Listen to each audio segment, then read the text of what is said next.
A Season Out of Time. A Christian Historical Romantasy. Written by Josie Riviera. Narrated by Josie Riviera. Chapter 1. When Spring Whispers. Rosalind Drew's fingers trembled as she added drops of her grandmother's special tincture to a dying lily. "Not you too," she whispered to the wilting bloom. "We've lost too many of you already." A layer of frost created patterns on the conservatory windows. Rosalind squared her shoulders against the familiar despair, refusing to let it overcome her determination.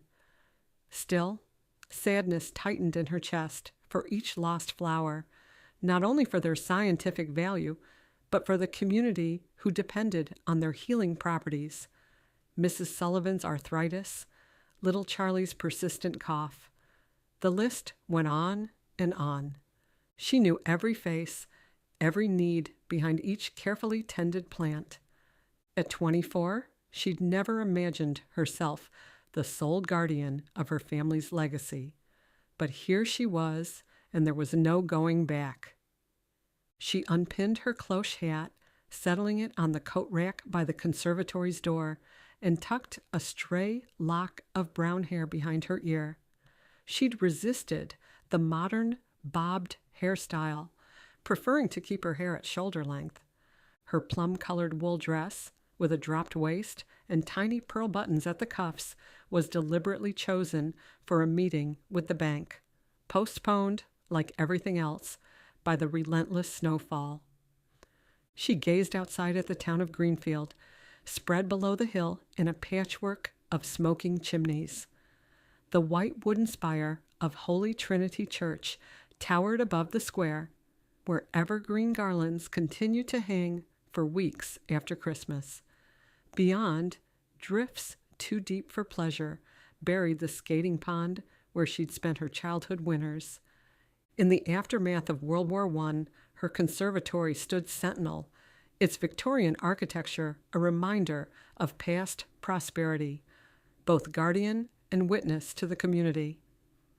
The recent seasons had been unkind because the snow fell and fell. Factories ceased operating, and families relocated to bigger cities to find employment. While other grand homes in town operated as boarding houses following the economic downturn, the Drew estate remained whole, if precariously so. This morning's letter from Atlantic Botanical Laboratories sat on her desk, their third offer to purchase the conservatory. Each time, the figure grew larger, more tempting to an adult woman, managing mounting debts alone. Beside the offer, the latest bank notice was explicit. Without significant income by spring, the conservatory's fate was uncertain. How to explain to business managers that her conservatory held value far beyond financial statements, that the conservatory wasn't merely glass walls and rare specimens, but the beating heart of Greenfield's well-being? The rear wing attached to the main house through what was once a stately orangery. Once saturated with the scent of citrus and filtered sunlight, the space was now drafty, clouded with dust and ivy. A few remnants persisted: an ornate bench, a cracked terracotta planter, and the lingering ghost of orange trees. Currently, it housed Rosalind's office, where she managed orders from universities and healthcare researchers requesting specific botanical samples. Unlike Henderson's flower shop in town, with its delightful storefront displays, her conservatory served a different purpose. She appreciated beauty as much as the next person, and her bouquets often found their way to shut-ins and hospital rooms. However, her true purpose was in the gift of healing throughout New England, because she believed that grace and science implemented God's design in tandem. "Miss Rosalind!" Mrs. Barrett, the housekeeper, entered, her stout frame wrapped in a sensible wool shawl, her steel gray hair pinned in a no-nonsense twist. She lived with Rosalind ever since her mother had died, becoming more family than employee. Often, remembrance of her mother's death left Rosalind pausing mid-task, her breath catching as if her lungs momentarily forgot their function. Often, she absent-mindedly caressed items her mother had used, the sterling letter opener, the spine of a well-worn novel. With the town sprawled below in soundless familiarity, the ache persisted. Grief discovered new resting places, in the groan of the old staircase, in the fragrance of lavender sachets nestled into drawers, and in the steadfast presence of a housekeeper who had interceded when life had spun out of control. Those initial months after Mother's funeral, Rosalind spent countless nights questioning why God would take a soul so gentle, so indispensable. Why must faith hurt so deeply? She'd questioned Mrs. Barrett while they worked side by side in the greenhouse. The housekeeper had paused, thoughtful. Faith does not spare us from pain. Faith is what helps us grow. We're called to stretch toward the light. Miss Rosalind? Mrs. Barrett asked again, interrupting Rosalind's thoughts. She blinked. Oh, sorry. What were you saying? Professor Kimball from Smith College telephoned about the foxglove specimens again. Foxglove demanded cautious handling, both a cure and a poison, depending on its preparation. Rosalind cultivated it for analysis. The vivid purple spires were planted between the more docile herbs. Please tell him that the recent growth is progressing. However, she studied the thermometer. The end of March and only 10 degrees Fahrenheit. Hardly anything would grow in this weather. Outside, Holy Trinity's church bells chimed, a reminder for early Mass. Rosalind pictured Father Vincent Caruso preparing his sermon, undoubtedly seeking phrases of comfort for his struggling congregation. Last Sunday's message had been a good one and struck home. If ye have faith as a grain of mustard seed, ye shall say unto this mountain, Remove hence to yonder place, and it shall remove, and nothing shall be impossible unto you. Matthew 17:20, KJV. Rosalind trusted those words. Faith required both nurturing hands and a patient spirit. She peered out the window again. Elevation brought not only privilege, but also obligations, a truth as old as the biblical command to be a light set upon a hill. She shook her head. Sometimes she felt trapped between two worlds, too educated for the traditional course her mother had followed, yet bound by family responsibility that her friends didn't fully comprehend. Her former classmates from Smith College were pursuing careers in Boston or New York, attending suffrage meetings, twirling on the dance floors to jazz tunes in fashionable clubs. Meanwhile, she measured her days in seedling incubation and medicinal yields, never quite finding her footing. Only when it was quiet did she reflect on a different outcome, a different choice. What did she truly want? A place to stand firm, where her intellect and fostering spirit could grow, a life where duty didn't feel as a constant tremor beneath her feet. She stepped to the conservatory and glided between the specimens, each labeled in her precise lettering.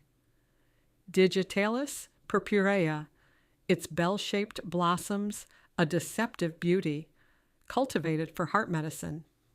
Valerian, its feathery white flowers faded, the thick, knotted roots prized for sleep remedies. Along the farthest tables, rows of earthenware pots and wooden trays contained herbs, both ordinary and exotic, their uses as common to her as the text of horticultural journals. The violets expected to thrive indoors had perished, each failing flower repeating humanity's frailty. Even in their decline, she told them, as she often spoke to her flowers, they fulfilled God's design, teaching endurance, humility, and the endless cycle of death and rebirth. His father's most recent letter from Boston recommended selling the conservatory to a cutting-edge research center like Atlantic Botanical or a university. Most likely, they'd exchange her meticulous notes with typewritten pages and her hand-drawn diagrams with mechanical prints. A flicker of motion drew her from contemplation, a figure approaching through the garden, a man striding down the path her father had built years earlier. How he recognized the path under the snow, she couldn't guess. His steps were purposeful, as though he'd walked these grounds before. She squinted to try and make out who he was. He certainly wasn't the usual delivery boy from the town. His dark coat and platinum hair were prominent against the whiteness, resembling an ink sketch on white paper. Rosalind checked that her pearl earrings sat properly. She rarely received visitors beyond physicians and professors. This stranger was neither. "We're not receiving visitors today," she began. But he had already opened the door, bringing with him air that reminded her of the cool clarity of mountain peaks. His features were like a marble sculpture, not handsome in the fleeting way of film actors, but compelling. As he removed his hat, his hands betrayed a momentary tremor, quickly masked, and shadows beneath his eyes spoke of a man who had traveled extensively with little rest. Something in the angle of his jaw, the resolute fix of his gaze, hinted at other times, other places. "Miss Drew?" He arranged his hat on a hook near the door. "I've come about your grandmother's work with winter-blooming varieties." Their eyes met. His were the incredible blue of a sky brightening after a storm. An awareness flowed between them that defied explanation. Recognition without introduction. Identification without memory. As if her soul recalled someone familiar. The subtle lift of his eyebrow implied a similar recognition. He edged nearer. Most fascinating studies, especially her writings on forced blooming during prolonged icy spells. His accent carried notes of Oxford and the continent, and there was an undeniable timelessness about him. "I'm afraid her research records aren't available," Rosalind said, while she collected the morning's correspondence. She had enough to manage without entertaining academics. "And we maintain strict confidentiality with our medical suppliers." His gaze drifted to a rack lined with crystal jars, each containing preserved blooms suspended in amber liquid, slight sprigs of Queen Anne's lace, their filigree stems curling in mid-motion. He stopped short of touching one, his gloved fingertips hovering near the petals, seeming to consider a private thought. "I'm intrigued by her personal observations," he replied, "notably those regarding unusual growing periods." Rosalind shifted. "I'm not sure I understand." Years ago, she documented a discovery of remarkable significance. A memory surfaced. Grandmother Elizabeth Drew stood at the edge of the frost-laced rose garden, her heavy wool coat buttoned tight against the December chill. A red knit scarf peeked out from the high collar, and her gloveless hands, lined and steady, beckoned Rosalind forward. Fresh snowfall clung to the brittle rose canes, muffling the surroundings. Yet her grandmother fixed her sharp brown eyes on a bloom half buried that was pale and out of season. But father had summoned Rosalind inside before she had the chance to inspect the bloom. When she returned, the snow had intensified, and the bloom, if it ever existed, disappeared. Grandmother never alluded to the incident again, though Rosalind often questioned whether that fleeting marvel was real or if the abundant snow had deceived her eyes. "How do you know about that?" Rosalind asked, placing the mail on an adjacent oak desk. No one was around that day. "The same way I'm aware of the correspondence from Atlantic Botanical Laboratories offering to purchase this property." "The letter?" I haven't shown it to anyone. I also assume you'll receive proposals from other establishments." He gestured to the towering glass walls. "Do you love it here?" She stepped back, surprised by his question. "Of course." "Whoever it is, they'll tear it all down and replace it with steel and concrete. Efficiency over beauty." He stroked a drooping foxglove and murmured, "You're trying your best, aren't you?" She almost expected the foxglove to respond to him before she replied, "I'm trying, sir." "I know you are. These plants heal more than people's bodies. They give people hope." "Yes, they do." Her eyes went to the family Bible that always sat nearby. He followed her gaze. "Often, your grandmother spoke of God. She claimed he was the ultimate gardener, the source of all seasons." "Science provides the how, but faith offers the why," she replied. "Faith gives purpose to science. I study plants to appreciate his creation, not merely to catalog it." He waved a hand. "Through my travels, I've observed many belief systems. Most vanish with the changing weather, no more lasting than autumn leaves. Yet springtime returns, because renewal is always possible," she countered. "But who are you, exactly? You haven't introduced yourself." "I'm someone who can help you save your conservatory." He withdrew a bundle wrapped in bright green cloth from his coat. "Your grandmother understood what truly grew here, more than medicine, more than science. I believe you are much the same." She shook her head. "I'm not nearly as well versed as my grandmother was." "Never doubt yourself, Miss Drew."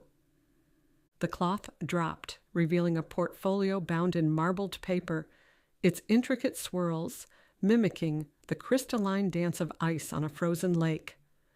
"Here are her last notes. Read them. Then meet me back here at dawn." He placed the portfolio on her desk. "In the meantime, I recommend you don't make any decisions." A draft caused the glass panes to creak, and Rosalind glanced up at the noise. She refocused on the man, but he was already heading to the doorway. The conservatory's maze-like design, with its lofty plants and multiple paths, enabled people to move about almost unnoticed. After he closed the door, only the portfolio remained, together with a single pristine snowdrop pushing through a crack in the flagstone floor, a tenuous bloom, its slender green stem defying the season, a flower that didn't exist moments before. She pressed a palm to her chest, her heartbeat racing against her practical wool dress. Rigorous training equipped her for classifying plants, analyzing soil compositions, and documenting growth trends. Nothing prepared her for this flower. "This is absurd," she murmured, though she sensed that her carefully constructed orbit was shifting, its corners no longer aligned with what she believed to be true. She turned to the Bible, its dark binding softened by years of use. A pressed flower, a snowdrop, slipped free, similar to the flowers her grandmother had often gathered. The petals held their color with the faintest trace of blue. She grabbed the flower and gently held it before placing it on her desk. Among the books on the desk, a volume of Nordic tales lay open to a story about a white bear who was more than he seemed. The illustration featured a noble bear standing beneath a snow-laden pine. Curious, Rosalind thought. She didn't remember opening the book, but she had more pressing concerns. With modernization looming and an impossible flower breaking through flagstone, what should she do? Sure, she could sell to Atlantic Botanical and secure a position in their advanced facility. It was sterile, efficient, and predictable. Or she could follow this slender bloom's defiant promise, digging deeper, a wonder beneath her feet. Was this be a foolish gamble? Or was it a sign urging her toward a more significant purpose than mere progress? She lifted the portfolio the man had given her. Inside, her grandmother's stylish script covered page after page, interspersed with the aroma of dried flowers, reminding Rosalind of Sunday afternoons reading from a volume of ancient fables, brimming with murmured legends of forgotten kingdoms. The last entry sent a jolt through her. December 21st, 1921. "The frost has come again, as it invariably does," her grandmother wrote, "the unseen hand that offers both loss and renewal."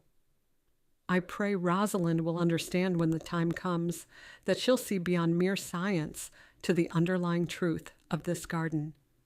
May God grant her wisdom to choose wisely. A sketch of a flower, its petals as fine as ice lace, was traced with silver veins. Beside it, her grandmother's inscription, "Flowers in the heart of winter." Rosalind went back to the Bible, landing on a well-loved passage. "Consider the lilies how they grow. They toil not, they spin not, and yet I say unto you that Solomon in all his glory was not arrayed like one of these." Luke 12:27, KJV. Lilies didn't struggle for their beauty. Still, they thrived.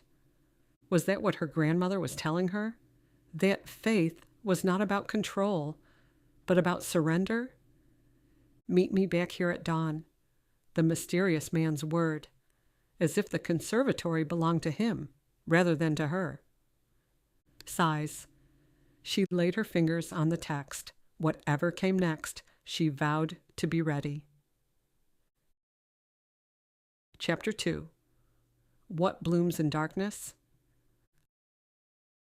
A crash of splintering glass shattered the quiet, jerking Rosalind from sleep. The sound was crisp and final, possibly ice shearing from a rooftop and smashing against stone. In the pre-dawn gloom, she felt for the hurricane lamp on her bedside table. The lamp flared to life, casting an amber glow in her bedroom. Though the coal-fed radiator hissed, a persistent draft pressed against the window panes, creeping beneath the door. Rising, she tugged a woolen shawl over her high-necked nightgown, warmed from sleep, and slipped into a pair of house slippers. Thinking better of it, she quickly washed her face in a basin and pitcher on her washstand, then changed into a wool dress, socks, and low-heeled boots. Had a branch fallen in the wind? A shiver prickled her skin, the chill needling through wool and cotton. The temperature had dropped so low that her breath clouded. The faded blue wallpaper, chosen by her mother years ago, and the garden-themed quilts stacked at the foot of her four-poster bed offered little comfort. She lifted the lamp, its brass handle smooth under her fingers. With a turn of the knob, she entered the darkened hall. She tiptoed, not wanting to wake Mrs. Barrett with the hushed give of the old plank floors. The grandfather clock in the hall struck 4, each measured, chime consistent. She reached the conservatory and peered inside. Broken glass hadn't awakened her. However, dozens of flowers had sprouted through the flagstone floor. A figure stood among them, the stranger from that morning. The plants appeared to tilt in his direction, drawn by an unseen current. His platinum hair reflected the lamplight like frost-dusted branches glistening beneath a pale sun. His expression conveyed an understanding, able to see beyond words to the thoughts and questions she didn't voice. "It isn't dawn yet," she said. "No, but it will be soon." He smiled, contradicting the sharp angles of his face. "You've read the portfolio?" It wasn't a question. "Yes, but how did you get it?" Rosalind held her chin level. "And who was my grandmother to you?" He didn't answer. Instead, he pointed to the flower beds. More growth had appeared, green and vital. He nodded. Then he said, "I can help your conservatory, Miss Drew, and restore life."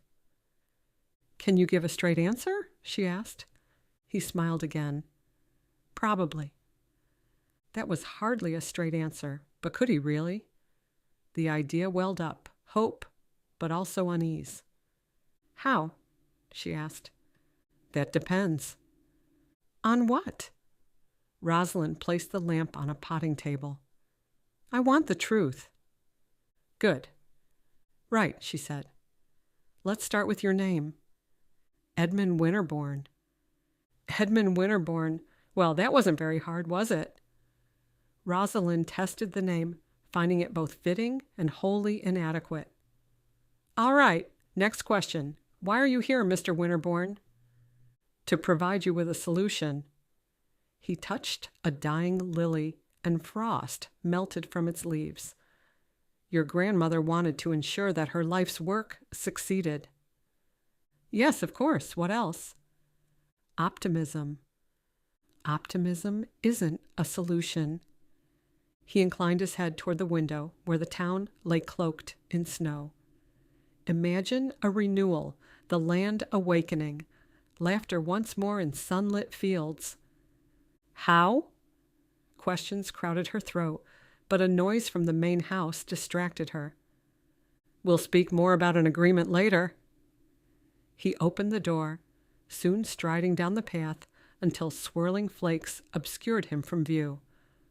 Only the strange blooms dotting the flagstone floor proved she hadn't imagined the entire encounter. What agreement? She stared at the town below, population shy of 12,000, and traced the familiar grid of streets. Federal Street with its row of shops and the Beacon, an apartment hotel. High Street leading to the textile mill. Church Street linking the Congregational, Methodist, and Catholic churches, where people prayed for spring's return. Workers' cottages sat in orderly rows, their wood siding dulled by years of soot, with narrow yards where the last brittle stalks of summer's vegetable gardens were untouched. The ceaseless winter had blurred many distinctions. Even the bank president split his own firewood now. Such was the great leveler, turning proud men humble and humble men wise in the strategies of survival. Rosalind grabbed her coat and stepped outdoors, seeking fresh air to organize her thoughts. The moon cast long shadows across newly revealed grass, and she pulled her collar tighter. Halfway down the hill, wildflowers grew in flawless concentric circles, each exactly 7 flowers radiating outward as ripples upon the water. These shouldn't bloom for at least another month, and never in this cold, she whispered.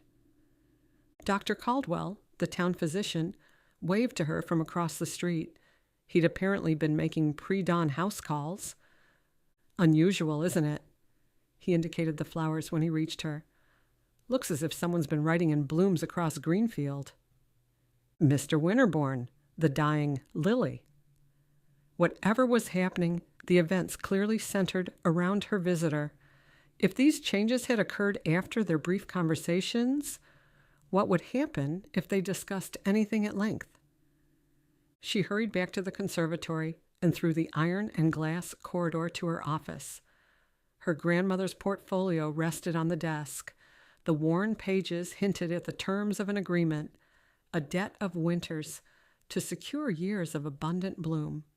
Between detailed drawings of plants, she'd penned notes about the town, families receiving therapeutic herbs, lists of children benefiting from breathing treatments, letters of thanks from the hospital, where specialized medicines assisted physicians in easing a patient's pain. A knock at the door startled her. Miss Drew? Mrs. Everett, the town's long-trusted midwife, stood in the doorway, clutching a well-used leather pouch. A modest cap neatly held her gray hair, and a thick wool coat, buttoned to her chin, protected her from the biting wind. I'm sorry to disturb you, but there's difficulty at the Fitzgerald household. Abigail Fitzgerald has been in labor for hours. It might be safer if she admitted herself to Franklin County Public Hospital here in town, Rosalind urged. Fitzgerald women don't run to doctors unless they must. They birth their babies exactly where they belong, at home, with their family, not in some clinic full of strangers. The midwife shook her head. Hospitals are for the sick, not for bringing new life into the world. The willow bark extract you provided has eased many births. I need it to help this little one along. Of course. Please come in. Rosalind led the midwife down the corridor. The midwife scanned the conservatory. If she noticed the flowers blooming on the flagstone floor, she didn't remark on it. Rosalind retrieved an earthen bowl from a side cabinet and mixed a blend of willow bark extract, dried elderberry, and a trace of chamomile. This was a cherished formula, renowned for easing the pains of labor. However, healing wasn't only about the medicine.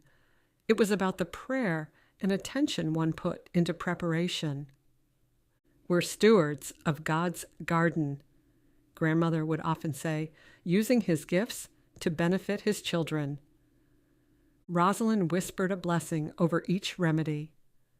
It's colder in here than usual, the midwife remarked. The heating system Rosalind's father had installed in 1912 should have kept the place warm through Massachusetts' winter conditions, though these past 3 years defied all normal measures. The furnace struggles in these cold temperatures, Rosalind murmured, like everything else in town. Mrs. Everett sighed. The mill warns of closing permanently. Too expensive to keep the furnaces going. That's an additional 50 families who'll have to leave. Rosalind looked up, encountering the woman's weary stare. Then we'll do our best to remind them they're not alone. The townspeople's trust required tending. Some thrived, while others required encouragement to recall spring's promise. After Mrs. Everett left, Rosalind returned to the portfolio. Another pressed flower fell from between the pages, a wildflower. Her grandmother's handwriting identified First Bloom of Spring, 1888. During that period, the conservatory had been her grandfather's pride, erected when he'd made his fortune in shipping. 3 years later, in 1891, he'd been lost at sea. Afterward, Grandmother had transformed the conservatory from a wealthy man's showpiece into a sanctuary that benefited the community.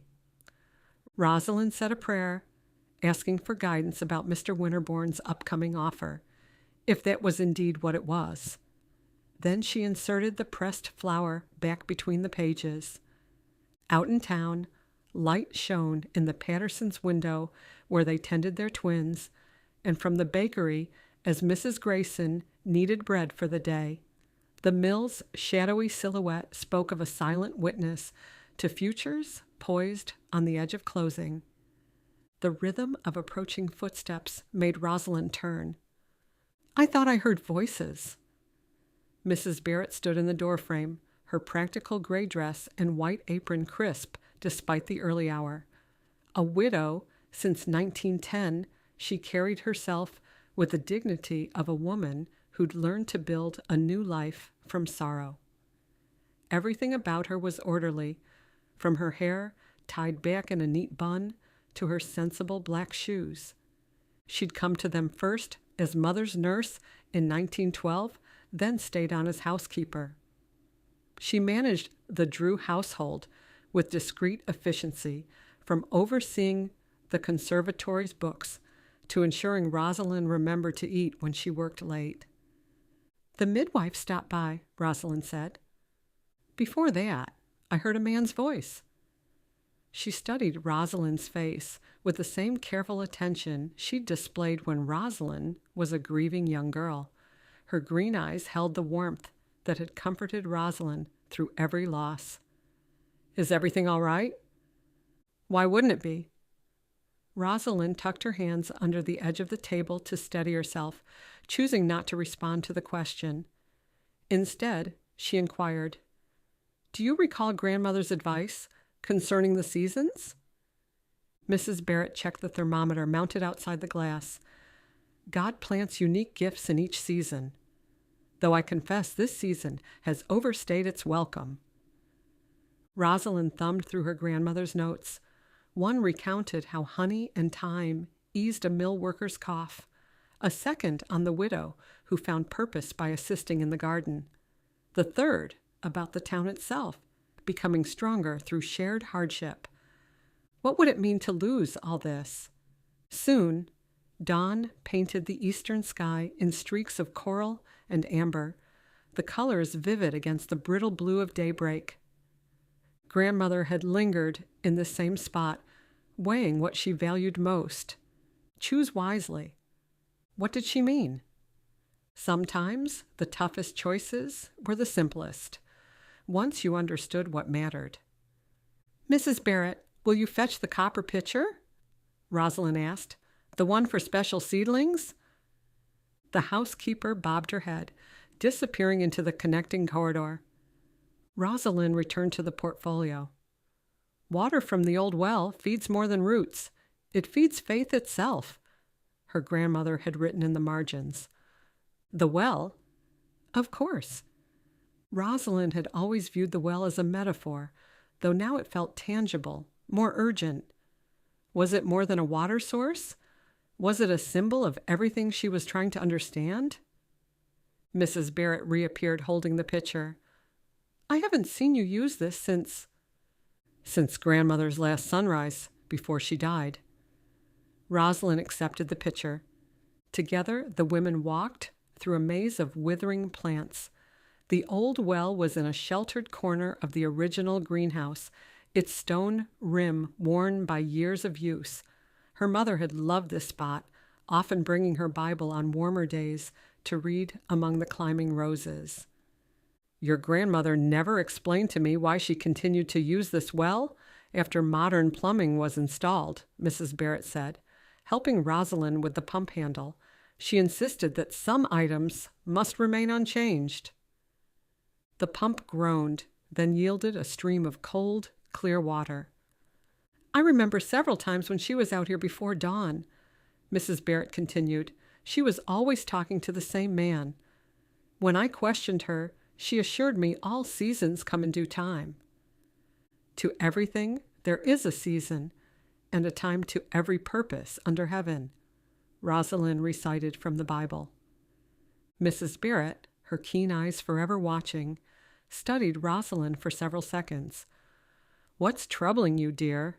Besides this dreadful weather, that is." She'd known her long enough to know when something was off. Rosalind set down the pitcher. "I'm sure you're aware that Atlantic Botanical has offered to purchase the conservatory. They'd modernize it, of course, tear down the glass walls, and bring in new equipment." She let out a fatigued sigh. "On the positive side, we'd never struggle with heating costs again." "But?" Mrs. Barrett asked. "But it will no longer be as grandmother established it. Now it's a center that serves the community, that helps those who have no money for fancy clinics or expensive medicines." Rosalind approached the window. "There are countless families out there who pay in vegetables from their gardens, and mothers who tend the herbs in exchange for healing treatments. All of this would end." The sun's initial rays caught the topmost panes of glass as Greenfield awakened. The mill whistle would soon blow, summoning employees to their posts. That is, if the furnaces could continue running for another day. "Your grandmother faced the same dilemma," Mrs. Barrett murmured. "Back in 1891. Companies wanted to buy her out then, too." "What did she do?" "She prayed. Then she went to the well, filled the copper pitcher, and spent the day watering every plant by hand. Declared if God meant this site to benefit people, he'd show her how to maintain it." "Let's fill all the cans and water every plant." The housekeeper smiled. "Of course. I'll fetch more pitchers." "We'll start with the medicinal herbs, the feverfew, and chamomile, because the Pattersons will need more of each if the twins relapse." "I see that your father's letter arrived," Mrs. Barrett said, as she refilled another pitcher, and they advanced to the next aisle. "I suppose it's concerning the Atlantic Botanical offer." It is. He believes Atlantic is the sensible choice for me. Current techniques, up-to-date strategies. He has well-meaning intentions, dear. Mrs. Barrett patted Rosalind's hand. He's determined to secure your future through any avenues. What about everyone else's future? Rosalind advanced to the next row of plants. Who will provide Dr. Caldwell with his medications? Or support families when they're financially strained? Mrs. Barrett shook her head. The whistle at the textile mill sounded, the tone thinner than usual. Rosalind imagined Mr. Harrison stoking the furnaces, attempting to stop the machinery from freezing. Do you hear that? Mrs. Barrett paused. The mill whistle. No, something else. I can't describe it. Another sound carried through the glass walls, the crack of shifting ice. The thermometer, Mrs. Barrett whispered. Look. Rosalind twisted to the tube mounted by the door. The mercury had risen 3 degrees in the last hour, and a single, vibrant shoot had emerged from the feverfew patch. She paused, hardly daring to inhale. More tiny points of green emerged through the dark soil, including the vanilla orchids that supplied Northampton's research hospital. A sharp rap at the front entrance prompted both women to turn. Please come in, Rosalind called. The door's open. Professor Merrick, a senior academic of botany at Greenfield College, entered, his leather briefcase in hand. Good morning, ladies. I realize it's early, but I'll get right to it. The specimens you sent last week, Miss Drew. He shook snow from his wool coat. They've delivered remarkable results in our respiratory experiments, unlike anything we've documented so far. He studied the fresh growth in the many rows of plants. How on earth did you manage something like this? Rosalind traded a smirk with Mrs. Barrett. Plants thrive with proper care, she replied. The professor knelt by a seedbed, professional skepticism faltering as he removed his spectacles to peer closer. I've studied botany for 30 years, he muttered, and never... He straightened, and his voice trailed off. The Board of Trustees at Greenfield College convenes this afternoon, and they're deliberating on establishing a permanent base here. This will complement our affiliate medical school.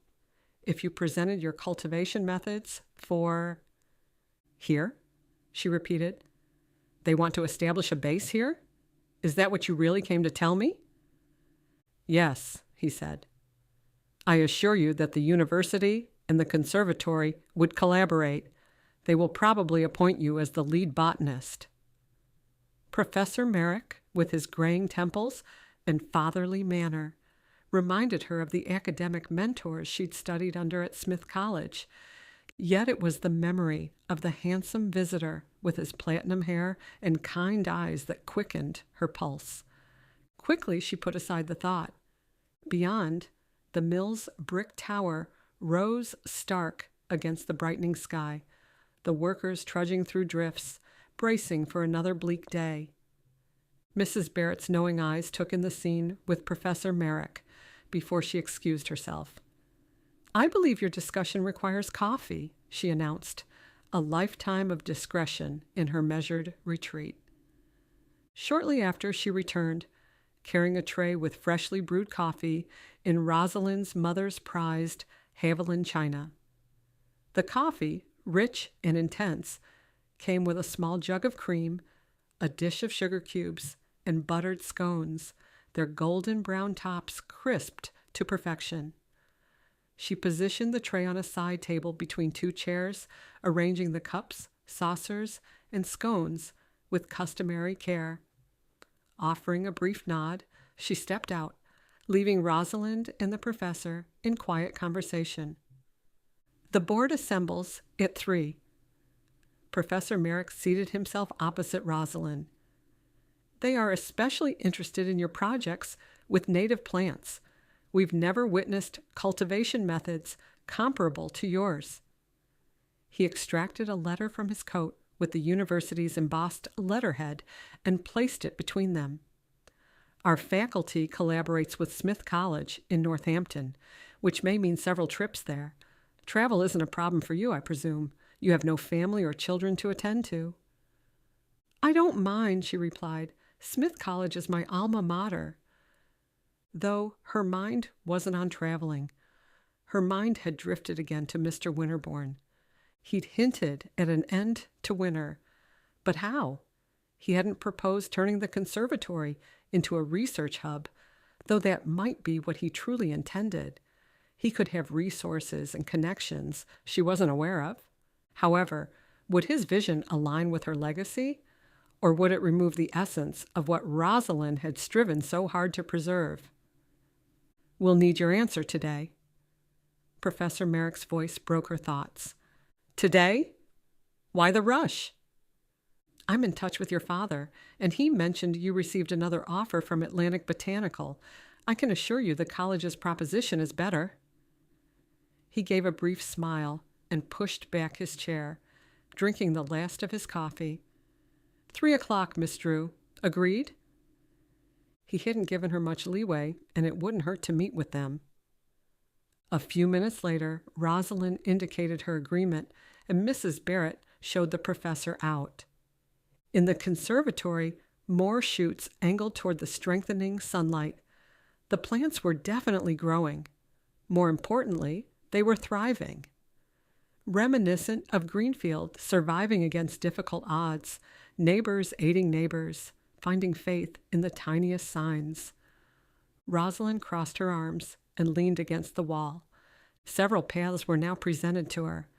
However, the most difficult decisions weren't between good and bad, but between good and different, between the safety of the established path and the allure of an ambiguous one. From the college's proposal, a proper research facility would have advanced irrigation systems, ideal in every way, and working here in town was convenient. Mrs. Barrett appeared and gathered the coffee cups on a tray. "Professor Merrick seems quite certain you'll agree to the college's proposal," she said. "He reminds me of your father, continually wanting to modernize despite the old ways being effective." Rosalind contemplated the exhausted laborers, the impoverished families. What best served them? A state-of-the-art facility resulting in higher fees? Or a place where reasonable prices grew alongside healing? This wasn't the first time she'd stood at a crossroads. Calvin Davis, her former beau, had presented her with another form of security. His marriage proposal had been exactly what society deemed appropriate: financial stability and a respectable position. 2 years earlier, when her grandmother, Elizabeth Drew's health failed, he'd presented Rosalind with a gold ring and promises of a comfortable future. His telegram, proposing that they head west to California, had arrived the same day as the news of her grandmother's stroke. "You won't have to worry about this place anymore," he'd said when he visited, as though the conservatory were a burden rather than Rosalind's calling. His face, when she'd refused, first confused, then dismissive, revealed how little he'd understood her. He'd meticulously folded the telegram, tucking it into his breast pocket with the deliberate actions of a judge sealing a verdict. His gaze swept over the drooping plants before adjusting his hat and marching away, leaving in its wake a silence. His departure often emerged in her darkest hours when one more plant faded. Had she, in fact, sacrificed her chance at happiness for a legacy destined to perish despite her best efforts? Few understood her determination to remain at the conservatory rather than forge a more conventional path. Her father certainly didn't. Calvin was a young, ambitious doctor. Her life would have been ideal. Now, more than ever, her father's letters increasingly urged her to consider practical considerations over sentimental attachments. No, she couldn't do that. Each time she watched a child breathe easier after her herbal treatments or experienced Dr. Caldwell's grateful acknowledgement when her foxglove preparation stabilized a failing heart, she knew the proper course. Security without purpose was merely existence. The conservatory wasn't only her inheritance, it was her calling. Sunlight spread over the town, marking the passing of time. Only a few hours until Professor Merrick and the board expected a response. And somewhere between those hours, a man might appear, presenting an additional possibility. His gaze had softened when he'd spoken of her grandmother. He hadn't dismissed her work as outdated. Unlike Professor Merrick's methodical certainty, Mr. Winterborne projected an air of secrecy that tugged at her imagination. The daily posts lay unopened on her desk. Father, no doubt, pressing her to agree to Atlantic Botanical's offer. A proper young lady of 1924 should embrace stability. Yet her grandmother had seen beyond the ordinary and built her life around that vision.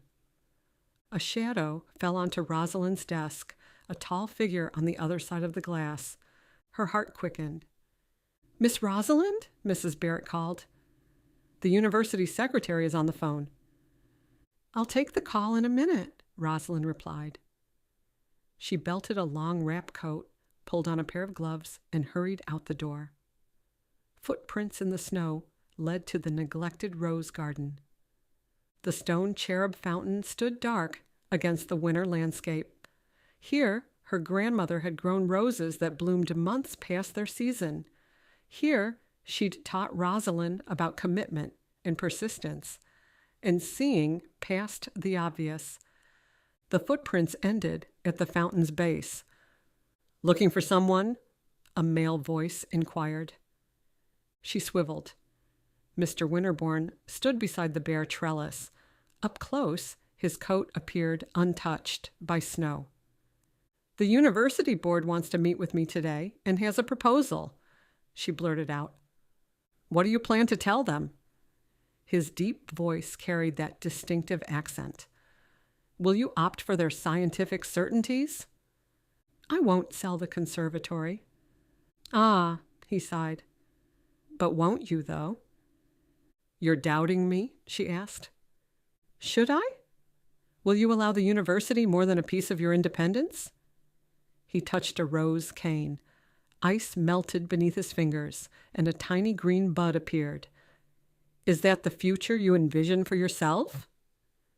Before Rosalind could answer, Mrs. Barrett shouted, "Miss Rosalind, please hurry. The board secretary is quite insistent." Chapter 3. The Impossible Choice. Snow crunched beneath Rosalind's boots as she faced Mr. Winterborne. The housekeeper's voice resonated, urgent and persistent. Time slipped past, melting with the morning sun. She examined the green bud that had emerged under his hand. "The board meets at 3, she said. "Yes, and what of my offer?" he asked. "What is it?" He blew out a breath and said, "Your grandmother understood the balance." "Is that why the weather won't break? Because of you?" "You give me too much credit." He inclined his head. "Miss Rosalind!" Mrs. Barrett shouted, more urgently this time. The wind shifted, bearing the sound of the mill whistle. Rosalind reflected on the tired workers, the hard-pressed families, the children wrapped in too thin blankets. "What exactly are you proposing, Mr. Winterborne?" she asked. He stepped to the stone cherub fountain, passing his hand over its frozen basin. Ice cracked and water flowed, defying the frigid air. "A different course that still honors your grandmother's vision. There isn't a monetary cost." A flicker at the edge of her vision stole her focus. Professor Merrick was returning, his leather portfolio clutched against the wind, his expression stern. Mr. Winterborne stepped back. "I'm a patient man," he whispered. "I'll meet you at midnight, here, by the fountain." "Why?" "To discuss my proposal." "I don't know what it is." "What will you give to see your town flourish again?" She swiveled, though he was gone, vanished between one heartbeat and the next, leaving only footprints past the garden. Several moments later, Professor Merrick's step slowed as he reached her. "The board has moved the meeting ahead, Miss Drew. Our secretary phoned you, though unsuccessfully, I'm afraid, so I'm here to escort you personally." His thick gray brows knitted together as he searched her face. "You look flustered." Rosalind flicked an invisible speck of lint from her coat. "I'm admiring the garden." She indicated the frozen rose bushes. "Even now, there's beauty to be found." He glanced about and shrugged. Then he said, "I suppose there's a certain stark appeal." "I prefer the controlled environment of a proper laboratory." He checked his pocket watch. "We must leave within the hour if we're to arrive on time, assuming you still agree to attend?" "Yes," Rosalind replied. How could she refuse him? "I'll have to prepare. Please wait in the conservatory. Mrs. Barrett will bring you tea." He dismissed the offer with a wave. "I'm fine. I'll look around." "This place has always fascinated me." She knelt by the fountain where the flowers bloomed in snow. Their white petals held the faintest trace of blue, resembling the pressed flower in her grandmother's Bible. Greenfield College offered security. Mr. Winterborne offered what? Mystery, the unknown. Nothing that she could rely on. But he brought a more important factor, a concept that seemed inconceivable. In her bedroom, Mrs. Barrett had laid out Rosalind's finest wool traveling suit, navy blue featuring a modest white collar, the jacket fitted at the waist and fastened with a row of neat buttons. A matching cloche hat rested beside it, its brim dipping perfectly to frame her face. A pair of kid leather gloves, a sensible handbag, and low-heeled boots polished to a shine sat nearby. "Your research quite impressed the Board of Trustees," Mrs. Barrett said. "They're prepared to offer you a 5-year appointment." Rosalind fastened the buttons on the jacket. "How do you know?" "The secretary informed me on the phone while we were waiting for you." Rosalind peered at her reflection in the full-length oval mirror. She imagined her father's relief at such respectable employment for her. No further concerns about heating bills or roof repairs. No more worrying if they could afford to keep the place running for another season. "Mrs. Barrett, do you believe in miracles?" Rosalind asked. "I believe God works in ways we don't fully understand, the same way these plants grow." Rosalind followed Mrs. Barrett's gaze as the Fitzgeralds' eldest dashed toward the house. They quickly descended the stairs and opened the door before he could knock. "Miss Drew," he panted, his freckled face flushed. "Ma sent me to tell you. It's a boy, a healthy boy. The midwife says your specialty worked better than anything the doctor could have prescribed." Rosalind smiled. Reaching into the pocket of her dress, she pressed a coin into his mittened hand. "Such joyous news, Jimmy. Tell your mother I'll come visit when I return from Northampton." "Northampton?" Mrs. Barrett looked up sharply. "You've accepted the college's offer and will travel to Smith College right away?" "I have decided nothing yet," Rosalind murmured as the boy left. "I'll listen to the board's proposal before any commitments." The grandfather clock in the hall struck 9 in the morning as Rosalind slipped into the driver's seat of her father's old Model T, which Mrs. Barrett had insisted on having serviced for such occasions. Professor Merrick followed in his car behind her. As she pulled away, she glanced back at the conservatory's gleaming windows. For a fleeting second, she thought she saw a tall, handsome man standing by the fountain, watching her departure. Through each window in town she passed, she saw Greenfield's routine. Mrs. Sullivan shuffling to her mailbox, hands twisted with arthritis. Father Caruso clearing snow from the church steps. Children rushing along the icy sidewalks toward the brick schoolhouse, their breath escaping in wisps, their patched coats offering little protection against the bitter air. From this vantage point, She noted the true extent of winter's grip: fields lying dormant, forests standing silent, the river a ribbon of ice cutting through the valley. Her fingers tightened on the steering wheel. For 3 cruel years, seasons had forgotten to turn. Spring and summer, mere words in a storybook, as winter continued its unnatural reign. She drove the rest of the way in silence, the Model T's engine laboring. To take her mind off the upcoming meeting, she hummed Jeannie with the light brown hair, a melody her mother often played on their upright piano on long, sunny days. As her car crested the last hill, the college campus came into view, its red brick buildings clustered about a compact courtyard. The snow lay thick, untouched except for the occasional footprints leading between. Students scurried between classes, their wool coats drawn tight, heads down, puffs rising in clouds, a reflection of the resilience that marked this community. They still attended class. The days were shorter, the nights freezing. Economic struggles affected the university, and Rosalind knew that they stretched funds for innovative programs and faculty positions.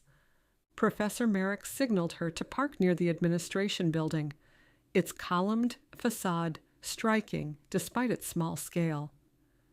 "The board is curious about your propagation methods," he commented as they approached the entrance. "Plants need more than science to grow," she said, reflecting on the copper pitcher and the ancient well. "They need certainty and direction, similar to humans." The professor chuckled. "Charming folklore, to be sure. The college focuses on reproducible methods, not superstition." "What if there are events that science hasn't explained?" "Miss Drew, your attachment to your grandmother's traditional approach is understandable. Surely you realize that progress compels us to move beyond such thinking. The college expects a progressive perspective." "What if my perspective isn't about modernization?" The professor sighed. "Then I fear you may not be the suitable candidate for this position after all." He checked his watch. "We're meeting in the boardroom. President Halstead is attending. He's made it a point to be at important meetings since coming aboard." Rosalind matched the professor's brisk pace as they moved through the hallways. "May I ask, what happened to President Pierce?" The professor let out a sigh, not slowing. "He stepped down. Health concerns mostly." "I see." "He accepted a quieter post at a smaller college last month," the professor added. "It was the right decision, though sudden." Rosalind nodded, absorbing the news. "And President Halstead?"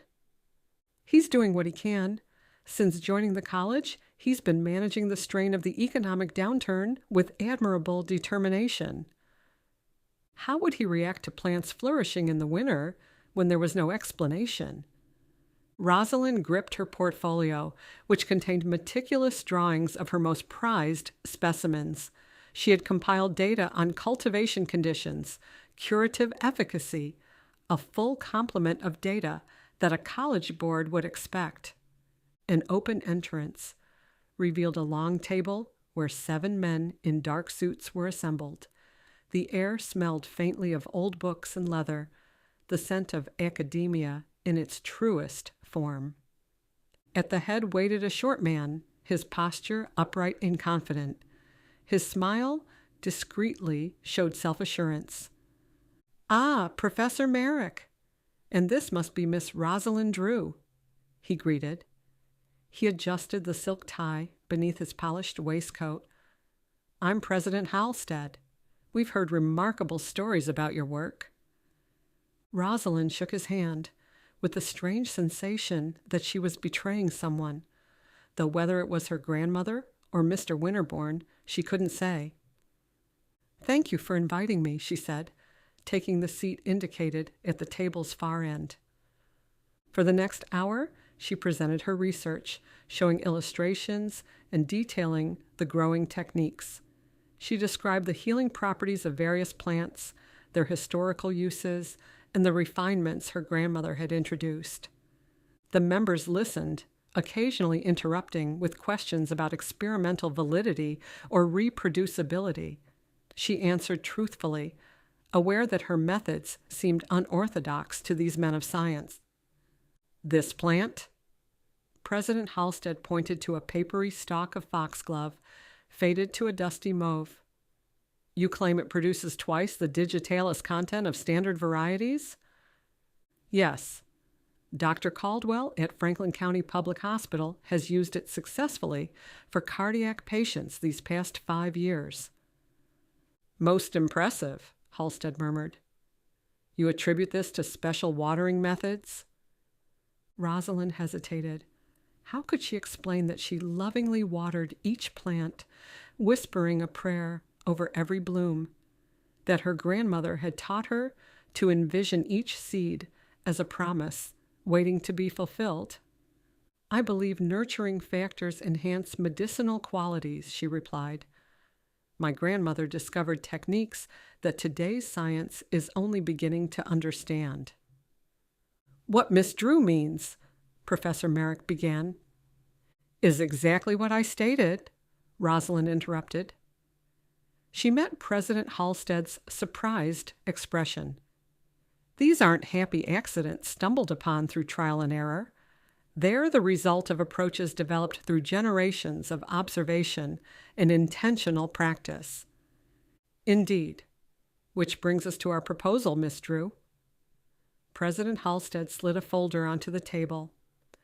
The university is prepared to offer you a 5-year appointment as head botanist in our upcoming medicinal research facility.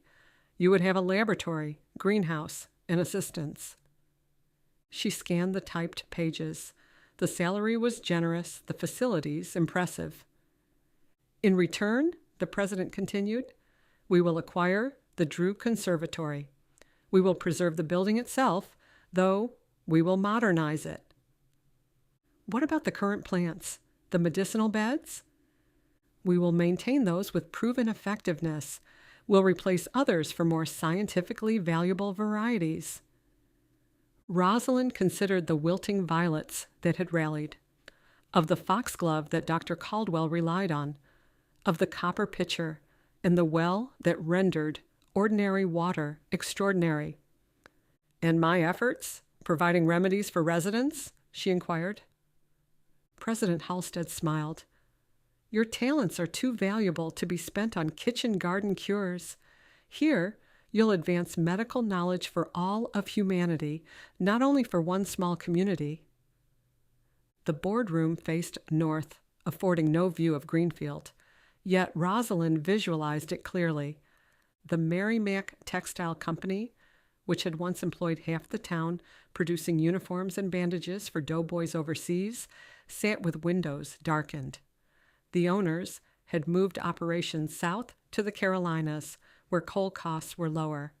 The Pearson Shoe Factory on reduced hours, its future uncertain as styles evolved, and city department stores like Feline's in Boston captured more of the market. The return to traditional roles for women who had filled wartime positions was encouraged, though not all complied willingly.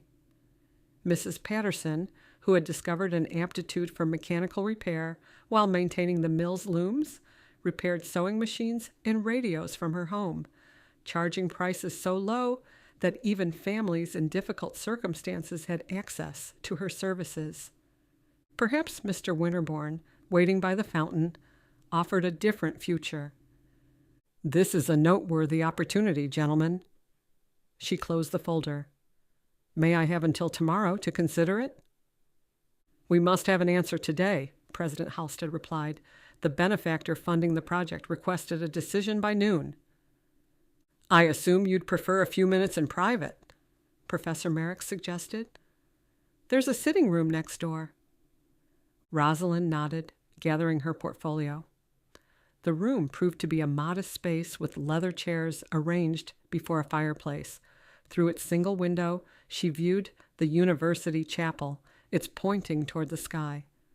She closed her eyes, silently seeking spiritual confirmation. Faith is the substance of things hoped for, the evidence of things not seen. A few minutes later, a knock at the door roused her as Professor Merrick entered, his mouth pressing between a smile and a question. "The board is waiting, Miss Drew." "Have you decided?" "Yes, Professor," she said, rising. "I have." She re-entered the boardroom, her steps purposeful. "Gentlemen," she stood tall, her voice steadier than her emotions. "I'm honored by your proposal. The opportunity to further botanical medicine through appropriate scientific channels is exactly what my education at Smith College prepared me for." Her statement sounded logical and suitable. She hesitated. The university provided safety, her conscience reminded. No more nights calculating if the coal would last until spring. No more choosing between repairing the roof and ordering essential supplies. They would provide everything her intellectual mind desired. Professor Merrick smiled and reached for his fountain pen for her to sign the contract. "However," she continued, "I must decline." His hand paused. His smile faltered. "I beg your pardon. What did you say?" On the oak-paneled walls, portraits of former university presidents observed her from their gilt frames, their expressions stern, appearing to oversee the proceedings with unyielding firmness. "My grandmother built the Drew Conservatory to serve the people of Greenfield and provide care for those most in need," she said. "I'm confident I can honor her legacy most effectively by pursing her cause." "Miss Drew, you can't mean to reject progress in favor of folk remedies." Professor Merrick glanced at the other men around the table, evidently seeking their agreement. "Not reject, Professor." Rosalind snapped the leather-bound portfolio shut. "I recognize that progress has many paths." "I'm sorry to hear this, Miss Drew."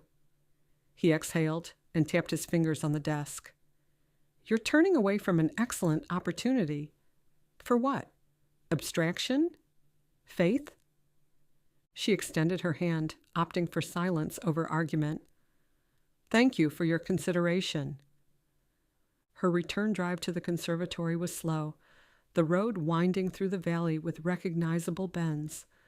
The sun, once pale and distant, bathed the landscape in a golden color. The icicles clinging to the branches, long untouched, trembled. A drop fell from one, then another, breaking the stillness that had held them captive for so many months. Mrs. Barrett met Rosalind at the door, grasped her arm, and pulled her into the corridor. "Miss Rosalind, you won't believe it. The plants are growing. The thermometer has risen 3 more degrees since this morning." The air hit her, a warmth both foreign and welcome. The smell of damp earth blended with the sweetness of blooming violets, their tiny purple faces lifting toward the strengthening sun. In fact, fragile shoots had sprung through the soil in every bed. "Spring is coming," Mrs. Barrett announced. "Maybe it finally is." Rosalind traced the curve of a lily's soft petal, remembering Mr. Winterborne.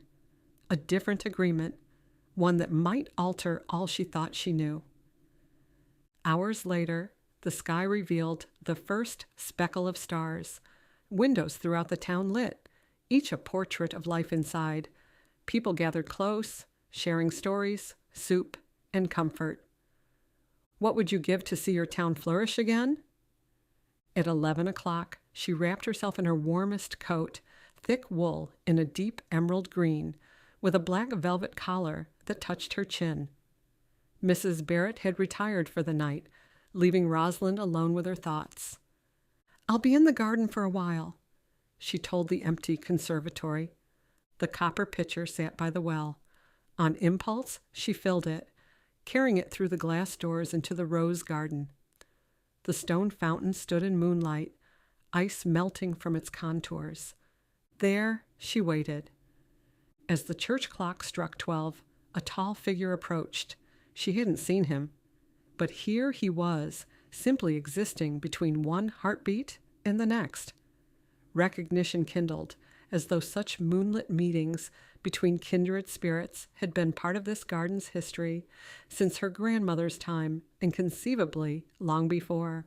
"You've made your choice, then," Mr. Winterborne stated. He carried the scent of high elevations and frozen spruce, suggesting journeys through remote wilderness. "I have." Rosalind nodded. The copper pitcher was heavy in her hands.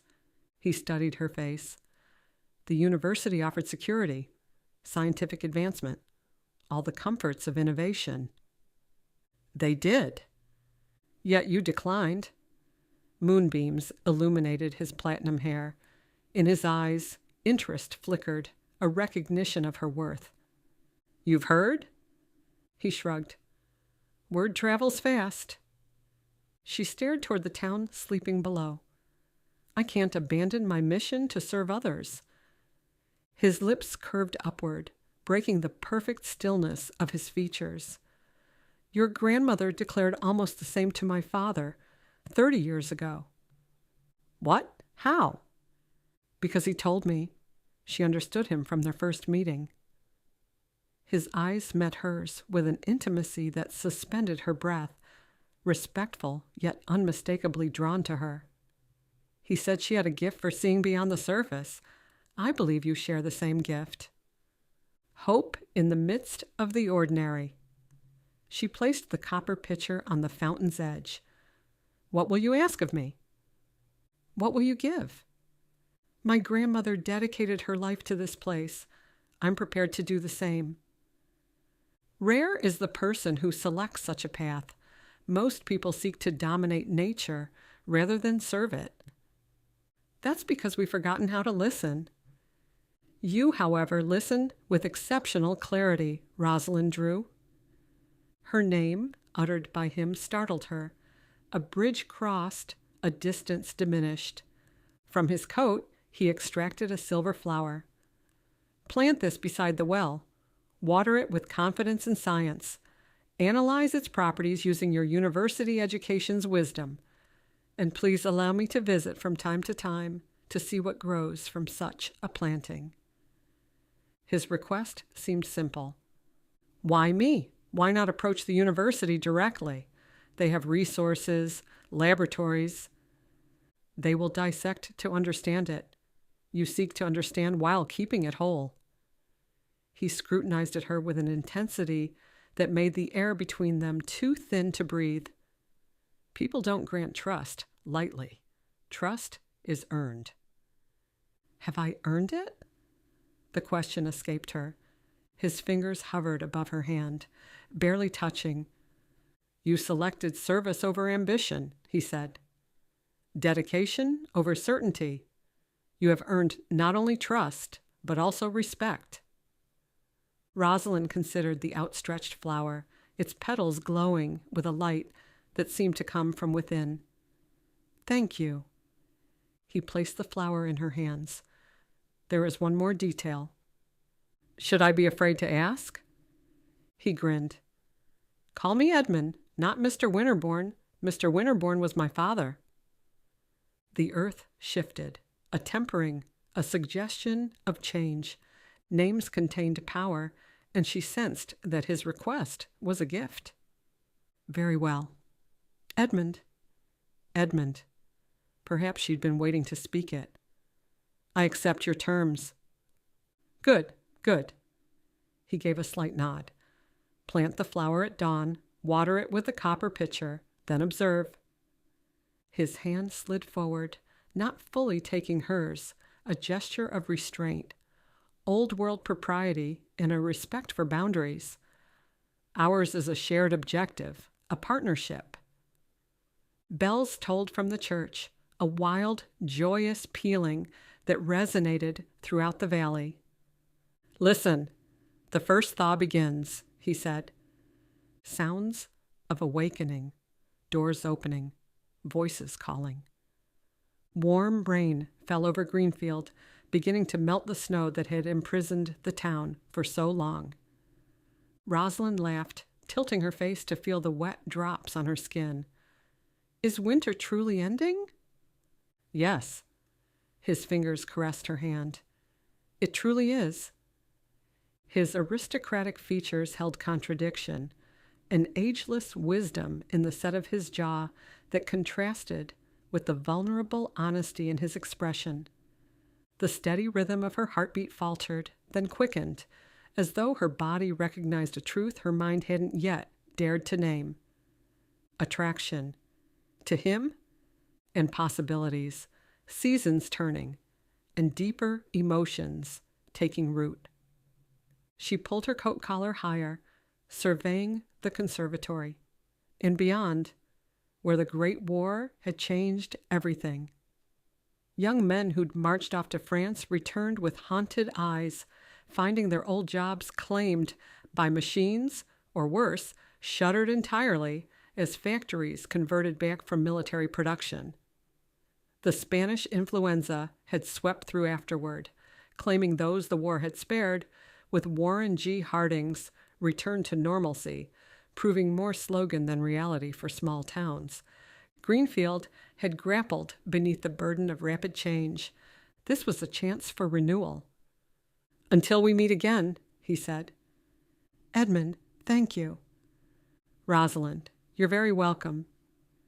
He stepped away and strode down the garden path, here and gone between one raindrop and the next.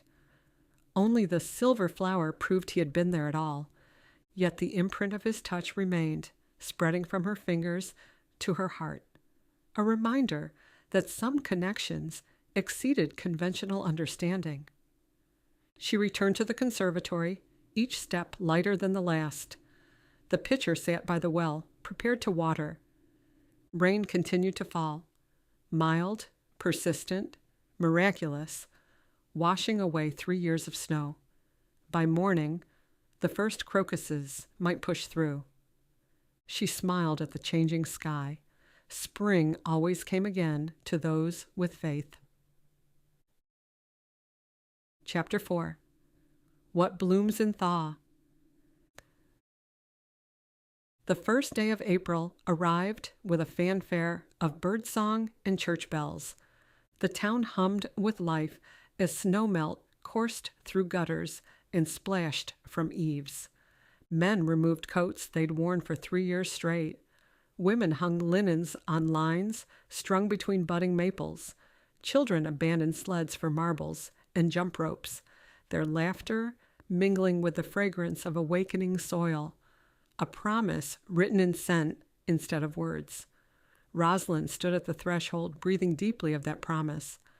Her canvas gardening apron covered a navy dress with mother-of-pearl buttons at the cuffs, its hemline modestly grazing her mid-calf.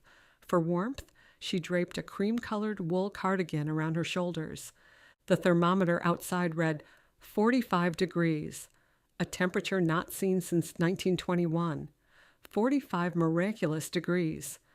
Behind her, the foxglove spires stood tall, their bell-shaped blooms multiplying daily. The valerian stretched toward the glass ceiling, already promising a summer harvest for Dr. Caldwell's insomnia patients.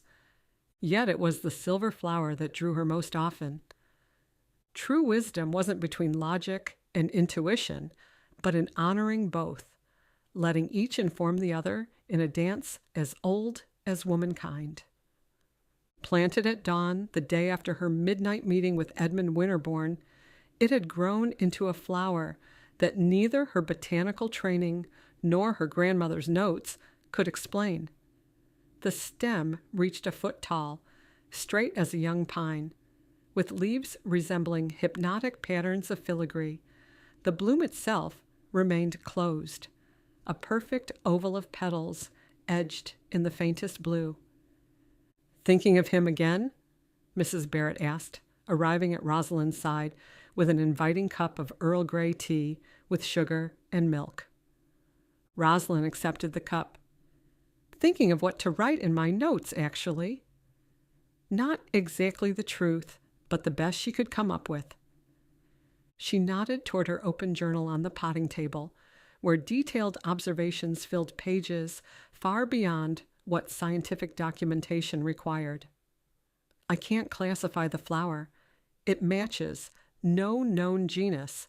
The cellular structure under the microscope, she glanced down, then back up, differs from anything I've ever seen. Does that bother you? Not knowing? Rosalind drank a slow, thoughtful sip of tea, the steam curling around her face. Our professors at Smith College taught that everything in nature can be cataloged and measured. However, a hummingbird hovered near the glass, drawn by the riot of color inside, and she paused to watch it. I've questioned whether some truths aren't meant to be categorized, if the unknown might be part of God's design. Your grandmother would have said exactly that. Mrs. Barrett gestured toward the well. The deepest truths are the ones you feel rather than prove. The telephone's shrill ring interrupted their contemplation. Mrs. Barrett disappeared to answer it, returning moments later with a curious expression. It's President Halstead. She handed Rosalind her journal. He says the matter requires immediate attention. Rosalind hesitated. Since declining the college's offer nearly a month ago, she'd had no contact with Greenfield's academic community. President Halstead's farewell had made it clear he considered her choice a betrayal of scientific progress. What could be so urgent now? In the study, she set down her cup of tea and lifted the receiver. Hello, sir. Hearing from you is unexpected. Miss Drew, the specimens you provided, the foxglove variants, our laboratory has isolated a compound with remarkable properties, more effective than any digitalis formulation we've seen, with significantly reduced toxicity. Her gaze drifted to where those same plants thrived. You bring good news. This is revolutionary. The hospital is reporting unprecedented success with cardiac patients. His tone lowered. The board wants to discuss a better arrangement, a collaboration with you. Your conservatory would remain independent, while we provide support and distribution networks. I see. Rosalind redirected her attention to the window. The mill whistle had sounded that morning, summoning workers to report earlier as machinery thawed and production quickened. On Federal Street, shopkeepers washed windows and swept porches, preparing for customers. The town was re-emerging, exactly as Edmund promised. Edmund, not Mr. Winterborne. His name felt intimate on her tongue. She'd spoken it aloud only once. Miss Drew, are you still there? President Halstead asked. Yes. We're aware that our university isn't the only institution interested. Apparently, word of your botanical achievements is spreading, and yesterday a gentleman from Boston inquired about your methods.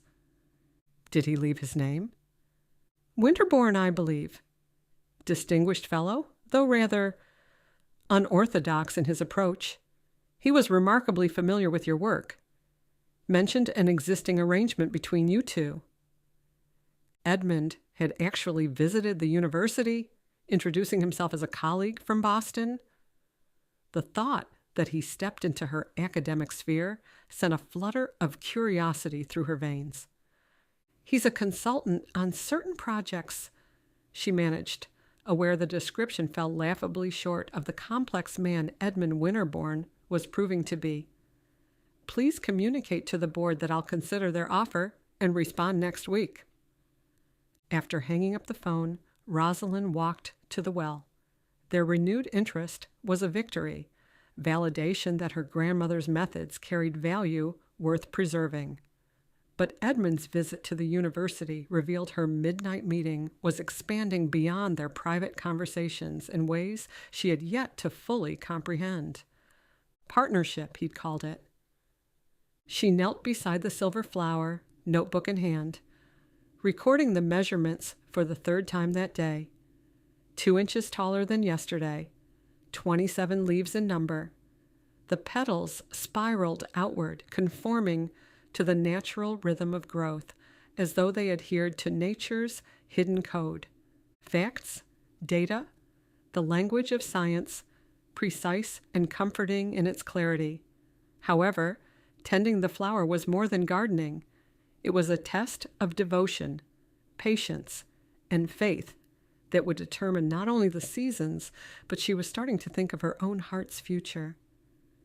As she shut her notebook, she twisted at the flicker of movement, and any observations fled from her mind, scattering as birds startled into flight. Edmund was standing there. April light transformed his platinum hair to burnished ivory, revealing nuances she hadn't noticed before. Silhouetted against the landscape, his fair complexion gave him a luminous quality, reminding her of the great white bears her father had described on his northern travels. Rare, powerful, yet unexpectedly gentle. Edmund didn't see her. Instead, a honeybee hovering near a flower captured his attention, and he extended his palm beneath the struggling insect. The bee rested on his hand, its tiny wings glistening. He brought it closer with an expression of such tender concentration that Rosalind held her breath. "The first of the season," he murmured. "Brave little navigator." Carefully, he transferred the bee to an open blossom, his fingertips lingering protectively until the creature found its footing. Only then did he look up. The smile that crossed his face when he saw her, unguarded and honest, brought an openness to his usually controlled expression. A familiar sensation prickled along her arms. Her body recognized his presence, as though an invisible current announced him. "You have a talent for appearing suddenly," she observed. "I understand the layout of places like this," he explained. "My family's been studying conservatories and gardens for decades. You learn to move efficiently, where to step, which paths connect. Most people don't pay attention to these things." For a fleeting moment, Rosalind glimpsed what he was when not bound by formality. His impeccably tailored charcoal suit gave way to a lighter gray waistcoat over a white shirt, the top button undone as though the warmer weather had convinced him to unbend, if only slightly. "Mr. Winterborne." She clutched her notebook with deliberate calm. "In other words, I wasn't expecting you." "Edmund, remember? I promised to visit, to see what grows from our partnership." He gestured to the silver flower. "Magnificent. It responds well to your care." She studied the flower. "What type of flower is it?" she asked. "None of my botanical references contain anything remotely similar." "That's because the flower doesn't exist in any botanical records." She'd had weeks to rationalize their midnight agreement, to treat it as symbolic. Science and faith coexisted in her mind, but he hinted at more. "You speak in riddles, Edmund." He lifted a brow. "Do I?" "Yes." She exhaled, searching for firmer ground, a concrete landmark. "President Halstead phoned me. He mentioned you visited the university and said you introduced yourself as being from Boston." Edmund straightened, his handsome face revealing nothing. "The research on your foxglove specimens shows promise. They're beginning to understand what your grandmother knew through intuition. Plants cultivated with purpose carry healing beyond their natural properties." This man who spoke of her grandmother with such knowledge, who appeared and disappeared with the elusiveness of morning mist, who was privy to facts no stranger could know. "Who are you, really?" "I'm following my father and grandfather's path. They studied nature, as I do." His words were firm, though vulnerable, in a tone she hadn't heard before.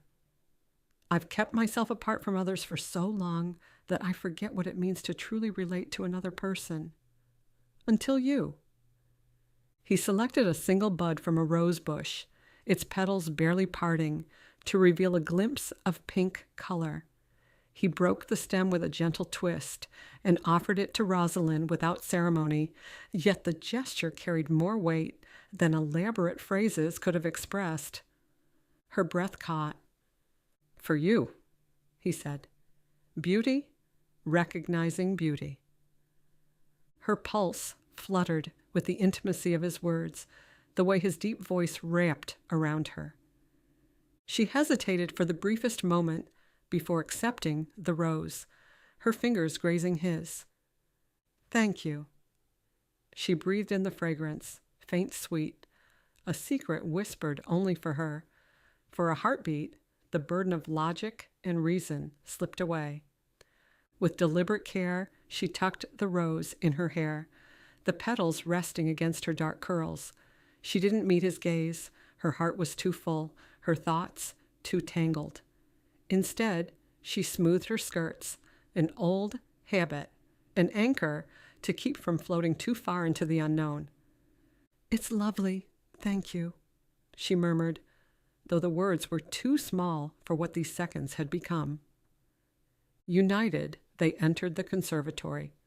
Sunlight streamed through glass, bearing the ghost patterns of frost, casting rainbow prisms across Edmund's face, with its flawless blend of strength and refinement. Life demands cycles, withdrawal and expansion, dormancy and growth. The world tries to circumvent these rhythms with machinery and electricity, with chemicals and conveniences. He stepped so close that she noticed the fine tailoring of his waistcoat and the crisp, natural scent that clung to him. He stood at ease, his confident presence filling the glass-walled space without overwhelming it. "What do I contribute to all this?" Rosalind asked. "Trust what can't always be explained.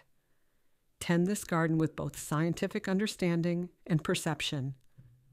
He eyed her notebook. "By documenting what is measurable and appreciating what is not, you honor both."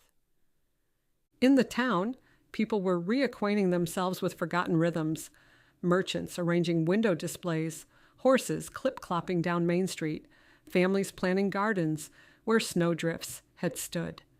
The fine homes of mill owners and bankers lined Federal Street, their grand facades built of red brick or white clapboard, with tall windows and sweeping porches adorned with ornate railings.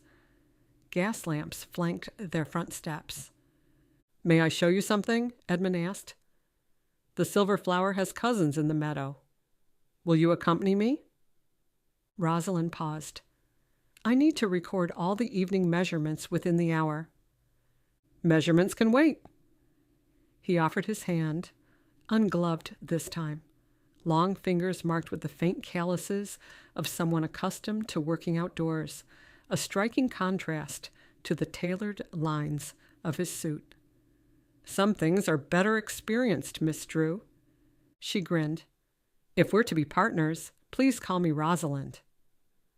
An emotion beyond description flickered in his eyes. "Rosalind," he said, her name on his lips sounding as both question and answer. She placed her hand on his outstretched palm. Her senses sharpened to details previously overlooked, the precise pressure of his fingers, the unexpected strength beneath his tenderness, the contrast of their joined hands against the vibrant green of spring growth. Some connections arrive not with fanfare, but with certainty, changing everything while appearing to change nothing at all. "Mrs. Barrett," she called toward the main house. "I'm going out for a while." The housekeeper came in the doorway, nodding at Edmund with surprising nonchalance, as if mysterious gentlemen appeared regularly in the conservatory. "Don't forget your coat, dear. Spring it may be, but the evening will hold winter's memory." Rosalind fumbled for her wool coat hanging by the door, but Edmund moved first. He lifted it from its hook, holding it open for her with a courteous grace. As she slipped her arms into the sleeves, his hands glided to her shoulders while settling the garment into place, a fleeting touch that made her grateful for the coat's high collar, hiding the flush rising to her cheeks. Mrs. Barrett's perceptive grin followed them as Edmund tipped his head in acknowledgement before escorting Rosalind through the doorway.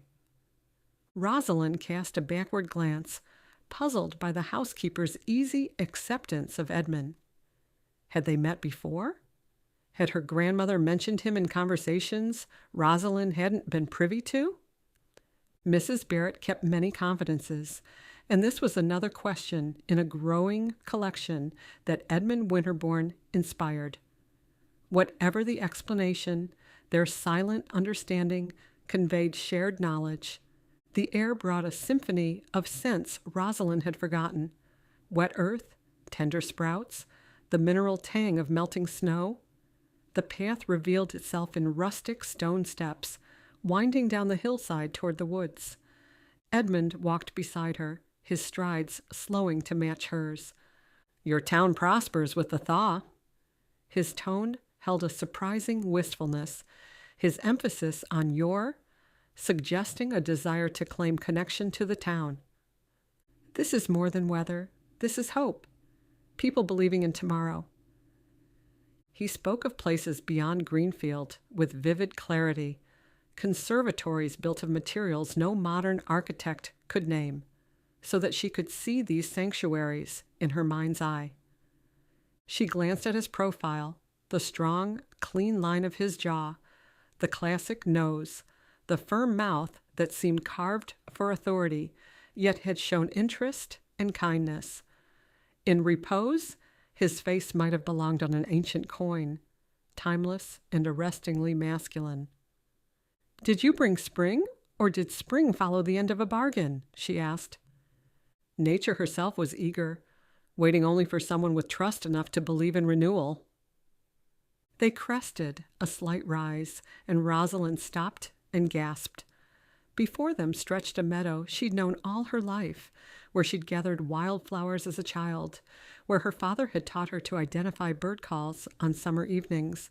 Spring had transformed the ordinary landscape into a breathtaking expanse of color. Thousands of crocuses blanketed the ground in waves of purple and gold, their petals opened to catch the last of the light. Among them grew snowdrops, their nodding white heads mirroring the silver flower. The effect was magical. The stars themselves had descended to bloom across the hillside. "How?" she whispered. "Abundance follows belief," he replied. Wildflowers swayed, drawn to him. "What you've nurtured has sent ripples far beyond its walls. This is only the beginning." They walked a few more steps in relaxed silence before he spoke again. "I've heard that your grandmother regularly spoke of God's hand. I've observed that you do as well. Is that unusual?" "In my experience, those with scientific training often separate their faith from their research. They compartmentalize God for Sundays, science for weekdays. Yet you move between them with such ease." "They're not separate. Science helps me understand God's creation. Faith helps me understand why." She gestured toward the meadow. "Look at the mathematical precision in these petals, the seamless timing of their emergence after the thaw. Doesn't the same Creator who designed such intricate systems act in ways beyond our understanding?" He bent to examine a snowdrop. "My family has cultivated awareness of natural patterns for generations, though we rarely discuss their origin or purpose." He hesitated. "Does your faith provide those answers?" "Not all," she admitted. "Some mysteries are lived rather than solved." He straightened. "I've never considered faith from that perspective before." Dewdrops created tiny prisms at their feet, and the perfume of thousands of blooms rose around them. "Nature's own incense," she murmured. He smiled. "Besides being interested in botany, I am a musician. Music fascinates me because it conforms to specific patterns, major and minor chords built on thirds, Debussy's compositions are some of my favorites. He experimented with whole tone scales. Grandmother often played Debussy in the evenings, Claire de Lune more than any other. Rosalind knelt, fingering a crocus petal, the silk-soft texture cool against her skin. These crocuses, they're weeks early. Edmund didn't answer. Instead, he turned her hand palm up before placing a single blossom there. His thumb traced the curve of her wrist. Perhaps they knew you'd come. These flowers were here in the garden, waiting for me? Why not? Her breath hitched, his touch a gentle caress. She closed her fingers around the blossom, steadying herself. He gave me a flower, she told herself. Nothing more. I doubt flowers concern themselves with such matters as waiting for humans, she joked. He smiled. Ah, but perhaps they do. She composed herself with practiced ease, retreating into the comfort of logic. The university wishes a collaboration with me. They've discovered the medicinal properties of the foxglove variants and calling it revolutionary. What will you tell them? I'll notify them by next week. Edmund helped her rise, and she swept the soil from her coat. I want the conservatory to remain as my grandmother intended, serving both scientific advancement and community needs, a middle lane. Some will call it compromise if you agree to their offer. Let them. I'll make the final decision. Rosalind surveyed the wondrous meadow, thinking of her education, of faith and science, of tradition and progress. You understand quickly, Rosalind Drew. His voice was intimate in the gathering dusk. I'm drawn to you in ways I hadn't expected. A flush crept up her neck, betraying her. He ignited a feeling that had nothing to do with botany. I usually withdraw when my work is complete. He scanned her face and lingered on her lips. He whispered, I don't form connections. And yet here you are, Rosalind said softly, showing me marvels in meadows. And yet here I am. What began as a visit has become something I look forward to. The sun sank below the horizon, shrouding the meadow in lavender twilight. Nightfall reminded her that the cold weather's departure was still new, and spring's hold was still tentative. We should return, she said reluctantly. Mrs. Barrett will worry. Edmund nodded, offering his arm. As they strolled back toward the Drew estate, lights appeared, squares of yellow against the deepening blue of evening. From this distance, the town resembled a constellation fallen to earth, each light a star, marking a home, a family, a life being lived. Will you come again? Rosalind asked as they arrived at the conservatory. The question felt forward, improper, even, yet necessary. I am bound to our agreement. I will. Soon. His formal words couldn't quite mask the personal note beneath them.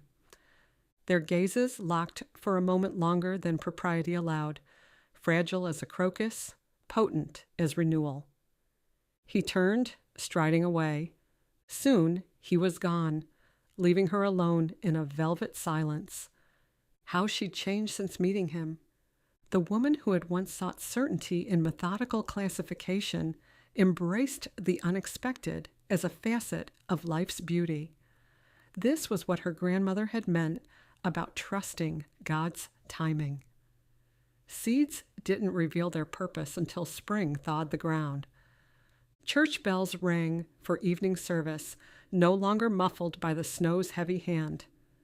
Rosalind stepped through the conservatory, touching each thriving plant. At the well, she filled the copper pitcher and breathed the same blessing she'd said countless times, for healing, for hope, for the glory of what grows in faithful hands. Then her pencil slid across her journal, recording changes in coloration and the asymmetry of recent growth. She added a message beneath the observations. April 15th, 1924. Today, I walked among miracles and speculated that the greatest wonder might be the gardener rather than the garden. As she watered each bed, Rosalind sensed what her grandmother must have known all along, that the most fertile ground lay neither in pure science nor in blind faith, but in the rich soil where both took root. Soon afterward, Rosalind dined with Mrs. Barrett for a late dinner in the sitting room. The experience with Edmund had left her thoughtful, her mind continuing to process the sights she'd witnessed. "You're quiet this evening," Mrs. Barrett observed, serving a meal of roast chicken and spring vegetables. "Yes, there's a lot to think about," Rosalind replied, accepting the plate gratefully. During dinner, Mrs. Barrett switched on the wireless radio, catching the final strains of Ain't We Got Fun. "They say Mr. Gershwin will perform live next week," she commented, adjusting the dial.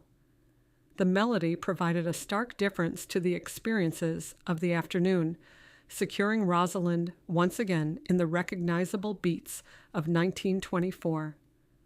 A burst of static yielded to the smooth voice of the announcer. Then a jazz tune from Paul Whiteman's orchestra hummed through the speaker, its syncopated rhythm a sign of changing times. Between songs, news bulletins crackled, President Coolidge's latest speech, talk of the upcoming election, and the heated debates over prohibition enforcement. The newscaster mentioned Nellie Taylor Ross, poised to become the first woman governor. Mrs. Barrett adjusted the volume, lips pressing together at the mention of another speakeasy raid. The world was shifting, fast and uncertain, and the radio carried every bit straight into Rosalind's home. As she listened to the jazzy melodies, part of her awareness remained attuned to the flower and to Edmund. Was she developing feelings for him and the possibilities he represented? A future where faith and reason entwined as climbing roses on a trellis, each supporting the other? After dinner, Rosalind gathered the dishes. Mrs. Barrett protested, although Rosalind insisted on carrying the china and silverware into the kitchen, their common evening routine restored despite the events of the day. Upon re-entering the conservatory, she extinguished the lamps one by one, leaving only moonlight to bathe the glass-enclosed garden. Tomorrow promised new growth, new measurements, new discoveries, and perhaps another visit from Edmund Winterborne. Chapter 5. The Language of Growth. Rosalind woke to the sound of rain and the mild percussion of spring showers tapped against the window panes. 3 weeks had passed since her walk with Edmund through the meadow of blooming crocuses. 3 weeks of warming days and lengthening sunlight, of Greenfield's steady revival, of the silver flower becoming ever taller. 3 weeks without a glimpse of a man with platinum hair and eyes the color of April skies. Rosalind swung her feet to the floor, pushing away disappointment. She had work to do, important work, that required her full attention. The conservatory beds flourished as never before, yielding medicines that Dr. Caldwell called astonishing. The university had agreed to her terms for a collaboration and agreed to send Miss Harlow an assistant who helped to manage Rosalind's methods with respect instead of skepticism. Rosalind's approach combined documentation with cultivation, watering plants at specific times of day, arranging specimens according to their complementary properties, and maintaining detailed records of each plant's response to changing light and temperature. While academics might have dismissed her focus on the copper pitcher or her habit of speaking to struggling seedlings, They couldn't argue with the remarkable medicinal value her plants consistently produced. She glanced at the clock. She had visitors due soon, visitors who required preparation. After washing with cool water from the porcelain basin on her dresser and pinning her hair away from her face, she dressed in clothes suited for a working botanist: a skirt in dark blue linen, a white blouse with rolled sleeves, and boots that could withstand mud or leaf mold. She no longer felt obliged to maintain the formal attire her mother had deemed essential to a young lady's social standing. Science was messy. Life was messy, especially life that involved cultivating plants. Mrs. Barrett was already in the kitchen, frying bacon and slicing bread for toast. "The children will be here at 10, she said, glancing up as Rosalind entered. "Miss Harlow reports there are 22 in the class, as of this morning." 22. Rosalind poured coffee from the percolator, inhaling its familiar bitterness. "Excellent, and 6 more than last month." Mrs. Barrett looked out the window where raindrops traced crooked paths down the glass. "They'll have to use the orangery instead of the garden today. The orangery will provide shelter." Rosalind agreed, thinking of the chattering children who had visited each Friday since Easter. Greenfield's elementary class, learning about plants, seasons, and the cycles of growth. Oddly enough, the suggestion to have the children visit had originated from Edmund. "Children understand more clearly than most adults," he'd said as they'd walked among the crocuses that day in the meadow. "They see with their eyes and their hearts." He'd proven surprisingly practical about the conservatory's future, helping Rosalind imagine how it might serve Greenfield beyond providing medicines and research examples. The children's program was the beginning. If only he'd visit more often than these brief, unpredictable appearances. Similar to rain in a drought, each encounter left her simultaneously refreshed and yearning for more, as though he'd become essential to her in ways she hadn't anticipated and couldn't explain. "Miss Drew, are you listening?" Mrs. Barrett's voice broke through Rosalind's reverie. Rosalind raised her eyes from her china cup. "I'm sorry. What were you saying?" "Professor Merrick telephoned from Northampton. He presented your foxglove findings at Smith College and will arrive this afternoon with several visiting botanists and doctors." Mrs. Barrett continued kneading bread dough, her experienced hands working the flour without glancing down. "You'll want to change before they arrive."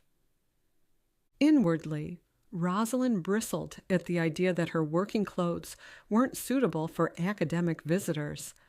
The old Rosalind, the woman who'd existed before midnight meetings, would have hurried to dress in her most respectable attire, anxious to win the approval of learned men with their scientific certainties. The new Rosalind had less patience for such concerns. She had formed a partnership with a man who understood the seasons, unlike any university department head. What were a few professors and physicians compared to him? Yet a small voice, one that sounded suspiciously like her father, whispered that a woman with no husband, no children, and an unmarketable passion for botanical science was courting a lonely future. Her college friends had written of engagements and weddings, while Rosalind's letters described successful propagation methods. At night, she gazed at the fading photograph of her parents on their wedding day. Would any man ever look at her with such certainty? No, this was the past, and she must concentrate on the present, which meant that appearances did matter. "I'll change after the children's visit," she conceded, grabbing a slice of toast and finishing her coffee. The rain lessened to a misty drizzle and beaded the grass with a jade-like sheen. She walked to the greenhouse, inhaling the scent of moist soil and lush foliage. Inside, bees emerged through open vents, butterflies from cocoons.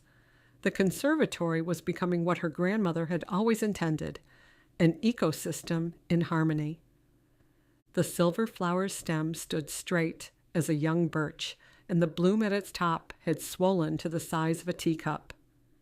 "Hello," Rosalind greeted the flower. Sometimes the leaves trembled when she spoke. Sometimes the veins brightened. Once, she could have sworn it leaned toward her, though the stem never bent. She made her rounds, checking each bed for fresh growth. The foxglove spikes were loaded with bell-shaped flowers in shades from pale pink to deep purple. She harvested the hardiest blooms for Dr. Caldwell to prepare digitalis extracts for his patients, setting them in a tray for drying.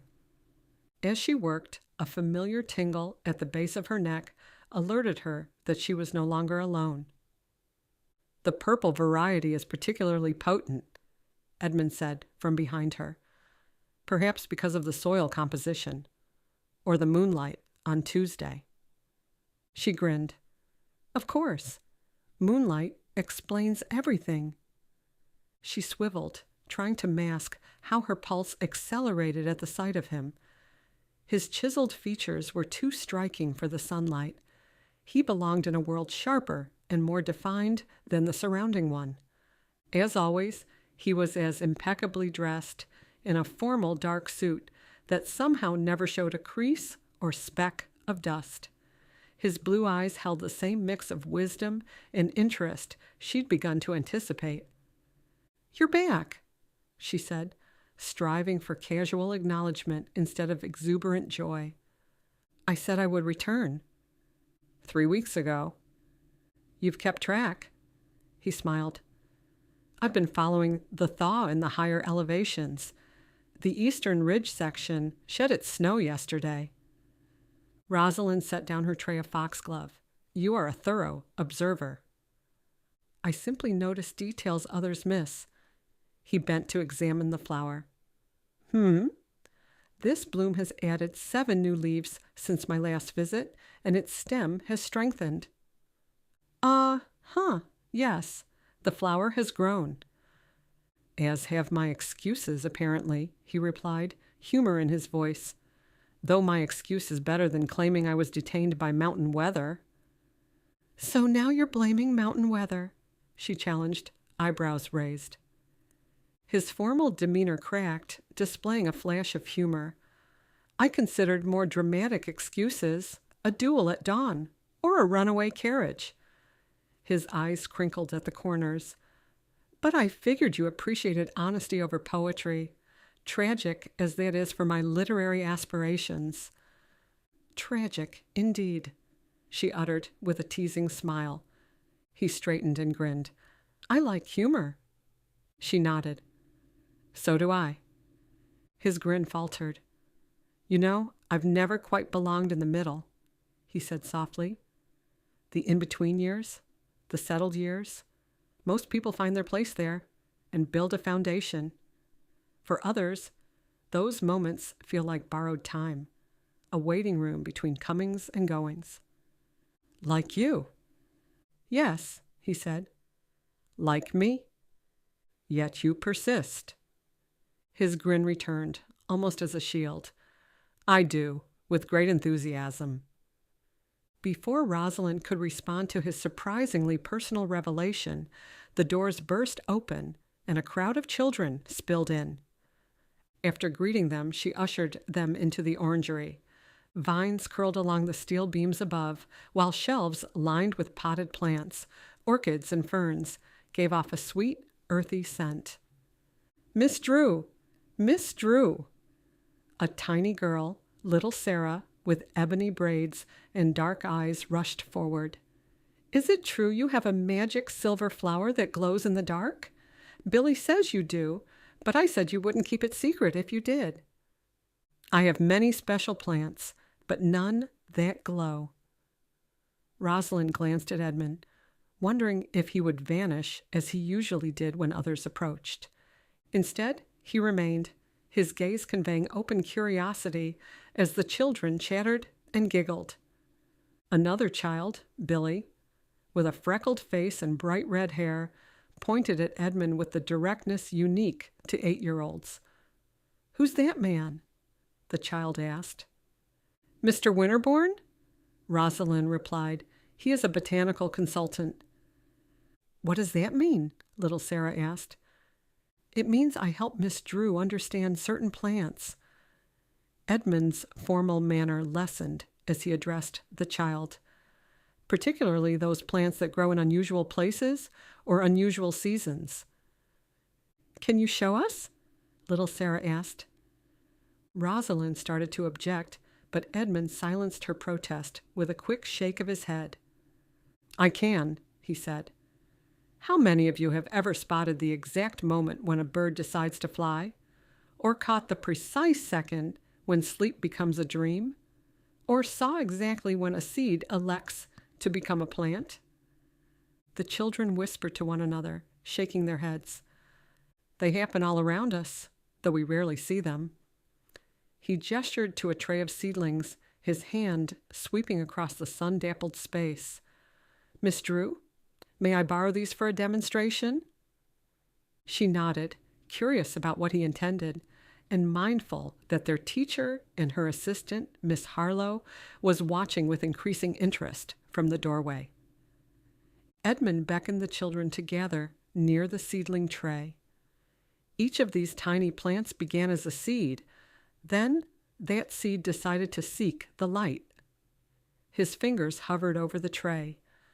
Plants grow in special patterns. Music also has patterns. Even the most restless child felt silent as he explained. "Music and plants are friends," he continued. "When we play certain music, plants often grow better." Miss Harlow nodded. "Yes, children. Like our science lesson last week about what helps plants thrive." "My grandmother often played Clair de Lune on the piano," Rosalind said. "The music drifted in from the parlor, and the plants always seemed to respond." Miss Harlow tilted her head. "How?" "Subtly. Jasmine opened sooner on those evenings, and the air seemed calmer," Rosalind replied. The leaves had also quivered, encouraged by a breeze that wasn't there, but she didn't say that part aloud. "Studies suggest that certain compositions affect plant growth," Edmund added. "Several botanists believe it's the mathematical patterns in the music." "Can we sing to make them grow faster?" Billy asked. "What a marvelous idea," Miss Harlow said. "Let's learn a planting song for our next visit." Edmund smiled, quick and genuine. "Splendid," he said. "Plant growth is influenced by more than sunshine and water. Kindness counts, too." His gaze lingered on Rosalind, and her face heated. His words held a closeness, an understanding. For several seconds, everyone in the room faded, leaving only the two of them. Edmund broke the contact and strode to the Atwater Kent radio Mrs. Barrett had placed on a side table. "Think of it," he said. "Marconi sending voices across oceans through invisible waves. Well, plants respond to similar patterns." He glanced at Rosalind. "May I?" At her nod, he turned the wooden dials, adjusting the frequency until the crackling gave way to a violin concerto. Rosalind recognized it, the first movement of Mendelssohn's Violin Concerto in E minor, Opus 64. "Not quite Debussy's Clair de Lune," he said to Rosalind. "However, this Mendelssohn piece has similar mathematical patterns."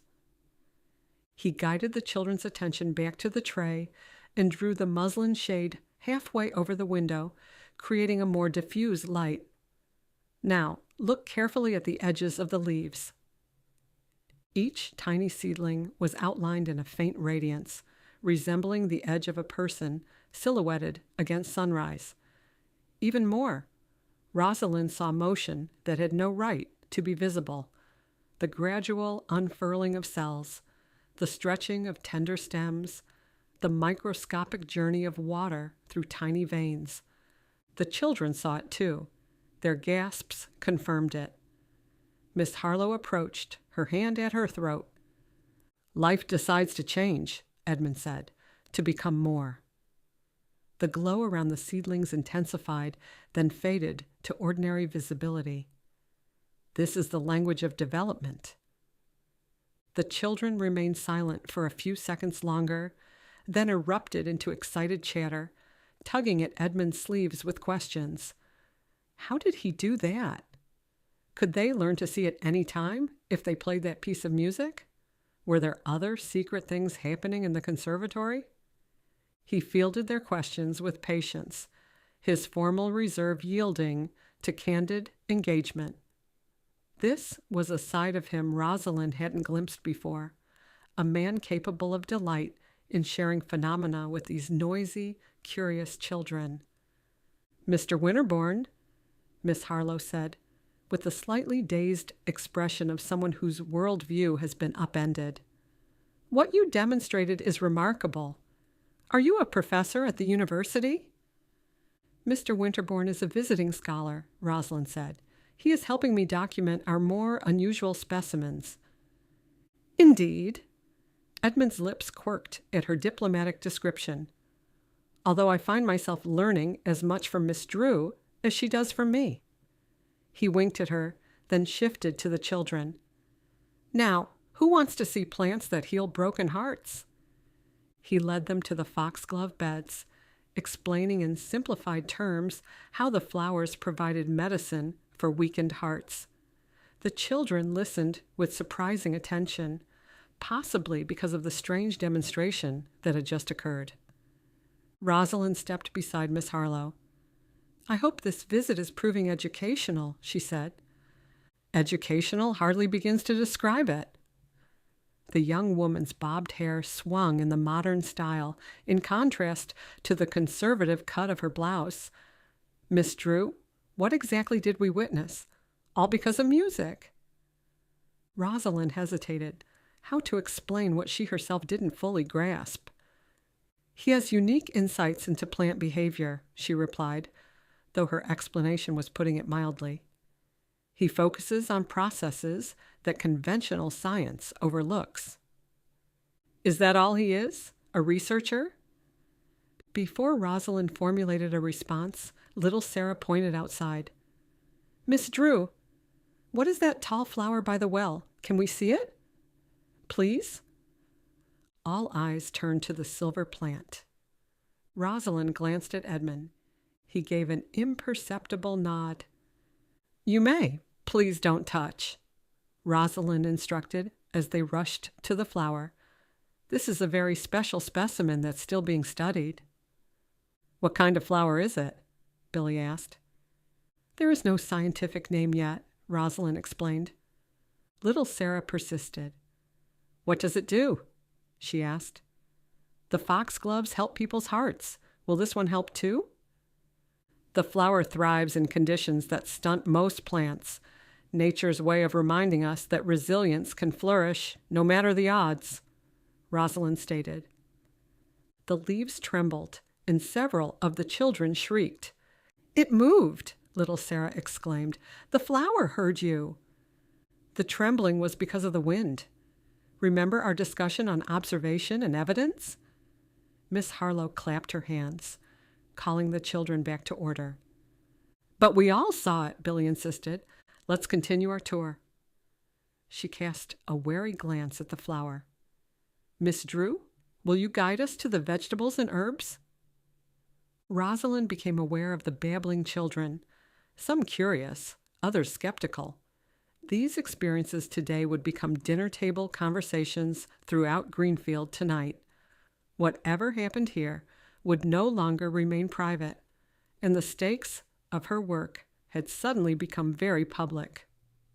She led the class to the kitchen gardens, and the remainder of the visit passed in botanical education. Rosalind demonstrated how to identify common herbs, highlighted the importance of beneficial insects, and helped each child plant a bean seed in a clay pot to take home. After the children departed with their pots and wildly embellished stories about the magical flower, she and Edmund went to the well. She paused at a bed of struggling seedlings, the last survivors from seeds her grandmother had collected. Despite her best efforts, they were fragile, suspended between growth and withering. Her knowledge offered no solution. These particular specimens had always responded more to Elizabeth Drew's care than to conventional methods. Rosalind knelt, removed her gardening gloves, and placed her bare hands in the soil. Then she closed her eyes, her lips moving in prayer. "Lord, you know what these plants need better than I do," she whispered. "Guide my hands as I tend your creation. Let these grow according to your purpose, not mine." Edmund came to stand beside her. "I don't mean to intrude," he said quietly. She looked up, then stood. "You didn't."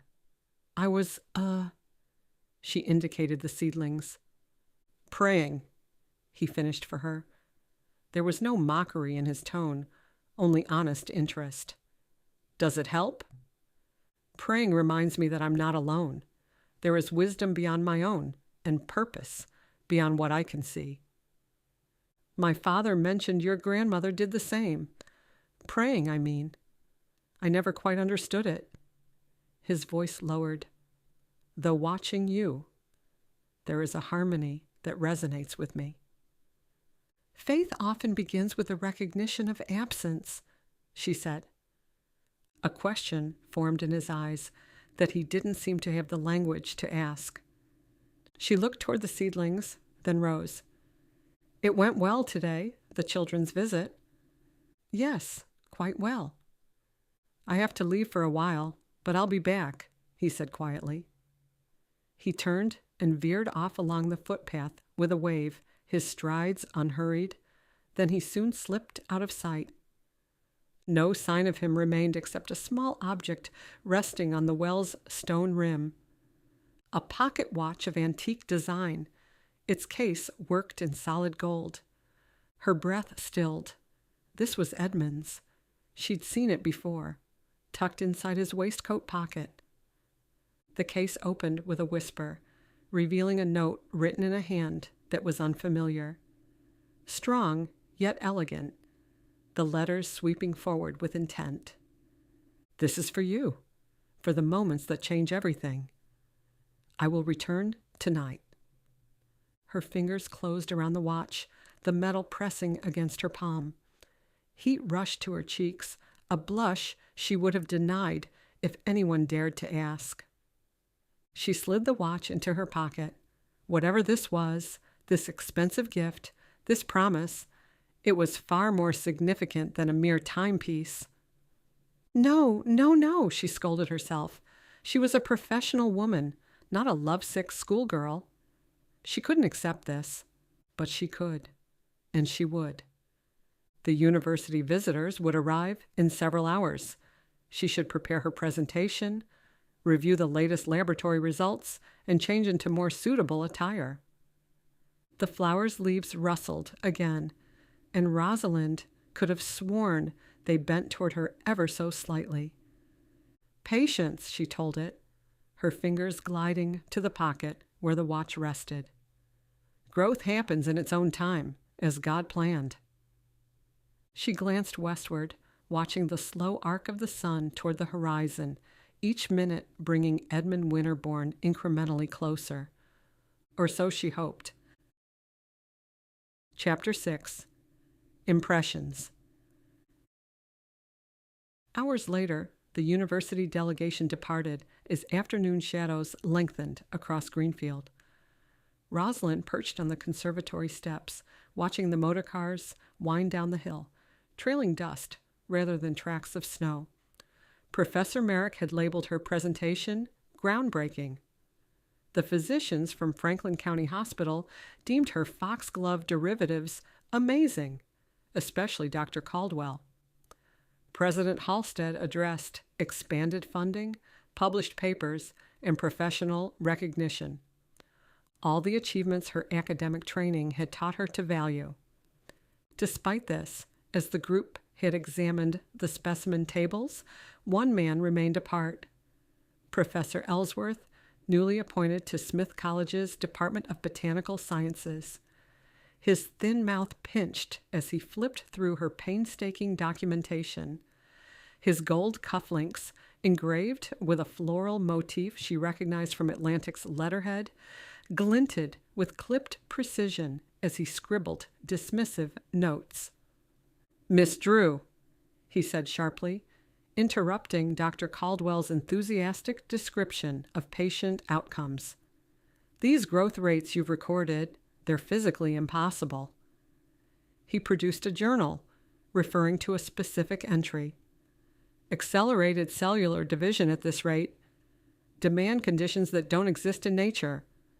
Plus, these molecular structures contradict fundamental principles of plant morphology." Dr. Caldwell cleared his throat and said, "However, the results speak for themselves," he interjected. "People can falsify results," Professor Ellsworth countered, "or misinterpret it by those eager to find miracles where only coincidence exists." Professor Merrick stepped forward. "Professor Ellsworth, surely you're not suggesting—" "I'm stating plainly that these findings require verification by independent researchers under regulated settings." He frowned at her. "I will formally challenge your claims in the Journal of Plant Biology unless I see definitive proof that standard scientific methods can replicate these phenomena."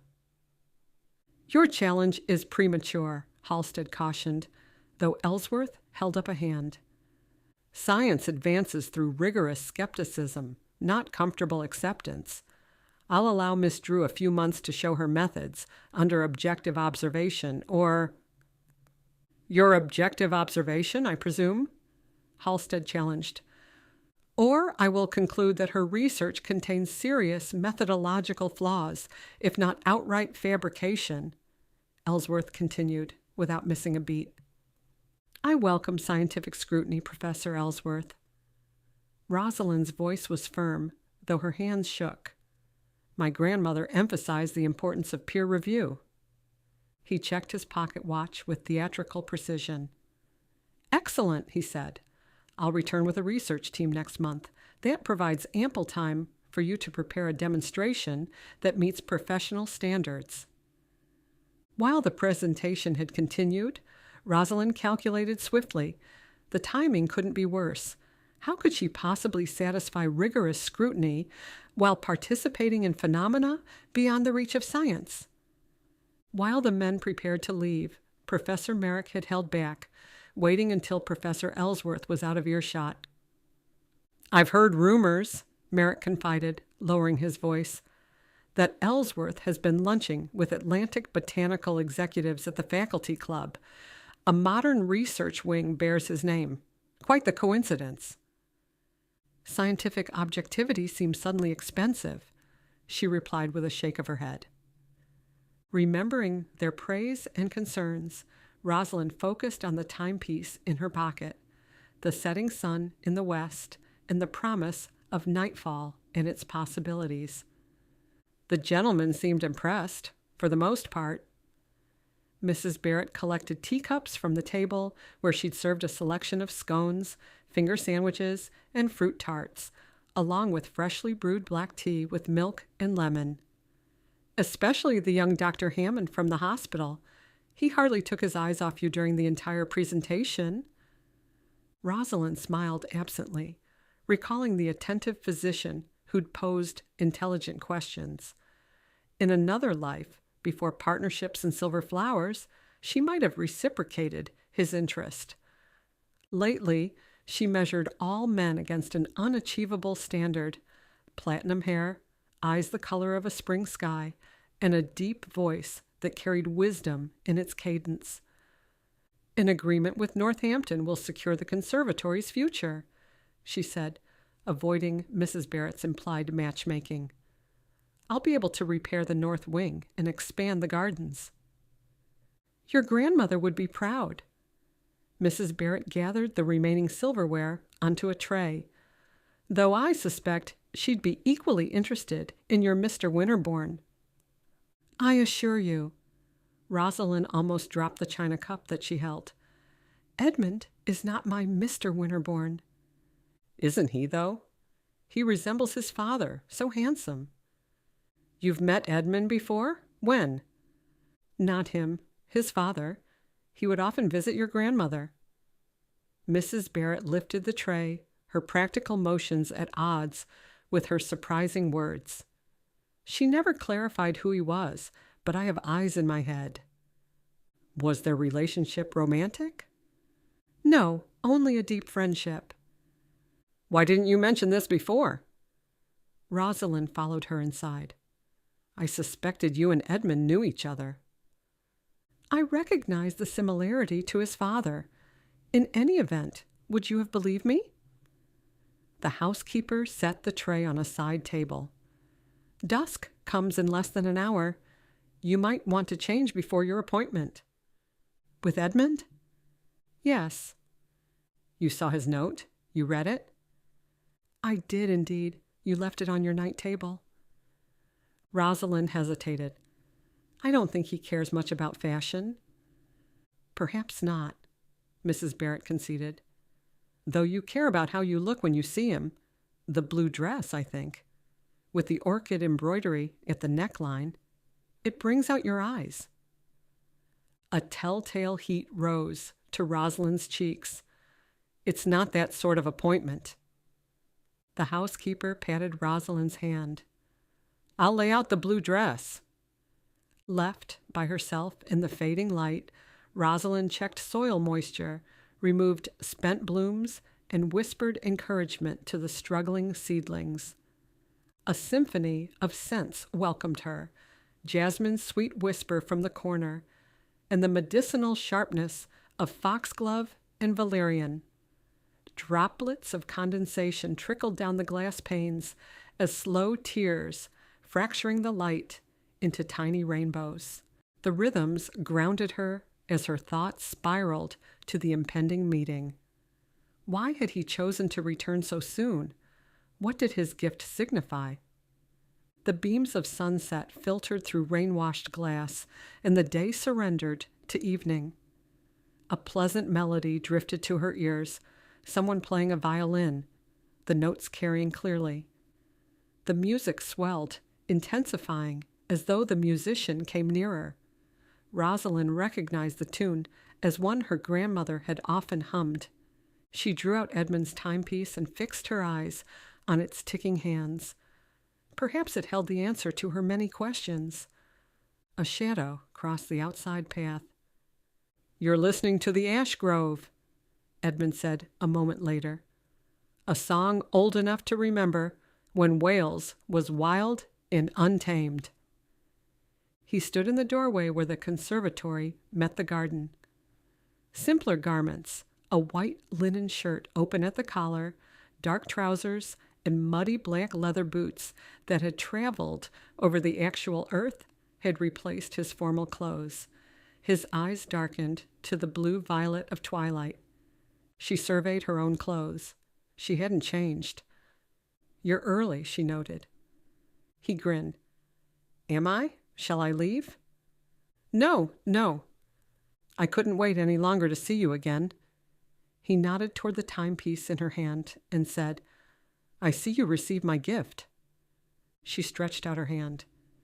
It's yours. Not anymore. It's my gift to you. Why? Because I wanted to give you a gift. It belonged to my great-grandfather and is a family heirloom. An heirloom? I couldn't possibly. Please. He folded her fingers over it. I want you to have it. I'm hoping this will help you understand me better. The statement carried vulnerability.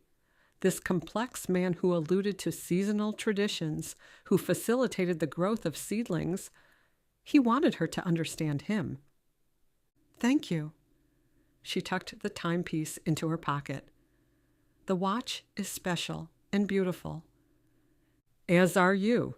Few people witness what you've witnessed and maintain both their intellectual curiosity and their sense of awe. Most choose one or the other. My grandmother managed both, Rosalind said. Elizabeth Drew was insightful. Science without wonder becomes mechanistic, while wonder without understanding becomes superstition. You speak as if you knew her well. His gaze dropped to his hands, and the formal facade slipped. I never met her, he said, though my father talked about her frequently. She saved my father's life. Of all the revelations Rosalind had expected, this ranked among the least. What happened? Edmund turned, his profile pronounced against the darkening sky. Dad was alone for many years after my mother's passing. We moved often, never belonging. A lot like me, I suppose, the never belonging part. Edmund stared at a point beyond her. Forgive me, I rarely speak of personal matters. Please, tell me more, she said. He was a man who understood loneliness, much as she did. Nearly 40 years ago, my father was caught in a violent storm while documenting a rare plant. Lightning struck him, badly injuring him. Your grandmother found him, attended to him, and nursed him to health. She showed him kindness when he'd forgotten such traits existed.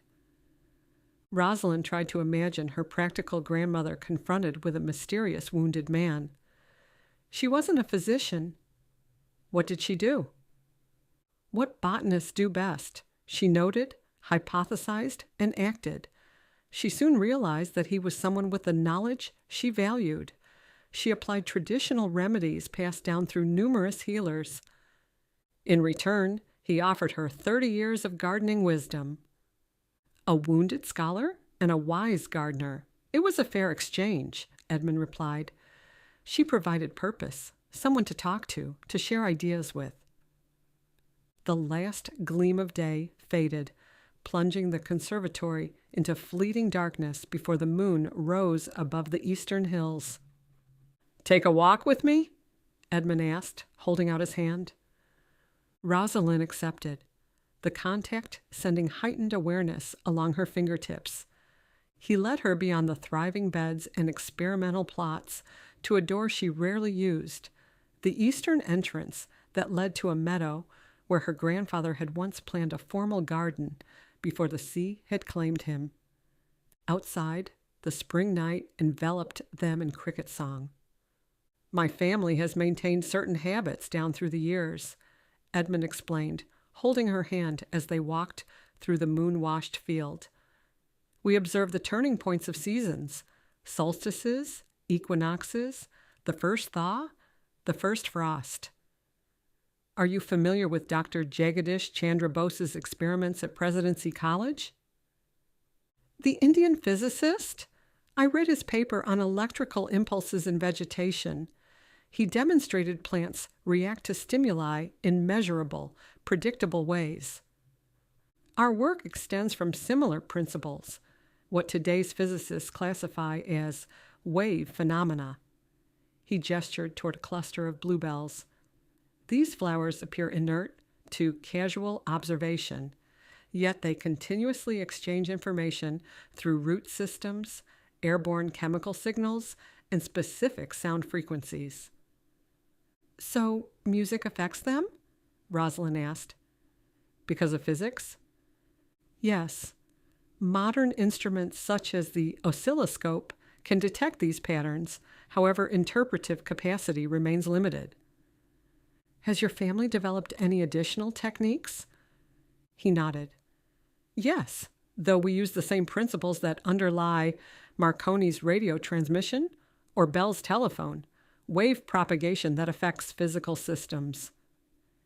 His words, more detailed than mere conversation, invited questions.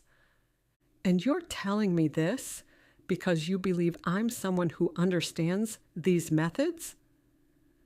There are many traits to describe you, Rosalind Drew. Edmund stopped where the meadow bordered the forest. Courage, intelligence, compassion, integrity. He clasped her hand with a feather-light touch, as if it were a jewel. Then he brought her hand to his lips and kissed her palm, softly, deliberately. But what I admire most is how you make room in your heart for everyone, but never seek anything in return. That kind of strength, it humbles me." From anyone else, such words sounded as practiced flattery. From Edmund, they conveyed more. Each quality he named seemed more than mere observation, more of an appreciation of her character. She stayed motionless, her hand warm from his kiss, and pressed it to her chest. "Edmund." Her eyes shimmered with tears. "No one has ever seen me so completely." He smiled, a heartfelt expression that transformed his composed features, speaking with a silent conviction that required no theatrical gesture or raised voice. "Where exactly are we going?" She glanced behind her shoulder at the conservatory. "To a place my father showed your grandmother." Edmund motioned to the forest, where music and botany intersect in ways science is finally beginning to understand. How can I possibly explain to Professor Merrick how certain plants respond to music, or how the children reacted when they witnessed the seedling's growth? A laugh escaped him. "People have accused me of being overly serious. My grandfather says I was born middle-aged and have been aging backward ever since." The laugh transformed his face, creating fine lines around his eyes that showed a rare, genuine joy. "Your analytical precision mixed with curiosity is so refreshing, Rosalind. You remind me there's beauty in both understanding and the unexplainable." They went further, through underbrush less dense than it should have been, and an unusually bright moon guided their steps. "You'll hear it soon." He pointed to the path. The forest opened into a clearing dominated by an oak tree of impressive proportions. Its trunk would have required 5 people linking hands to encircle it, the branches extending toward stars visible through a canopy opening that framed the moon. At its base sat a man with time-lined features, drawing a Welsh melody from his violin, the same instrument from earlier. Night-blooming flowers unfolded and vines swayed, possibly from the vibrations of the sound waves or from the evening breeze. "Grandfather," Edmund called, and the man put down his violin. "May I introduce you to a special woman? Rosalind Drew, Elizabeth Drew's granddaughter." The violinist had Edmund's eyes, though faded with age, and the same aristocratic bearing. His hair was pure white, and his hands bore the windswept quality of a person who had spent decades outdoors. "So, this is Elizabeth's beautiful granddaughter. You favor her. That same spark, right there." The man pointed to Rosalind's eyes. She always saw more than she let on. She viewed reality in layers. Rosalind smiled, his kind voice easing her nerves. "You play beautifully, by the way." "My grandson plays as well, much better than me." Rosalind whirled to face Edmund. "You do? You never told me. Where did you study?" "Here and there." Edmund grinned. "Rosalind, this is my grandfather, Arthur Winterborne, the man who shaped my father's knowledge of botanical harmonics, and the reason I sometimes seem like I'm moving quickly from here to there." Arthur shrugged. "I need care. Doctor's appointments and such. I keep my grandson busy." "It's a privilege, grandfather," Edmund said. Rosalind's chest warmed. Edmund didn't only say the right things, he meant them. How rare it was, a man so steady and good. "Botanical harmonics?" she repeated. "How plants react to sound, to vibration, to music." Arthur brought the violin to his chin. "Care to observe?" At Rosalind's go-ahead, he began a different melody, slower, more deliberate. As he played, tiny spores that had lain dormant in the soil started their natural germination process. White mushrooms emerged from the leaf litter, their caps unfolding in a pattern that appeared to follow the music's rhythm. Simultaneously, several early spring wildflowers trillium and bloodroot, unveiled their buds, their petals awakening from sleep. Edmund produced a small tuning fork from his pocket. An opera singer can shatter crystal with the right note, he explained, striking the fork against his palm. He held it near a closed bud, which visibly quivered and unfurled as the silent vibration transferred. Life responds to frequencies beyond human hearing, music written in the language of growth. Your studies are innovative, Rosalind said. The university will recognize that. They won't believe it. Arthur lowered his violin. They'll seek conventional explanations, chemical reactions, coincidences, even deception.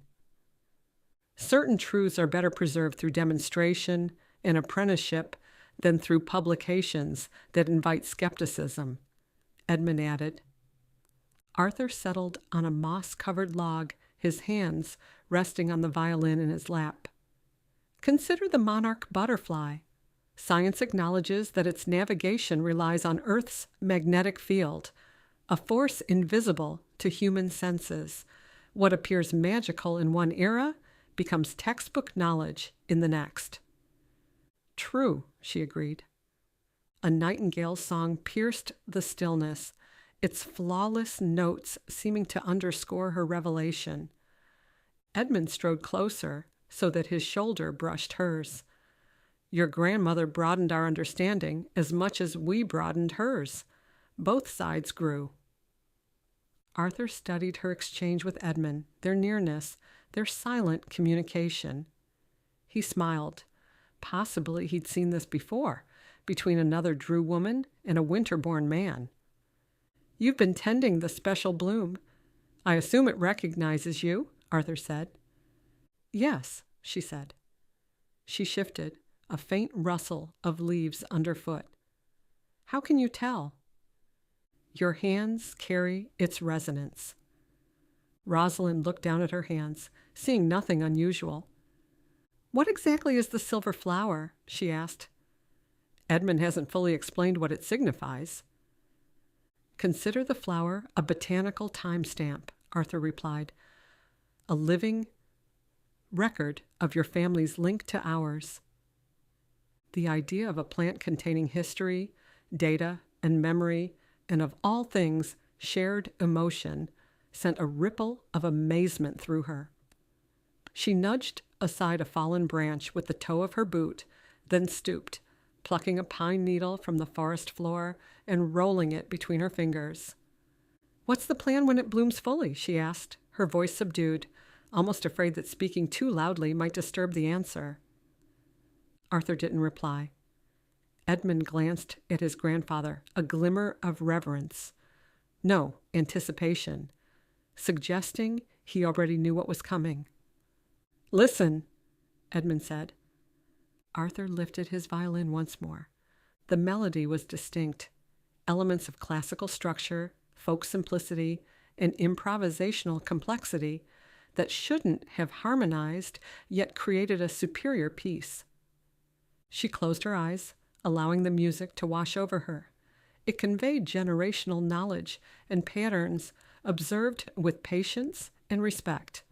Of truth, that lived in the spaces between established categories. Tears traced cool paths down her cheeks. Some truths bypassed the mind, addressing the heart in a language older than words. Edmund outlined a music notation in the air. We have chronicled the how, the patterns, and the harmonics that quicken growth, but we've never answered the why. This was another expression of God's infinite variety, the same divine creation that yielded both everyday daisies and a once-in-a-lifetime comet. That is where your practices and my faith complement each other, she stated. You've learned to play the notes. I've glimpsed the composer. Arthur bobbed his head. My son, Edmund's father, would return from visits with your grandmother, and somehow he would be different. She saw meaning where we merely recorded arrangements. We mapped divine fingerprints all along without recognizing the hand behind them. Rosalind thought of her grandmother's journals brimming with technical observations alongside poetic descriptions as Arthur picked up his violin. This time, the melody that spilled was unmistakable. Bye-bye Blackbird, filled with longing and layers of meaning. Rosalind didn't speak, only listened.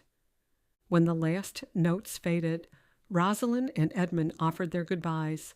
The forest greeted them as they returned to the winding path. Partway, she stumbled over an exposed root.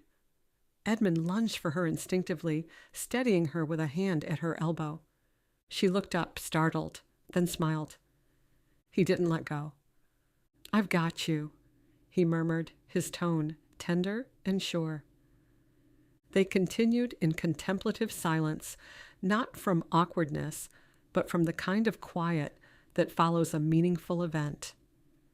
At the eastern door, Edmund paused. "I must take my grandfather home, so I'll be gone for a few days." She regarded him.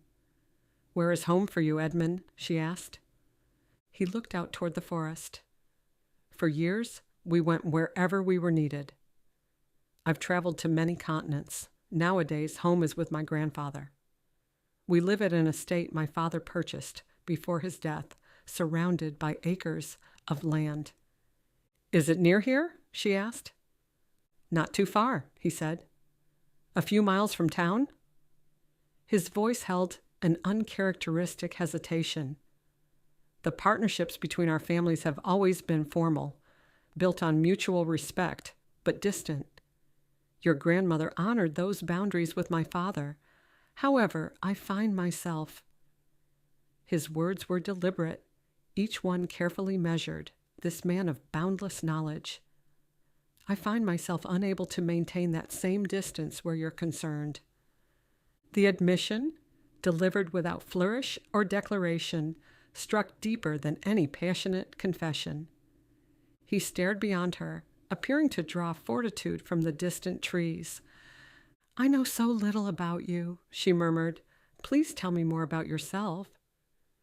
"There's not much to tell." "I think there's a lot to tell." He shifted and cleared his throat. "During the war, I volunteered as a medic. I held the hands of dying men in muddy trenches, wrote letters to families who would never hear their loved ones' voices again. I saw the fragility of life, how rare genuine connection is in this fractured world." He met her gaze. "Since returning, I've kept to myself. Plants ask for care. Books ask only to be read. You ask for nothing, and yet I want to give you all I have." This wasn't a mere attraction. This was recognition, a sense of home found in another. She swallowed. "I want the same." He stepped closer, the space between them charged with unspoken possibility. She noted additional details about him, the thin scar tracing his left eyebrow like a question mark, the way his confident hands betrayed the faintest tremor when extended toward her, how his tone went to a lower register when speaking only for her ears. "May I?" he asked. At her nod, he slid a strand of hair from her cheek, his touch unwavering and reassuring. Time slowed, the universe narrowing to this moment, this connection. He studied her face with the careful attention of a painter preparing a portrait from memory alone. "I never expected this," he said. "You and me? How did you slip past every defense I've ever built?" She didn't speak. Instead, she leaned in ever so slightly, and he matched her movement. Their lips touched with quiet certainty, a meeting of hearts. When they drew apart a few seconds later, he pressed a kiss to her palm, an action poised between tradition and longing. "Until tomorrow, then," he said as he stepped back. "Wait." Rosalind reached out, but he had already rounded the corner, his figure fading into the shadows, leaving only the memory of his kiss. She remained in the same spot for a breath. As she moved toward her grandmother's Bible, she encountered Mrs. Barrett arranging fresh flowers near the entryway. "How did you recognize the similarity?" Rosalind asked, resuming their earlier conversation. "You never mentioned knowing the Winterbornes before." The housekeeper paused. "Your grandmother trusted me with certain matters. I was present the night she saved Edmund's father's life, preparing bandages, brewing willow bark tea for his fever." "Was he badly injured?" "Yes, but he recovered brilliantly." A flicker of fondness broke through her composure. "I kept many secrets, dear, not because they contain anything shameful, but because timing matters in human hearts." Rosalind's mind circled back to this knowledge, reluctant to let go. She lifted her gaze upward, whispered a prayer, and turned to the Bible. "Trust in the Lord with all your heart, and lean not on your own understanding. In all your ways submit to him, and he will make your paths straight." The verse from Proverbs, the tension between insight and mystery, between what she could explain and what she was only beginning to comprehend. Did Edmund understand these words as she did? Did the God who created both scientific law and musical harmony communicate with Edmund through traditions he'd never recognized as spiritual? Chapter 7. A Frost Between Us. "Miss Rosalind Drew, have you forgotten about the ladies' auxiliary meeting?" Rosalind nearly knocked over her microscope when Mrs. Barrett's voice shattered her concentration.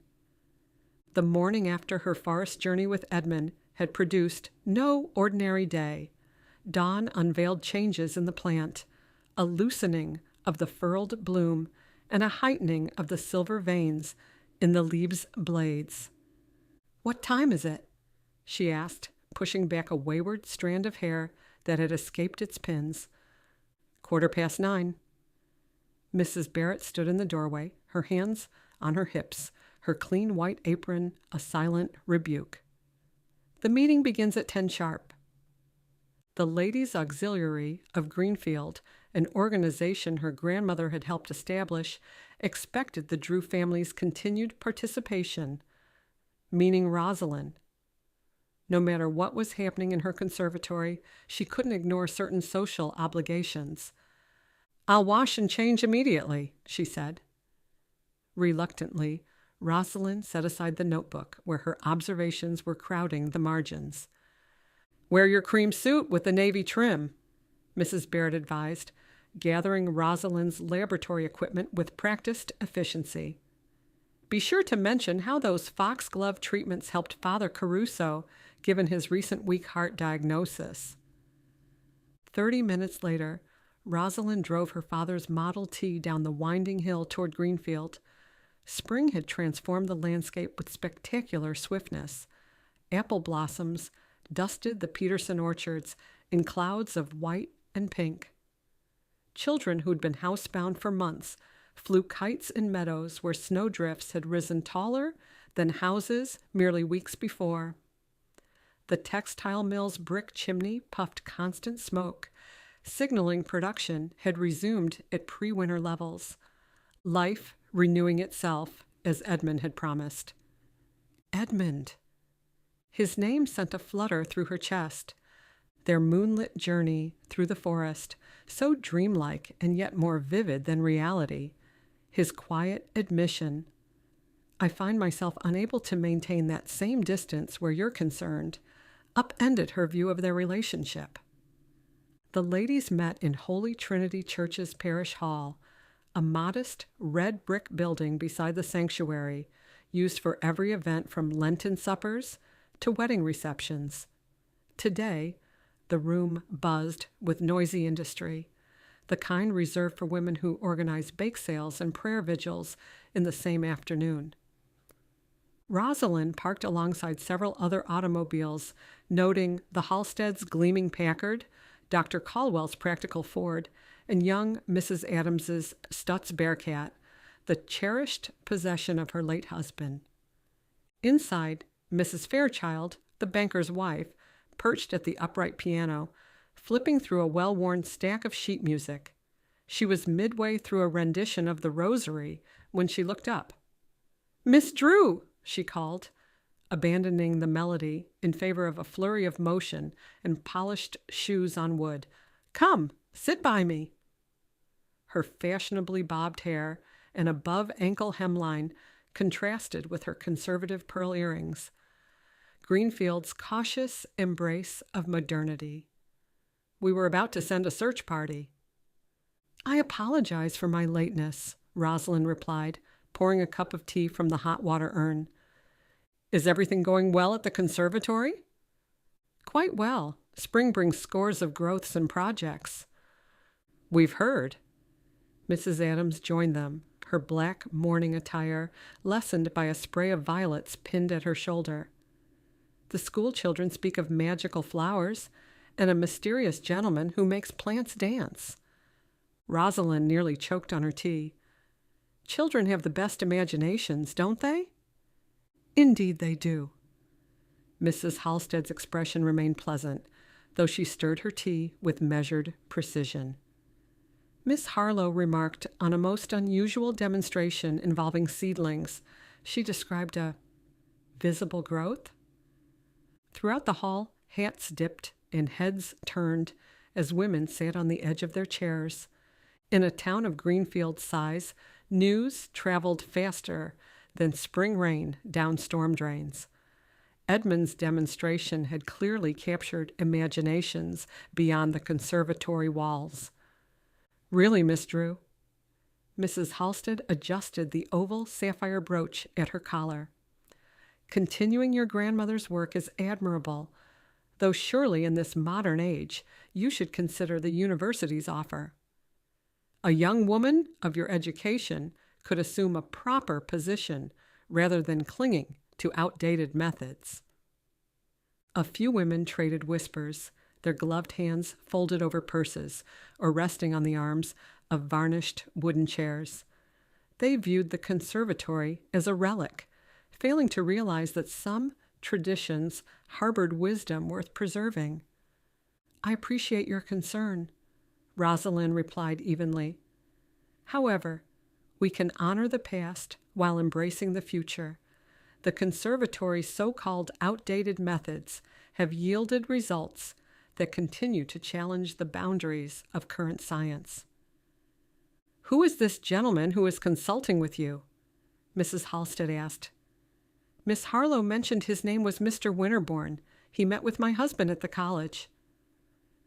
"Mr. Winterborne has a gift for education," Rosalind said carefully. "Mr. Winterborne," Mrs. Adams repeated, glancing at the other women seated at their table. "Any relation to the Lowells of Boston?" Florence Lowell mentioned a Winterborne family at her garden party last summer, commented they had a gorgeous collection of rare botanicals. Rosalind gripped the delicate handle of her teacup. The Lowells were friends of her father's, prominent and influential in Boston society. Were they familiar with Edmund's family? Were they connected? "Is he from that same lineage?" Mrs. Adams inquired. "If he is, I'm unaware of it. He is a visiting scholar," Rosalind replied, the description of him becoming her standard refrain. "He consults on various botanical projects. Some are suggesting he's more than a consultant. He represents a specialized, scholarly institution." Rosalind shifted in her chair. "Ladies, Greenfield has always respected the Drew family's dedication to research advancement. I would hope such respect applies to my professional collaborations as well." Mrs. Barrett appeared beside her. "Mr. Winterborne's father collaborated with Elizabeth Drew for decades. The families share a long history. Nothing more scandalous than science, I'm afraid." The pointed reminder of her grandmother's impeccable reputation settled the matter, though Rosalind knew small-town speculation wasn't easily extinguished. She silently thanked Mrs. Barrett for the intervention, even as she recognized the half-truth it contained. Mrs. Adams leaned closer. Anyway, Clara Mason glimpsed him yesterday near Grayson's store. Said he looked as if he'd walked straight from a silent film. Devastatingly handsome, were her exact words. Heat crept up Rosalind's neck. Before she could respond, Father Caruso stepped forward. With his salt and pepper hair and eyes as stable as his voice, he called the meeting to order. The priest had ministered to Holy Trinity for 4 decades, guiding his parishioners through prosperity and hardship. How much stronger he looked since beginning treatment with her foxglove preparation, she thought. His color had improved, his breathing eased, his hands steadier than they'd been in weeks. Ladies, if I may direct your attention to the business at hand, he began. We are experiencing our first real thaw in years. The Spring Festival is in 2 weeks, and we need to finalize preparations. The festival marked Greenfield's official observance of spring. Plans included a maypole dance for the children, a farm produce exhibition, musical performances, and booths displaying local crafts. Before we proceed, Mrs. Adams rose from her chair with a rustle of black crepe. I must address the disturbing reports from last Saturday's gathering at the Miller barn. She adjusted her hat, a style more fashionable than appropriate for her widow's status. Sheriff Parker discovered evidence of a bottle party with illicit spirits and jazz recordings. Youth will invariably test boundaries, Father Caruso remarked diplomatically.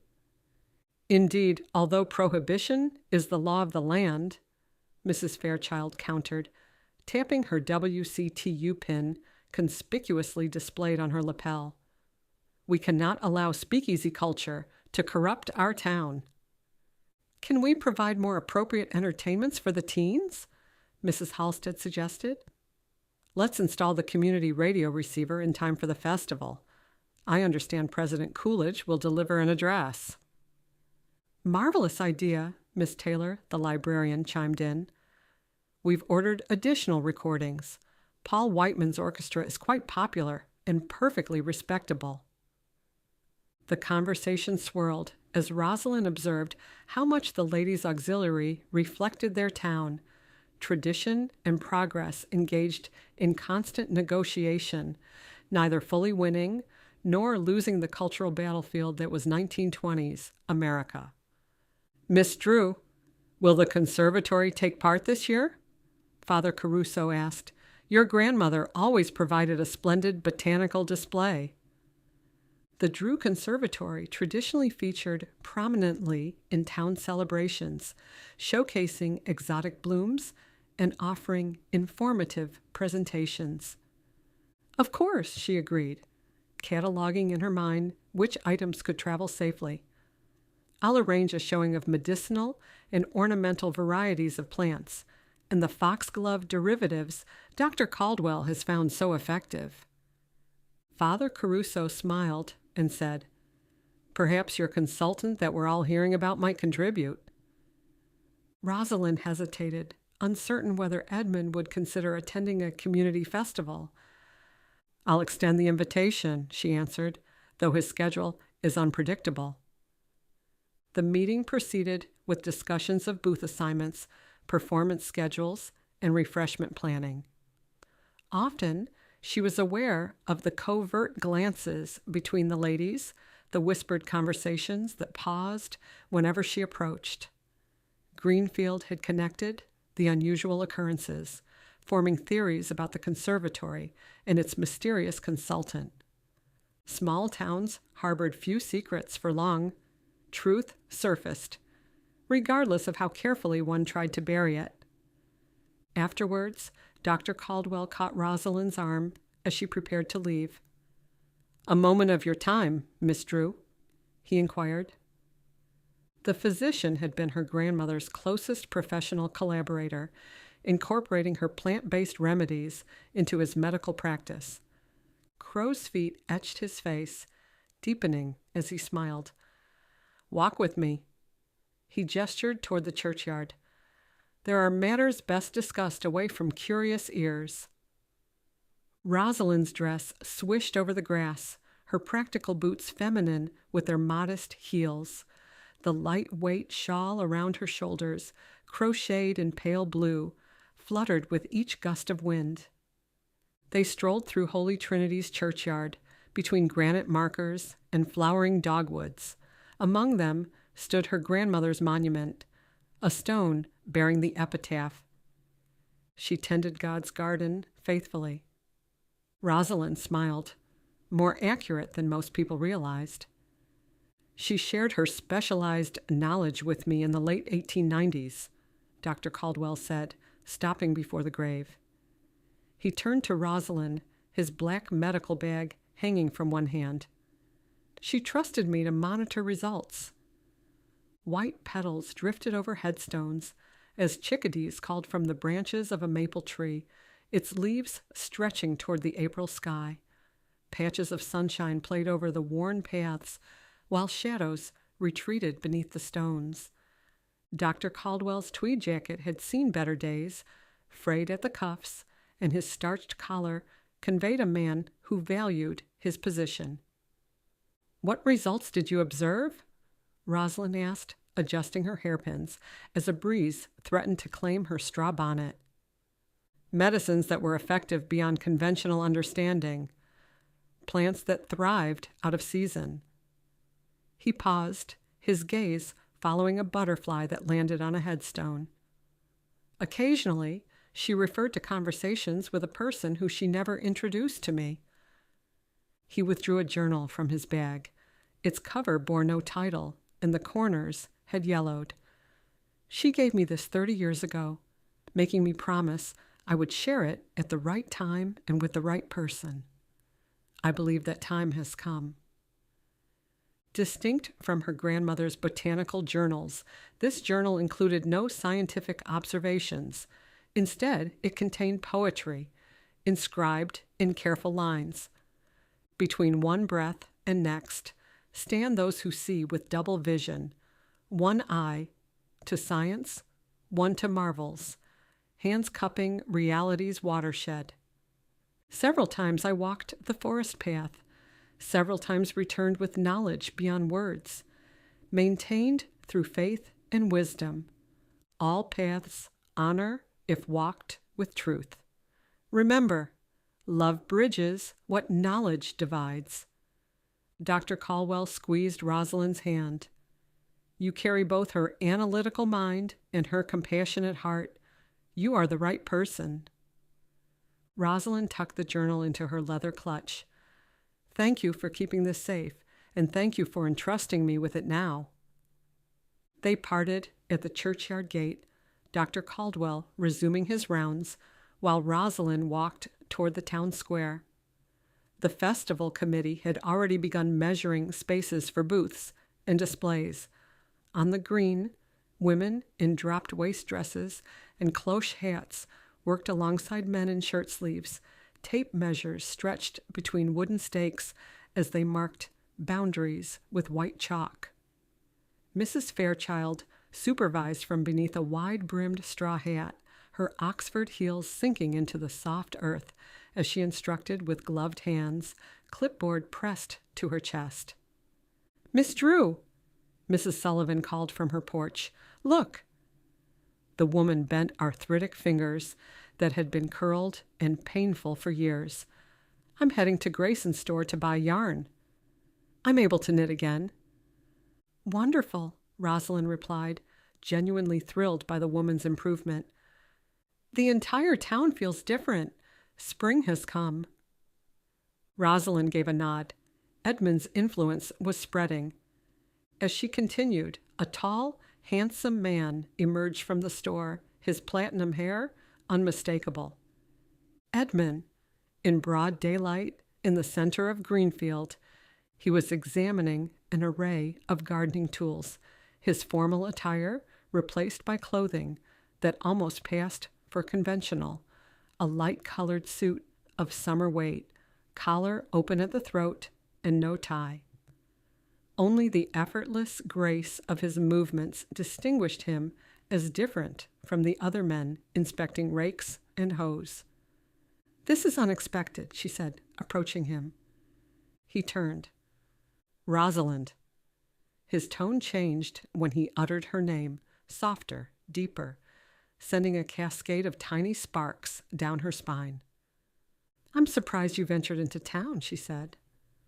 A flicker of mischief crossed his expression. "Certain events merit extra exertion." "Such as the spring festival?" Her fingers fidgeted with the clasp of her leather clutch. The memory of him kissing her hand resurfaced, and she knew a blush colored her cheeks. As he gazed at her, she felt more recognized in that moment than she had in years. The corner of his mouth lifted in a half smile, transforming his face from merely good-looking to breathtaking. "Among other attractions," he replied, his voice pitched so low that she leaned forward. He smelled faintly of wind-swept fields and clean linen. Perhaps he'd walked through an open field before arriving. Around them, ribbons fluttered, wheels creaked, voices called, though in that instant it all seemed distant. Across the road, a delivery boy from Grayson's store lost control of his bicycle, causing packages to tumble, and the fragile thread between Rosalind and Edmund snapped. A crate of glass preserving jars shattered directly in the path of Mrs. Sullivan, who struggled to navigate with her cane through an obstacle course of broken glass. Edmund advanced with startling swiftness. He steadied Mrs. Sullivan with one hand while clearing a path through the glass with his foot. The woman blinked up at her rescuer, her face registering fleeting confusion before smiling. "Thank you, young man," she said. "I don't bounce back from tumbles the way I once did." Edmund nodded and said, "The privilege is mine." He guided her safely to the sidewalk before circling back to help the mortified delivery boy salvage what remained of his packages. Rosalind's heart rose at Edmund's unassumed decency. For all his intellect and restraint, he hadn't hesitated. A man who stooped to clear broken glass from a stranger's path and spared a boy the sting of public shame. Regardless of what he kept guarded behind his thoughtful silences, this, his unspoken kindness, truly defined him. When he returned to Rosalind's side, she gestured toward the flurry of townsfolk decorating the green. "Will you come to our spring festival?" she asked, her tone casual, though her eyes searched his face. "Traditionally, no." He offered his arm, an old-fashioned gesture, formal yet easy, as if it had always belonged to her. "But I'm reconsidering. Sometimes one stumbles across a reason to change old habits." "And what reason is that?" she asked. He smiled and didn't hesitate. "You." Her breath caught behind her ribs. She slid her hand into the crook of his arm, her fingers brushing the firm line of muscle beneath his shirt sleeve. A slow warmth unfurled in her chest. "Then I'll look forward to it." His smile deepened, quiet but certain. "So will I." Mrs. Fairchild approached, clipboard in hand. "Miss Drew, we're completing the conservatory display location. Will the eastern side suit your needs? Morning light for fine specimens?" "Perfect. I'll need approximately 12 feet of frontage." The woman jotted a note on her clipboard, then turned expectant attention toward Edmund. "You must be the mysterious Mr. Winterborne we've heard so much about. The children speak of your plant demonstrations with such enthusiasm. I'm Mrs. Fairchild." "I'm pleased to meet you." Edmund inclined his head. "Greenfield is preparing a lovely celebration." "Will you take part?" she asked, pencil poised. "Perhaps an educational event for the children? Miss Harlow mentioned something about visible growth processes." Rosalind grinned while Edmund navigated the social convention with unexpected adeptness. "If circumstances permit, I'm honored to contribute," he replied. though my schedule remains somewhat erratic at best. So, I've heard. Mrs. Fairchild made a notation on her clipboard. We'll reserve space for you near the conservatory display, shall we? 2 weeks from now, on Saturday at 2:00. With arrangements penciled in and polite farewells exchanged, Mrs. Fairchild resumed her committee duties. You handled that remarkably well, Rosalind teased Edmund. She was still grinning. I've observed social rituals for years. Patterns remain consistent across continents. I should return to the conservatory, she said. There's a lot to prepare for. He lifted her hand and kissed her knuckles. I'll come by later tonight. By early evening, the scent of baked beans and brown bread greeted Rosalind, while Mrs. Barrett prepared Saturday night's traditional New England supper. She mixed molasses into a bubbling pot as Rosalind stepped into the kitchen and grabbed a spoon to help her. Comfort food steadies the nerves before important events, Mrs. Barrett declared. What important events? Rosalind asked. I assume you'll be seeing Mr. Winterborne tonight. That's an important event? Absolutely. It's about time you started dating again. Dating? I wouldn't go that far, Rosalind said with a laugh, pressing a kiss to the woman's cheek. The beans smell delicious, by the way. Our customs deserve preservation, no matter what other changes may occur. Some changes come whether or not we're ready. Rosalind glanced toward the well visible through the kitchen window and set down her spoon. The flower, it's changing. The women hurried outside, skirts brushing against their ankles as they crossed the threshold. At the edge of the stone well, the flower stood unmistakably altered, its outer petals unfurling, like a secret being slowly revealed. Shall I telephone Dr. Caldwell? Mrs. Barrett asked. Or Professor Merrick? Rosalind shook her head, gaze fixed on the bloom as though trying to read its intention. No, let's wait for Edmund. He should come soon. The breeze stirred around them, carrying with it the scent of earth in a summer storm, charged and expectant. Whatever was unfolding, it was no longer theory or speculation. It was happening. The women cleared away potting tables and equipment. Rosalind gathered her notebooks, the gold timepiece Edmund had given her, and the journals. When the bloom fully opened, she meant to observe and record it. Mrs. Barrett brought out their supper on trays. After the women recited a blessing, she poured steaming tea into Rosalind's cup. Your grandmother witnessed this too, she said. What did she do? Rosalind asked, accepting the comfort of hot tea. She sat exactly where you're sitting and recorded every detail. Mrs. Barrett cut a slice of brown bread, spreading it with butter. Then she waited for him, the elder Mr. Winterborne. Edmund's father. She never explained what happened when the flower fully opened, though she seemed lighter afterward. Mrs. Barrett paused, fork suspended. She acted as if someone had lifted a burden from her. All paths honor if walked with truth. Remember, love bridges what knowledge divides. Rosalind trailed her fingers in water that sparkled with unusual vitality. Her grandmother had saved Edmund's father here in decades past, binding their families through water, soil, and a marvel that defied explanation. Now another bloom prepared to open.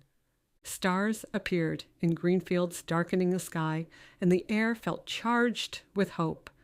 She didn't know what would happen when the bloom opened completely, only that this moment had waited for them, for her and Edmund, side by side. But Edmund never came, and the bloom had stopped unfurling. 2 days later, Rosalind stood by the well, the chill of dusk brushing her cheeks, a pocket watch resting cold and inert in her palm. What was she waiting for? An explanation from him? Her fingers closed around the timepiece, the same one that had pulsed with warmth when he'd placed it in her hand. She imagined him stepping through a break in the hedge with his disarming smile. He'd catch her hand, he'd draw her close, brushing a kiss across her brow, as though the world hadn't held its breath in his absence, though the garden remained silent, empty. Shadows deepened across the path. The silver flower curled in on itself, a thin rim of frost lacing its fragile stem. "Where are you, Edmund?" she cried, not to the wind or the night sky, but to the flower, as though it, too, waited for a man who had vanished without a word. Mrs. Barrett's footsteps broke her musings. "A telegram for you, Miss Rosalind." The yellow paper trembled between Rosalind's fingers. Edmund called away. Family obligations require immediate attention. May be absent, extended period. Sends regrets.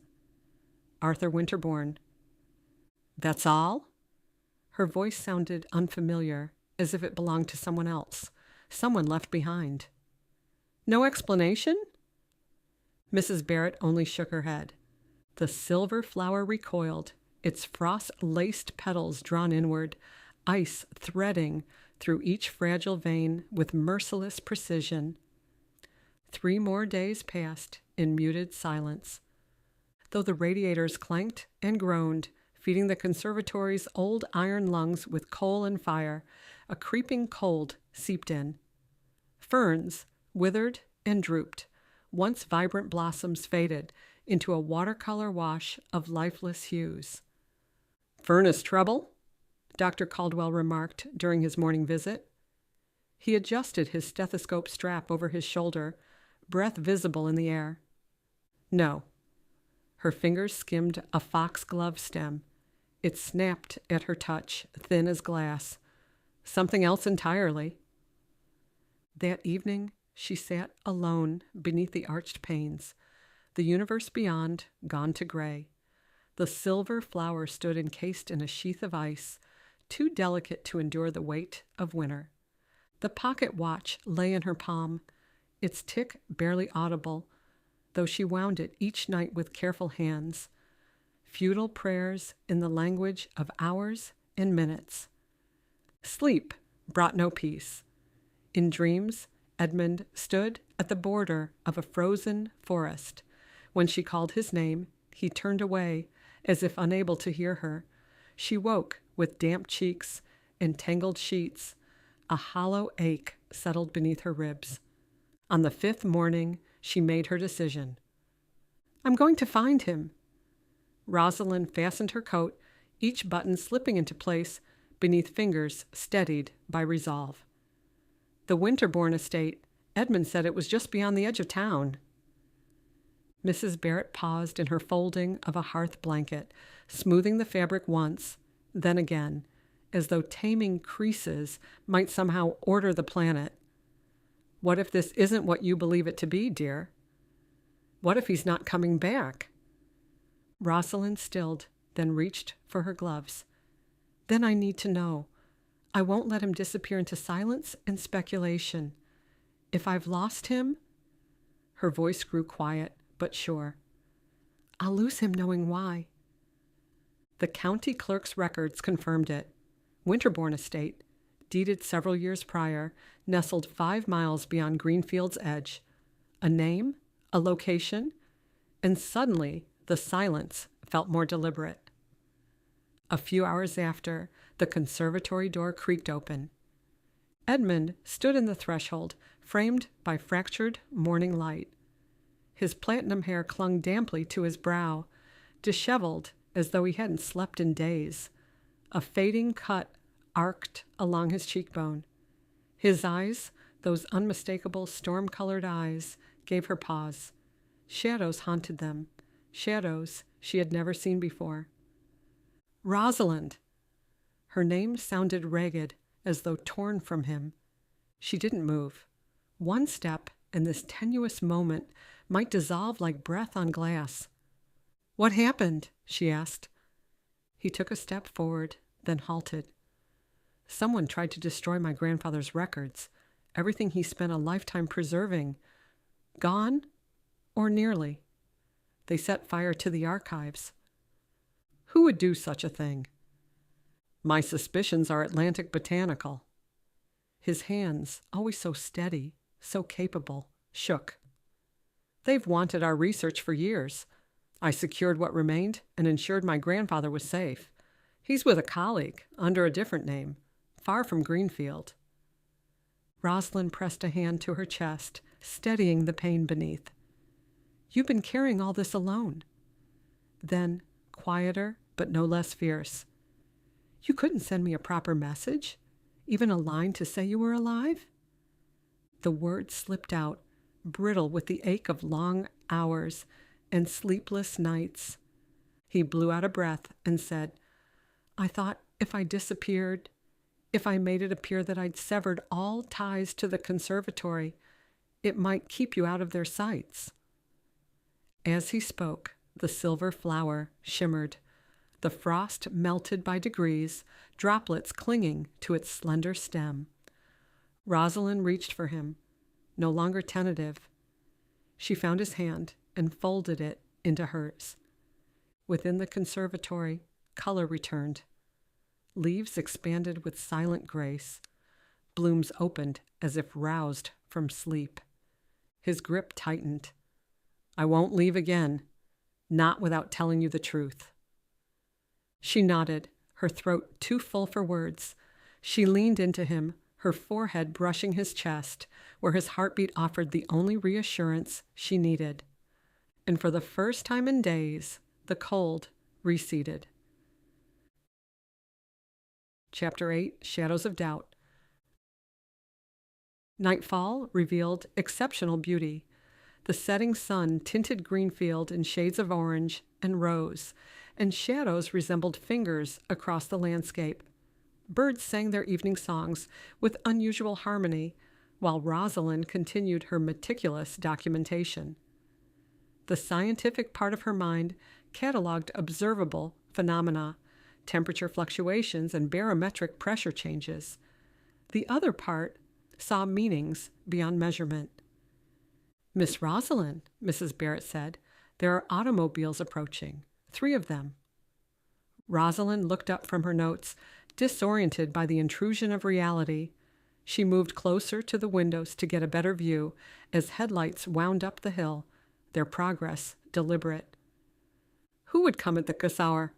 She speculated aloud. The lead automobile, Dr. Caldwell's practical Ford, arrived at the gravel drive first. The physician emerged, clutching his medical bag, his features drawn and weary. Behind him followed Professor Merrick, discharging not only him, but Father Caruso and Mrs. Fairchild. The third vehicle, an unfamiliar truck with wooden sides, carried additional friends Rosalind recognized. Dr. Caldwell, she called. What brings you all here? Forgive the intrusion. He approached with a professional composure that failed to mask his concern. Certain phenomena have been observed, lights in vivid colors above the hill. A good deal of townspeople reported seeing the conservatory shimmer. These weren't random curiosity seekers. These individuals were Greenfield's backbone, its physician, their spiritual leader, an esteemed professor at the college, and concerned citizens, people her grandmother had served faithfully. Dr. Caldwell deferred to Father Caruso, who gave a discreet nod. That's why we've come, the physician said, to understand what affects our community. Besides other reasons, Professor Merrick added. Rosalind led them inside, where Mrs. Barrett had arranged additional chairs, as if expecting the gathering. Her foresight no longer surprised Rosalind. Years serving Elizabeth Drew had likely accustomed her to prepare for the unpredictable. Edmund walked in, his coat faintly damp from the nighttime mist. Good evening, he paused. What's going on? Relief bubbled in her chest at the sight of him, solid, familiar, and steadying. Mr. Winterborne? Rosalind closed the distance between them. These are neighbors concerned about unusual occurrences. Some are seeing colors and shimmering lights. She named each visitor, and Edmund acknowledged them. Your concern shows admirable responsibility. He addressed the group, then turned to Rosalind. However, there's more at stake than shimmering lights. Professor Ellsworth came to the university laboratory this afternoon with troubling news. What about? Rosalind asked. His latest tests show the foxglove derivatives may have unforeseen side effects. He's challenging your methods and the safety of every medicinal herb you've ever provided. A tremor passed through her before she stilled it. We've used these preparations for years without incident. He's demanding a formal investigation. He's presented evidence that appears, on the surface, concerning. Your credentials are being questioned. His accusations are preposterous, Dr. Caldwell said. These remedies saved half the town during the influenza. Is he referring to the hospital, too? Edmund nodded. Yes, everything. Professor Ellsworth allotted me a few months to prove my methods, Rosalind replied. Ellsworth changed his mind, which is the main reason I'm here, Professor Merrick said. The board is suspending any collaborations with you, pending investigation. In addition, they've requested all your grandmother's journals for examination. He swiveled to Edmund. How can you know any of this? I only received word hours ago. I intended to deliver the news myself. Edmund met Merrick's scowl with one of his own. I stopped by the university late this afternoon. Professor Ellsworth was visiting from Northampton and wanted to speak with me. He seemed eager. I listened, nothing more. Those journals contain generations of insight, Rosalind whispered. All our family's knowledge and notes. The thought of skeptical academics dissecting and discarding any wisdom they couldn't identify made her physically ill. Father Caruso's voice cut through the conversation. This seems a convenient attack by Professor Ellsworth. One might find the timing and motivation suspicious. Mrs. Fairchild tapped her wedding ring. My husband mentioned Ellsworth has connections to Atlantic Botanical Laboratories. They've wanted your property for years, Miss Drew. We all know that. Rosalind searched Edmund's expression for any sign of a strategy. He offered only the tightened jaw of a man calculating risk. If the board rules against you, he said quietly, your academic ties may be cut. His voice lowered further. You could lose everything. She crossed the greenhouse, the others in her wake. The flower's petals trembled, animated by an unknown invitation, as they assembled in silence. What is that plant? Mrs. Fairchild edged closer, despite Dr. Caldwell's restraining hand. Is this part of your research, Miss Drew? Edmund placed himself between the visitors and the flower and said, This specimen is still being documented, he replied smoothly. Dr. Caldwell stooped to study the leaves. Fascinating. Not native to this region. Not native to any region recorded in conventional texts, Edmund corrected. Father Caruso folded his hands in front of him. When I was a seminary student in Rome, I saw illustrations in ancient manuscripts. The monks termed them fiori dell'anima, soul flowers. They resembled this flower. Rosalind's gaze moved from face to face. If the university walks away, so does access to treatments I've spent years refining. Not theories, not data. Real remedies for real people. Many don't have the luxury of alternatives. What of these side effects he claims to have discovered? Dr. Caldwell inquired. Edmund met his eyes and said, Ellsworth suggests that certain compounds in the derivatives may cause neurological disturbances. Neurological disturbances? Mrs. Fairchild echoed incredulously. I used Rosalind's remedy for palpitations last autumn. There was nothing neurologically disturbed about finally being able to climb my own stairs without my heart racing. Others murmured about their own experiences. Their support encouraged her, though it didn't address the challenge Professor Ellsworth had mounted. "When does he expect the journals?" Rosalind questioned. "Tomorrow morning," Merrick replied. "A courier will arrive at 9 o'clock. Dr. Caldwell threw up his hands. "That's absurd. That leaves no time for proper preparation or legal consultation." "Precisely the point," Edmund replied. "They're hoping to catch you unprepared, Rosalind." "If I may." Father Caruso clasped his fingers, his eyes lifting. "This strikes me as a matter for prayer. Shall we take a moment to seek guidance?" The visitors grew quiet, and Rosalind lowered her head, reciting the whispered blessing. Edmund's lips moved in a way that hinted that he was praying too. Even Professor Merrick, whose church affiliation lay elsewhere, bowed his head as Father Caruso began the Lord's Prayer. When he finished, Rosalind said, "Thank you all for coming and sharing your concerns. Tonight, I must review the journals before they're taken, so I can't visit any longer." Dr. Caldwell squeezed her shoulder. "I'll confer with my hospital colleagues. Many will vouch for the efficacy of your preparations."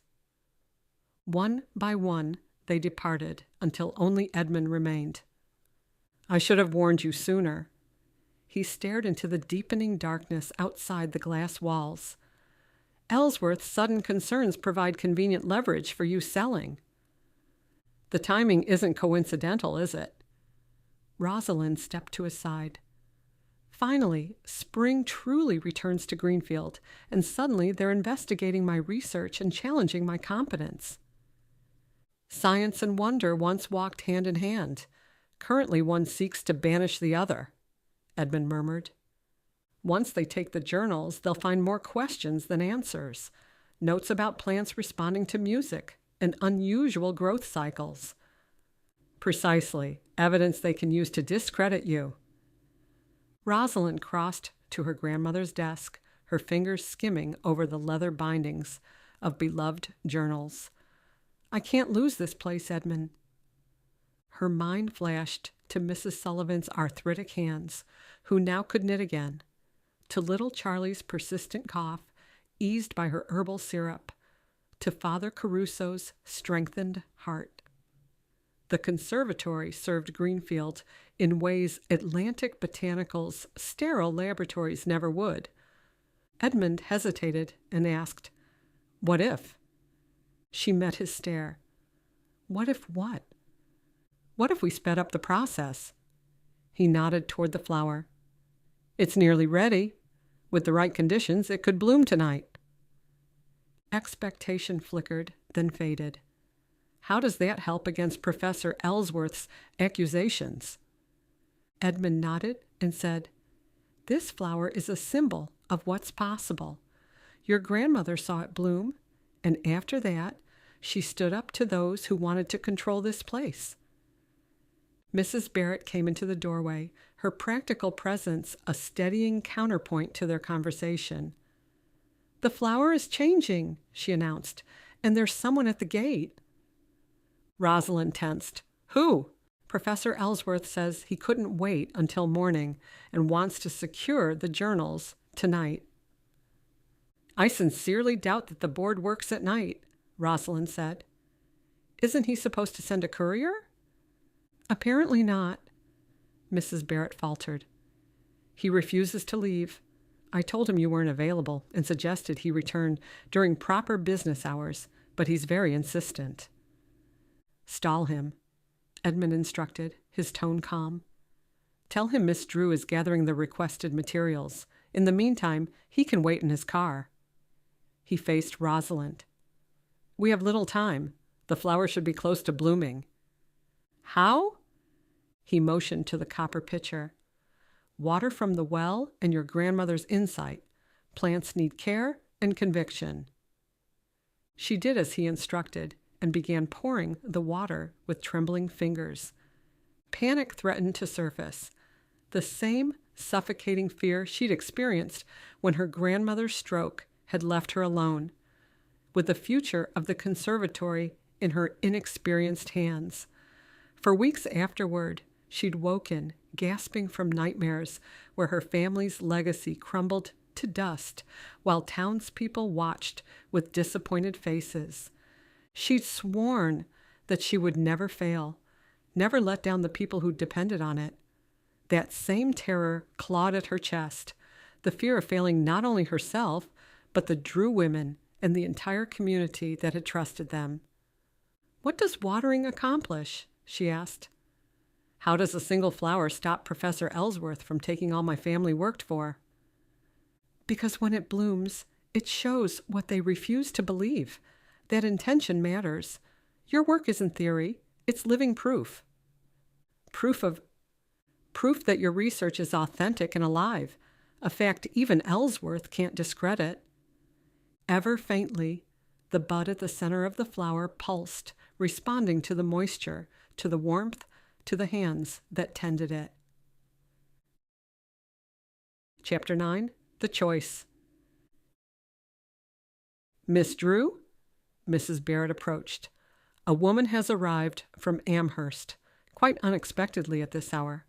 She's here to photograph the festival displays." "Now?" She planned to come earlier. "Car trouble on the mountain pass, apparently," Mrs. Barrett responded with dignified skepticism. She continued when another traveler helped her with repairs. "She is determined to speak with you and photograph your exhibits," and said she spoke with Mrs. Fairchild about a magazine article. "My exhibits aren't ready." Rosalind paused, an idea springing to life. "Edmund, will you delay Professor Ellsworth? I'll meet her briefly and join you soon." Some visitors arrived by chance. Some served a deeper purpose. In the entrance hall, Rosalind found a young woman in her 20s, her clothing rumpled from travel. She carried a leather case containing photographic equipment and a smaller bag filled with notebooks. "Miss Drew?" The woman extended her hand. "I'm Laura Matthews. My father and I photographed Whitmore Furniture. You may have heard of them?" Rosalind nodded. She most certainly had. The Whitmore craftsmanship was well known throughout Massachusetts. "A while ago, I documented classic artistry for a periodical, and Clara and Nathan Whitmore mentioned your conservatory. They visited Greenfield for the holiday market, where Nathan exhibited a few of his pieces." "Yes, I remember my grandmother saying how exquisite they were," Rosalind replied. "The magazine is requesting another piece, and I'm focusing on plants." "Your timing is remarkable, Miss Matthews." Rosalind carefully observed the woman's reaction, though her expression didn't change. "I don't have any public exhibits yet, although I have a special flower that might be of interest." Laura focused on the well. "I'm drawn to traditional knowledge presented in modern contexts. The specific phrasing, too precise for casual conversation, confirmed Rosalind's impression. This photographer had special perception, although she might not consciously recognize it. "Can you return when daylight allows better photography? And do you have a place to stay tonight?" "The apartment hotel, the Beacon," Laura replied. "I left my traveling bags there. I admit I'm curious about whatever special event has brought so many visitors here tonight. I passed them as I drove up the hill. Some sort of conference?" Rosalind grinned. "More of a community consultation." "Community is the backbone of a small town. May I show you my work?" "Of course." Laura thumbed through her portfolio. "Last month I took pictures of Jascha Heifetz performing Tchaikovsky's Violin Concerto at Symphony Hall in Boston. When I developed the prints, the movement of his bow showed trails of light on the negative, resembling visual repeats of the music." She lifted her camera case. "I'd appreciate a different perspective on the cultivation of plants." Rosalind smiled. I'm sure we have many plants you'd appreciate." After Lara had gone, Rosalind returned to the well. Edmund was waiting there. "Where is Professor Ellsworth?" she asked. Edmund grinned. "I convinced him to return tomorrow," he said. "How was your meeting with the photographer?" She has a unique perception, perhaps unconsciously, though her arrival at exactly this point in time feels meaningful. Gifted people often translate their awareness through art. He inclined his head to the journals and scientific instruments arranged on a table. "You've prepared well. Whatever happens, I need to document the flower properly, both for science and for whoever comes after me. I love this conservatory and intend to do right by it." "Love is a powerful emotion," he said, taking her hand. Love. Rosalind loved the legacy her grandmother had built, the bridge it created between plant and real-world application. She valued her independence. She was a woman with training and professional goals, refusing conventional expectations of marriage and domesticity in favor of meaningful work. Though she'd changed since meeting Edmund, often she envisioned a future with him, a life with him. As the flower's petals spread, a subtle fragrance rose, cool and sweet, resembling rain after drought. Rosalind inhaled, and for an instant, the noise of the world receded. Her thoughts cleared. Worry subsided. Doubt loosened its grip. She recalled her mother's voice, soft, firm, wise, and saw again the interested look on Edmund's face the day they first met. The flower didn't offer answers. However, it reminded her she wasn't alone and that Edmund was standing by her side. "I never expected, never allowed myself to imagine that you might see me, Rosalind," he murmured, breaking her reverie. "Why would you ask that?" His expression gentled, his voice quiet. "I've spent many years being useful, but not really known. You see the things I do, but you also see me. And that means more than I can say. You're the man who helped Mrs. Sullivan avoid broken glass, who showed children how plants grow, who understands music as a language." Rosalind leafed through a journal to the last page, finding musical notations mixed with botanical observations. "My grandmother mapped the correlation between musical harmonies and botanical responses." "I notice you are both working." Mrs. Barrett's practical nature asserted itself as she approached them. "Will you be returning for breakfast then, Mr. Winterborne?" The simple domestic question startled a laugh from Rosalind. Edmund, unfazed, gave a regal nod. "Yes, thank you. I'm rather looking forward to regular meals at the Drew Conservatory, as I'll be visiting more often. I don't need to cook for my grandfather now that he is safely living with a colleague." Rosalind squinted at him. "You cook?" she asked, as if he'd confessed to moonlighting as a chimney sweep. "Of course." He placed a hand over his heart in mock offense. "I've been known to scramble an egg or two with only minor casualties." "I'll prepare extra," Mrs. Barrett replied, before withdrawing with remarkable composure. "You're returning in the morning for breakfast?" Rosalind repeated, her question cautiously concerned that speaking too loudly might break their connection. His smile curved. "Supper too, if I'm invited." "Absolutely." She nudged his arm. "What's next, besides all your guaranteed meals?" He glided a finger over a silver petal, light, deliberate. "We observe, we keep records, we adjust as needed." "Partners," she declared, the word no longer clinical. It conveyed the significance of shared intention, mutual trust, and something far more personal than any botanical classification. "More than partners." He drew her into his arms. "Much more." His kiss came like a tide, unhurried, powerful, and inescapable, neither demanding nor persuading. It revealed the certainty of coming home, after a long journey, the culmination of one story and the beginning of another. Her hand slid up his shoulders, fingers curling into the cotton fabric, with the hesitant questioning of someone finally trusting what her heart was feeling. When he pulled away, his thumb traced the line of her cheek. The Drew women would be proud. You carried forward visions and made it your own. Rosalind leaned into his hold. Well, I had an advantage. Contemporary tools? Extra years of research? She shook her head, her smile unguarded. No, I had the courage to trust love could be as potent a force as any in nature. His eyes darkened, and he gathered her closer, the notion visibly overwhelming him. A hypothesis I plan to test thoroughly. He placed a kiss on her hair, then the curve of her ear. For as long as it takes? She asked. A lifetime, at least, he replied. Later, after Edmund left, when the sky paled and the first birds sang at dawn, the conservatory held its breath.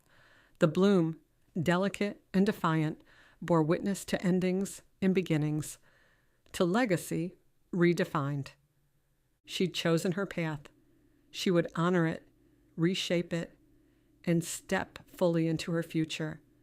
And in that decision, she found meaning and love, the rarest blossom of all. Chapter 10. Hearts in Bloom. The following Saturday morning dawned clear and bright, a day that caused winter's memory to fade as a half-forgotten dream. Sunlight flecked through green leaves as the festival preparations neared completion. Red, white, and blue, bunting draped storefronts in patriotic observance. Women in lightweight cotton dresses arranged flowers in mason jars on gingham-covered tables. Men in shirt sleeves and suspenders erected the wooden platform where the Greenfield Band would perform. Rosalind stood at the Drew Conservatory's display area, directing the placement of potted medicinal plants and educational cards detailing their properties. Her practical blue dress suited both the occasion and her position as Greenfield's respected botanist. The delicate threadwork at the cuffs, silvery blossoms stitched by hand, matched the rare flower blooming by the well. She'd embroidered them herself in the quiet evenings this past week, a homage to the plant and the man who had changed everything. Set the foxglove front and center, she instructed young Jimmy Fitzgerald, who had volunteered to help transport the plants. Dr. Caldwell wants to explain its cardiac properties. The boy carefully positioned the potted plant with its elegant purple spires.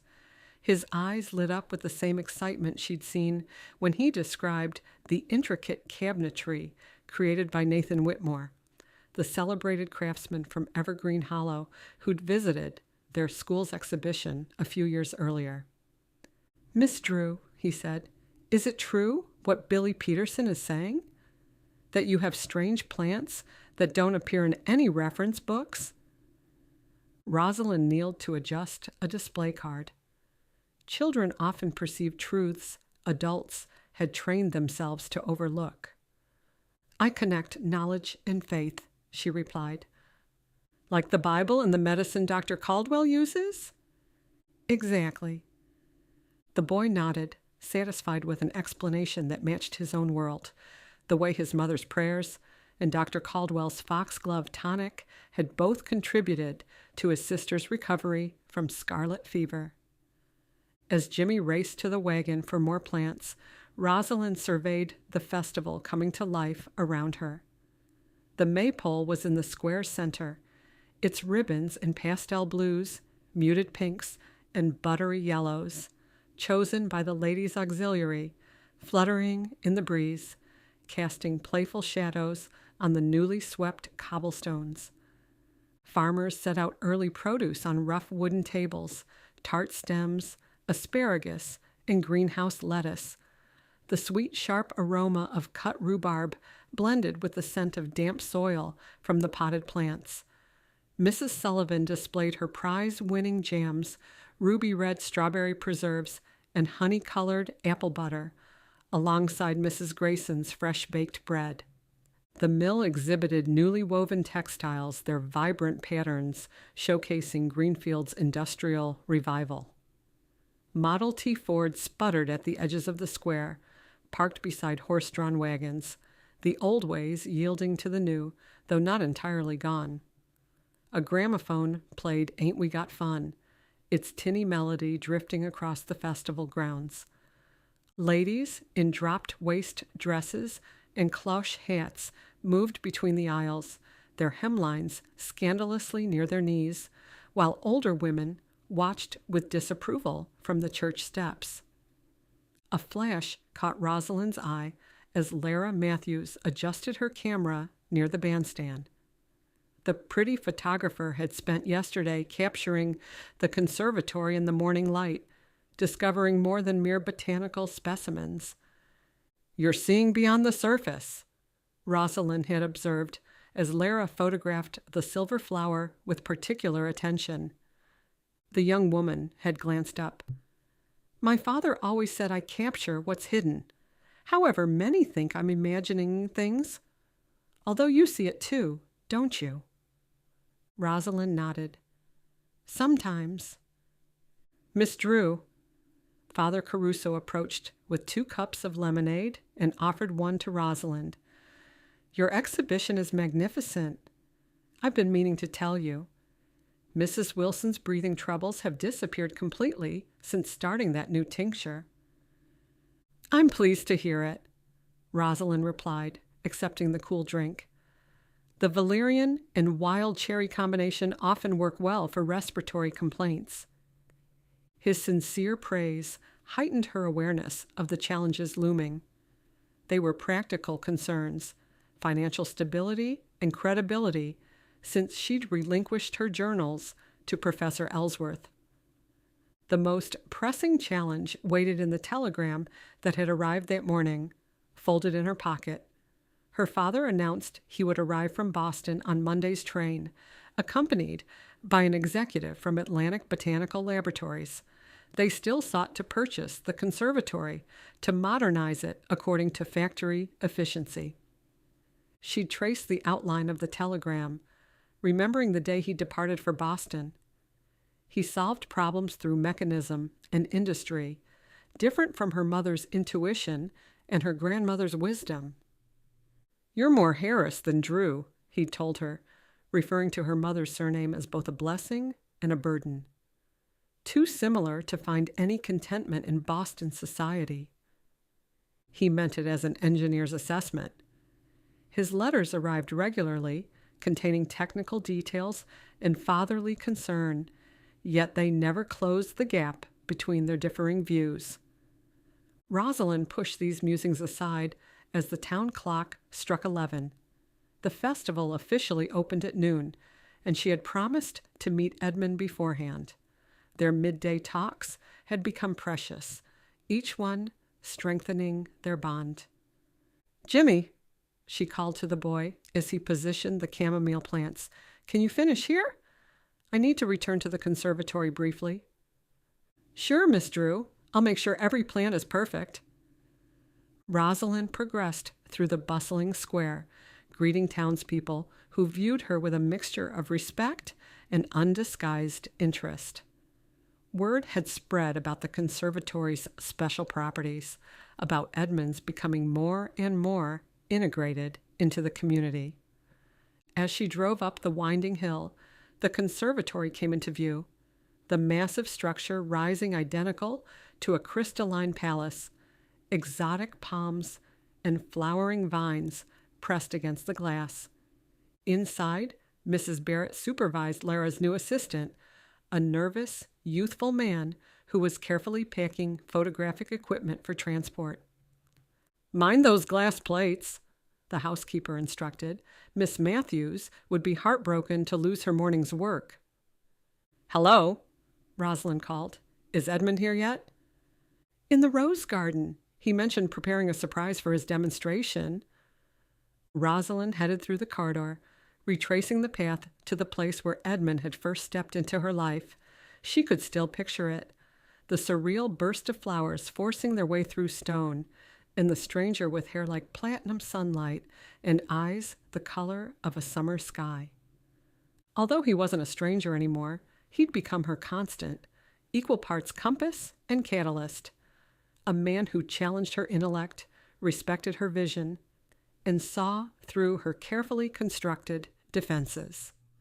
The garden lay ahead, bathed in the stillness. Dew clung to the petals of late-blooming hellebores and clover-dappled moss. Here was quiet. Here, time held its breath. Rosalind looked over the spot where he'd first appeared, wearing a dark coat and a black Homburg hat.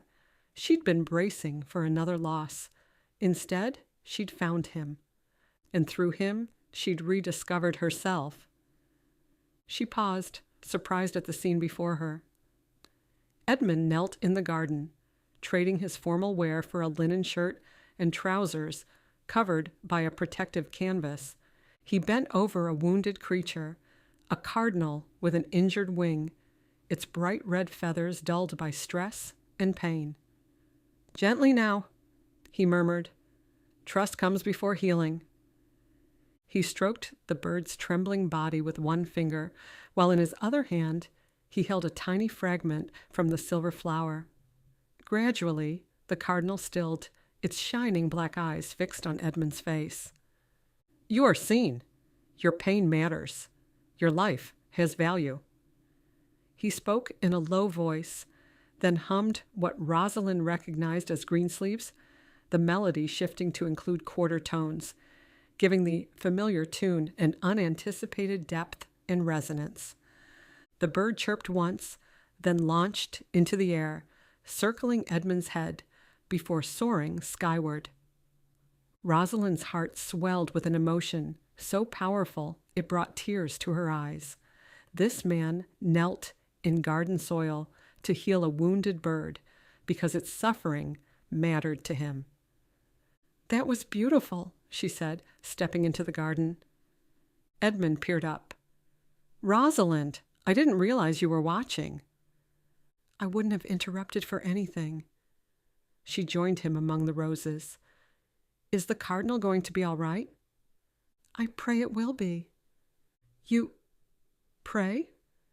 "More often than I ever have. The majority of people I know wouldn't stop their work for an injured bird." He brushed the last clinging flecks of dark earth from his palms and stood. That's the difference between moving through life feeling alone and suddenly seeing how everything, everyone you've touched, is part of the same thread. It's how we were created to live. "Yes." He turned slightly. "Excuse me for a minute." He walked to a potting shed tucked in the back of the conservatory, hidden among a cascade of climbing jasmine. She heard the faint sounds of rushing water. A moment later, he reappeared. His hands were clean, and he sported a tweed jacket and tan trousers, pleated with a high waist. "I brought a change," he explained as he claimed her hand. "And I've been thinking about your father's telegram." She drew back slightly. "How did you—" "Mrs. Barrett told me." She sighed, fumbling in her pocket for the telegram. "He arrives Monday with an Atlantic botanical executive. I'd almost forgotten about their purchase offer." "What will you tell them?" "I don't know. Father believes he's acting in my best interest.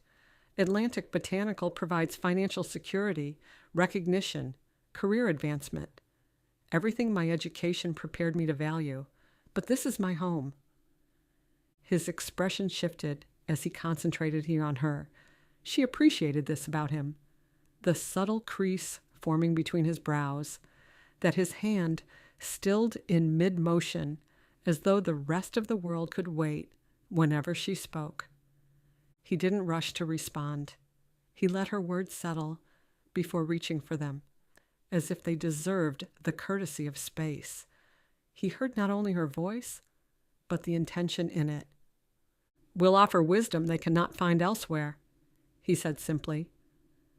The town clock chimed the quarter hour, reminding her of festival obligations.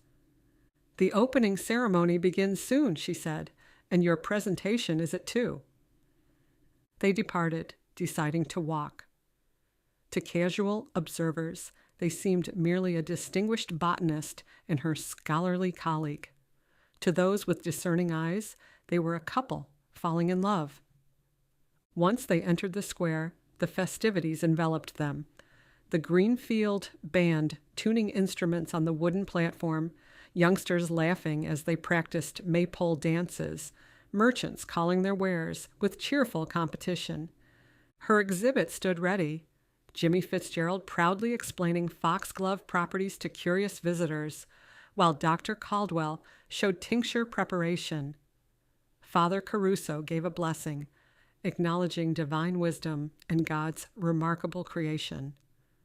"Miss Drew," little Sarah broke from the maypole practice, "will Mr. Winterborne make the plants dance again? Can we see the silver flower? Do you really have magic water that heals broken hearts?"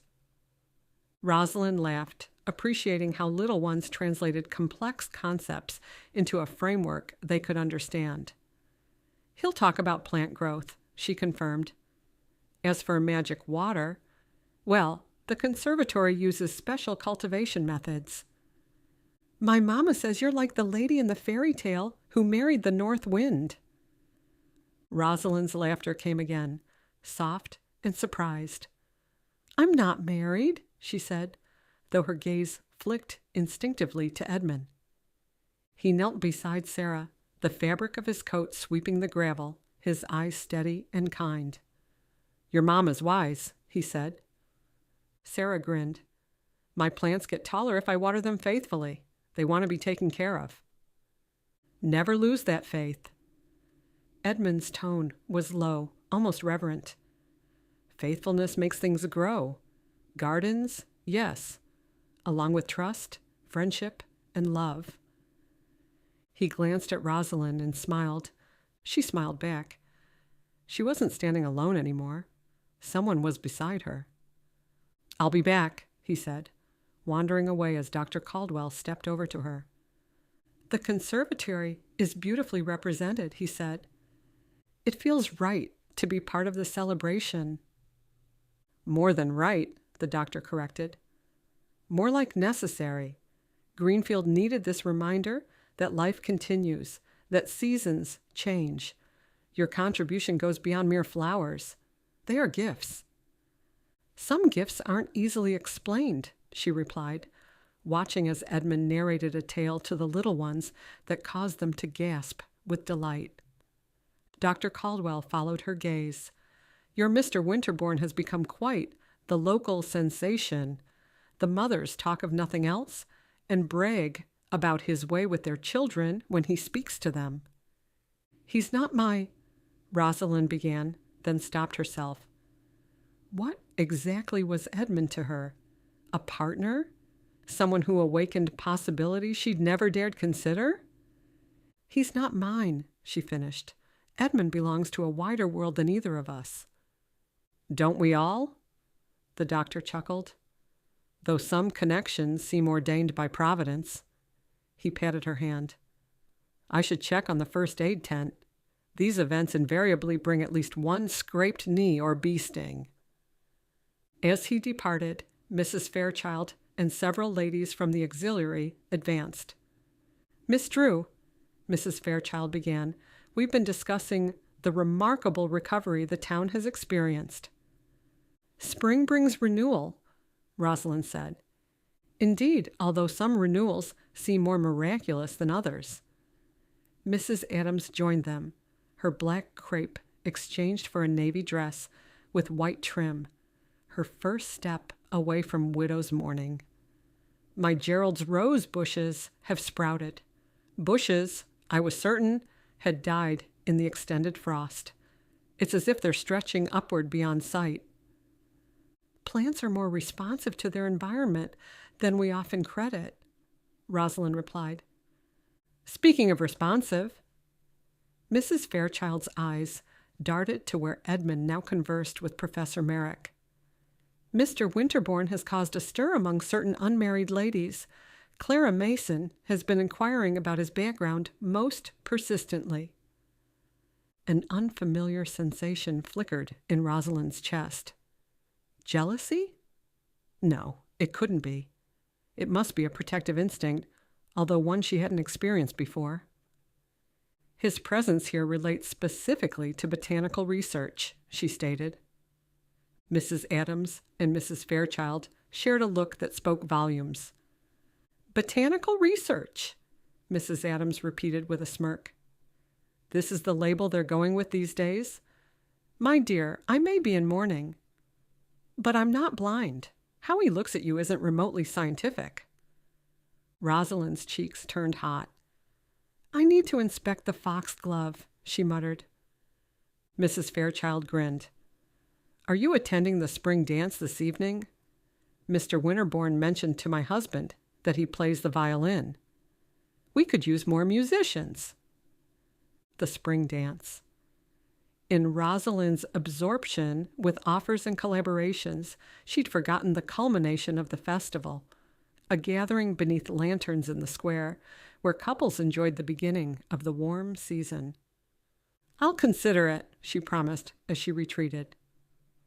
She busied herself rearranging already perfect mason jars, her mind whirling with conflicting emotions.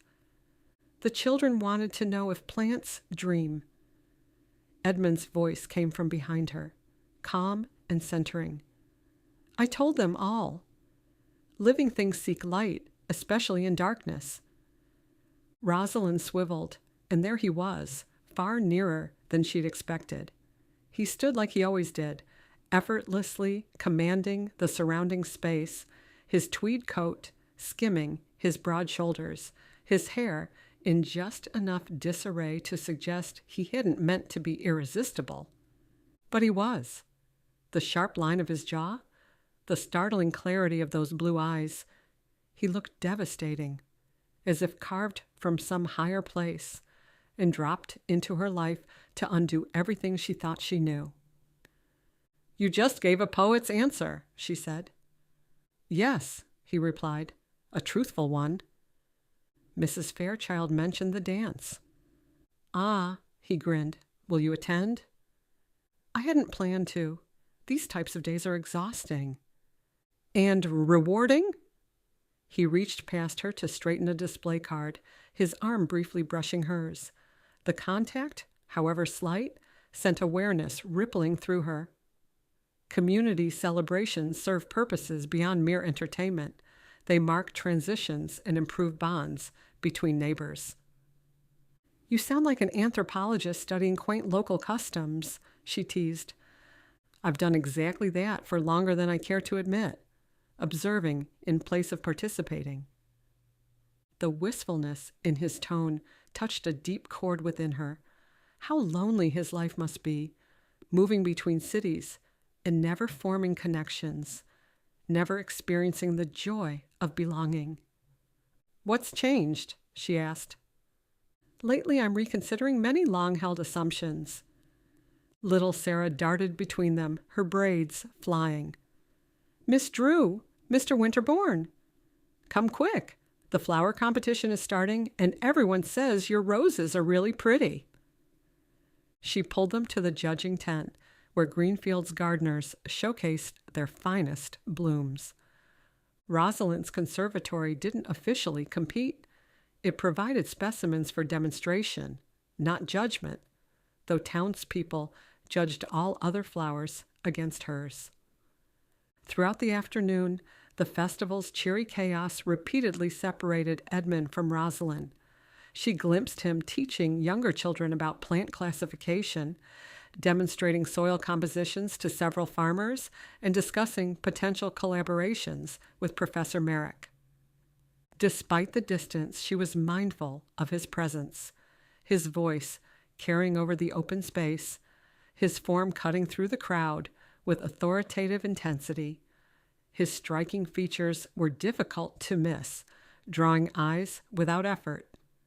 Now and then, his gaze found hers, offering a reassuring glance that seemed to say all the words between them left unsaid. By late afternoon, while vendors packed their wares and musicians tuned their instruments, she felt both exhilarated and exhausted. Her exhibition was a tremendous success, with dozens of townspeople requesting information about medicinal plants they could grow in their own gardens. "You've done your grandmother proud," Mrs. Barrett said, joining Rosalind as she packed the last of the specimen jars. Elizabeth always declared the festival wasn't about showing off fancy blooms, but about reminding everyone that beauty serves purpose. "I hope so." Rosalind secured a wooden crate. "I question whether I'm truly continuing her legacy or forging a path entirely different." "Both, I should think." Mrs. Barrett's practical wisdom had been a cornerstone of the Drew household for so long that Rosalind sometimes forgot the depth of her perception. "We don't preserve legacies like bugs in amber, frozen and unchanging. They're intended to be lived, shaped by God's hand." She nodded at the church spire. "Faith doesn't mean understanding the whole path. It means trusting that the one who planted the seed will bring the growth. Even when the way is hidden, he knows where it leads, and he walks it with you." Rosalind clasped the older woman's hand, grateful for her insight. "Do you plan on going to the dance?" "At my age?" Mrs. Barrett chuckled. "My dancing days are far behind me, although you should go. The lavender silk dress with the fringe is perfect." "I haven't decided." "Well, while you're not deciding, I'll press the dress just in case." Mrs. Barrett gathered a light shawl around her shoulders. "I'll take the crates back in Mr. Grayson's delivery wagon. He's offered to transport them." "What would I do without you, Mrs. Barrett?" The housekeeper paused. "Hopefully you'll never have to find out." "Thank you," Rosalind said, meaning far more than the dress. The musicians assembled near the gazebo to rehearse. Dr. Caldwell adjusted his clarinet reed. Mr. Henderson's sons formed a string trio, running scales and several others, with instruments ranging from a flute to someone else coaxing a wheezy tune from an antique accordion. Rosalind stood back, content to observe, until footsteps in the grass drew her attention. "They're short a violinist," Edmund said. "Mrs. Fairchild talked about needing one more for their quartet." "Your grandfather mentioned you play beautifully." Rosalind recalled the forest clearing and his grandfather's mesmerizing melodies. "Care to join them?" Uncertainty crossed his face, an expression she'd rarely seen on his composed features. "Would you like me to take part? Or would it cause complications because—" She understood the question before he finished it. His presence at the conservatory could still be framed as professional. But joining the town musicians? That was another matter entirely, and far more personal. "People will see what I've seen, that you belong here. They already speculate about you. They'll continue whether or not you play violin." "What do they say?" "Women say you're incredibly attractive." She echoed Clara Mason's words with a mischievous smile. "And you have mysterious connections to Boston society." She mustered a measured breath. "Some say you look at me in ways that aren't remotely scientific." "How do you respond?" "People will always find matters to discuss over their teacups, but Greenfield values community, and they welcome your music." "You didn't answer my question." She grinned. "I did, for the most part." He glanced at the gazebo. "I didn't bring my violin." She opened her mouth to reply, but Mr. Henderson called out, "I couldn't help overhearing. We've a spare if you're willing, Mr. Winterborne. Old, though she sings just fine." "Then I will be honored." Edmund hesitated, then nodded before turning to Rosalind. "May I request a dance tonight as well?" Her heart quickened. "I'm unsure whether I'm attending." He flashed a smile. "Your lavender silk dress with the fringe is appropriate. It matches the springtime twilight." "How did you know about the dress?" "I eavesdropped." he strode to the musicians, greeting them with formality and friendliness before trying out the violin. "It'll do nicely," he said when he returned to her. "Good." She gestured toward a vibrant tented area. Terracotta pots burst with red roses, ferns cascaded from hanging baskets, and trays of seedlings promised a summer bounty. An intricately carved wooden sign read, "The Drew Conservatory's blooming plants." "High time for the greenhouse tour," she murmured, "out here in the open air." "Lead the way, Miss Drew. Wherever you go, I'll follow." He smiled, rare, unguarded, and meant only for her. With him, there was no need to prove herself. She no longer had to hold the universe together on her own. Once, she believed control was her greatest strength, relying only on herself and not needing anything or anyone else, certainly not love. But she'd been wrong. Love didn't cloud clarity. Love refined it. Love made color sharper, rendering these moments impossibly vivid. As several children tugged at one another's sleeves and chattered, Rosalind strolled beside Edmund beneath an archway. In those silent seconds, she thought about all the traits she cherished in him, his instinct to honor truth, whether from a technical journal or a perceptive child, his respect for wisdom, his unwavering kindness for the overlooked and unseen. To officially open the festival, Mayor Thompson mounted the bandstand. Businesses closed for the day as Greenfield's entire population convened.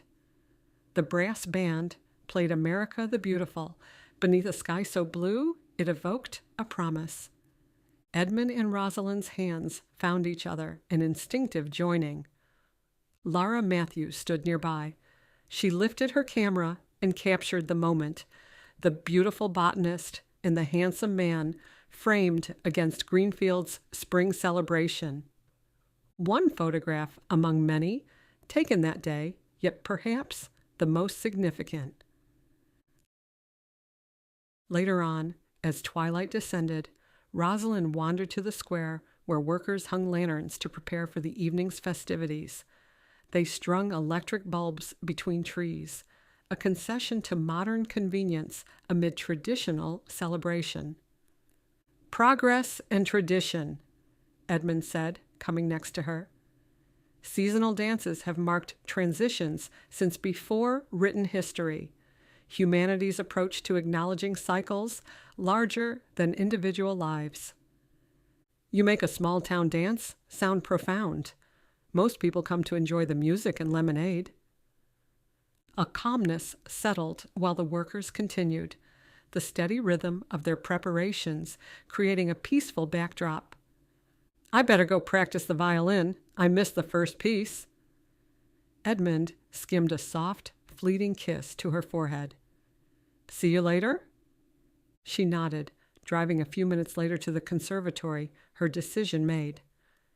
As Mrs. Barrett had assured her, she had pressed the silk dress and laid it across her bed. Sewn for Rosalind's mother years ago and altered to modern proportions, it represented another kind of harmony, honoring tradition while embracing contemporary style. The dress skimmed her knees as she descended the stairs an hour later, her hair arranged in a neatly styled low bun with a decorative comb.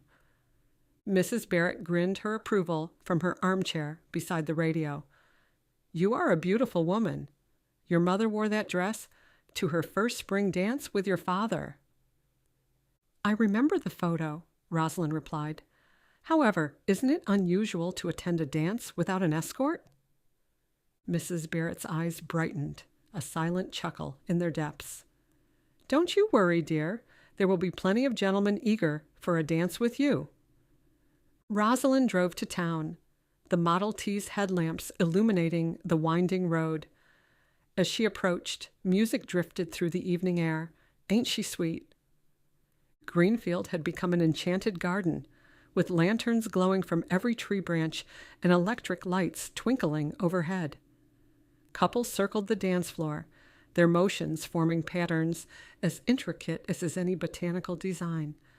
And there was Edmund, violin tucked beneath his chin, performing with such fluid grace that the instrument seemed an extension of himself. His eyes were closed, his expression transported, the music flowing through him. Rosalind stayed at the edge of the crowd. In the scientific realm, her relationship with Edmund made perfect sense. Two individuals with complementary knowledge creating valuable products. Here, the complexity of their relationship seemed daunting. "Miss Drew." Dr. Hammond, the young doctor from the hospital, came up to her. "I was hoping you'd attend. Your display was the highlight today." "Thank you." She accepted his compliment with a well-mannered smile. Everyone's interest was gratifying. He indicated the refreshment table. "May I offer you some punch?" She accompanied him, making pleasant conversation while aware of Edmund. The current tune ended to enthusiastic applause, and the ensemble stopped for a brief rest. "Your consultant plays remarkably well," Dr. Hammond observed. "He's a true Renaissance man, it seems." "He has many talents," she agreed, her tone carefully neutral. "So I've heard." He hesitated. "Forgive my presumption. I hope to request a dance with you tonight, unless there's an understanding between you and—" "Miss Drew," Edmund's voice interrupted. Their eyes met over Dr. Hammond's shoulder. "I believe the band is beginning a waltz." She grinned. "Without you playing?" He waved a vague hand toward the band and said, "They can manage. Will you honor me?" "I'd be delighted," she replied, as she handed her untouched punch glass back to the doctor with an apologetic smile. Edmund led her onto the dance floor as the first strains of "Let Me Call You Sweetheart" began. "I always loved this song," she murmured. His hand at her waist was undemanding and sure, his posture perfect. While they danced, she said, "You waltz beautifully." "I've observed many spring celebrations. Participation proves far more rewarding than watching." Around them, Rosalind noted the distance between couples, the giggling conversations, the negotiations of proximity. "Everyone is watching," she whispered, noting the interested glances. "Does that concern you?" She considered this as they swept past Mrs. Fairchild and her husband, whose approving nod suggested they were meeting public standards of propriety. "No," Rosalind admitted. "These days I care less about appearances and more about authenticity and truth." His hand tightened at her waist. "What truths have you discovered, Rosalind Drew?" "Understanding grows through relationship, not detachment, and love." She wavered. The music swelled, and for a breathless moment, Rosalind wondered if he might kiss her here, in full view of Greenfield society. Instead, he guided her through another turn with impeccable restraint, though his eyes conveyed what his actions could not. The waltz concluded, dancers separating to acknowledge the musicians with applause. Edmund continued to hold her hand, an understated declaration that their connection continued beyond a single dance. "Walk with me?" He gestured toward the garden path that circled the square. "Mrs. Davidson's roses are blooming several weeks ahead of schedule." "I'd enjoy that," Rosalind agreed, ignoring Mrs. Fairchild's private smile as they moved off the dance floor. The path wound beneath flowering dogwoods. Other couples strolled at discreet intervals, maintaining the subtle distance between privacy and correctness that rural courtship required. Courtship. The word flared in Rosalind's mind with unsettling clarity. Was that what this was? "You're suddenly quiet," Edmund said. "I'm considering possibilities." "A precise, analytical phrase," he mused. "Most people would call it wooing." "And you?" The question slipped out before she could guard against it. The word too new, too charged. That's exactly what I would call it. His grin was brief but genuine, then faded into an earnest expression. I've never truly belonged anywhere, not until now. Until Greenfield? He nodded and said, Until you, my love. Night deepened, stars arriving one by one. From the bandstand, the foxtrot started. Moonlight sifted through the branches overhead, as if it were white lace, weaving between bushes and twisting paths. Edmund took her into his arms with the ease of a man who had stopped searching. His kiss wasn't tentative nor bold for the sake of it. He was certain. A vow spoken without words. Edmund, I'm not sure. Rosalind. He cupped her face, studying every contour with the care of a scholar who had found a truth worth treasuring. She didn't flinch, didn't retreat. She kissed him back, drawn to him. When they parted, her breath hastened. That was harmonious, he suggested, his chuckle gentling years of restraint. Trust you to use scientific terminology for a kiss. It's my nature. He brushed a strand of hair from her temple. They slipped away from the celebration, exchanging smiling farewells. Edmund gave the musicians a gracious excuse. There was research requiring his attention. Mrs. Fairchild's amused glance and Dr. Hammond's momentary scowl trailed after them. A few minutes later, Rosalind's Model T hummed steadily over the mist-laced roads. Fog rolled in over the hills, blurring fields and fences into indistinct outlines. They didn't speak, although silence no longer seemed empty. Instead, the silence carried a shared meaning. Back at the conservatory, a lamp glowed in the front hall, left on thoughtfully by Mrs. Barrett. They edged through the arched corridors and to the old well. The silver flower was open, its petals turned outward in stately form. At its center, the pattern had grown more refined, shifting in a slow rhythm. Rosalind retrieved her notebook, ever the scholar.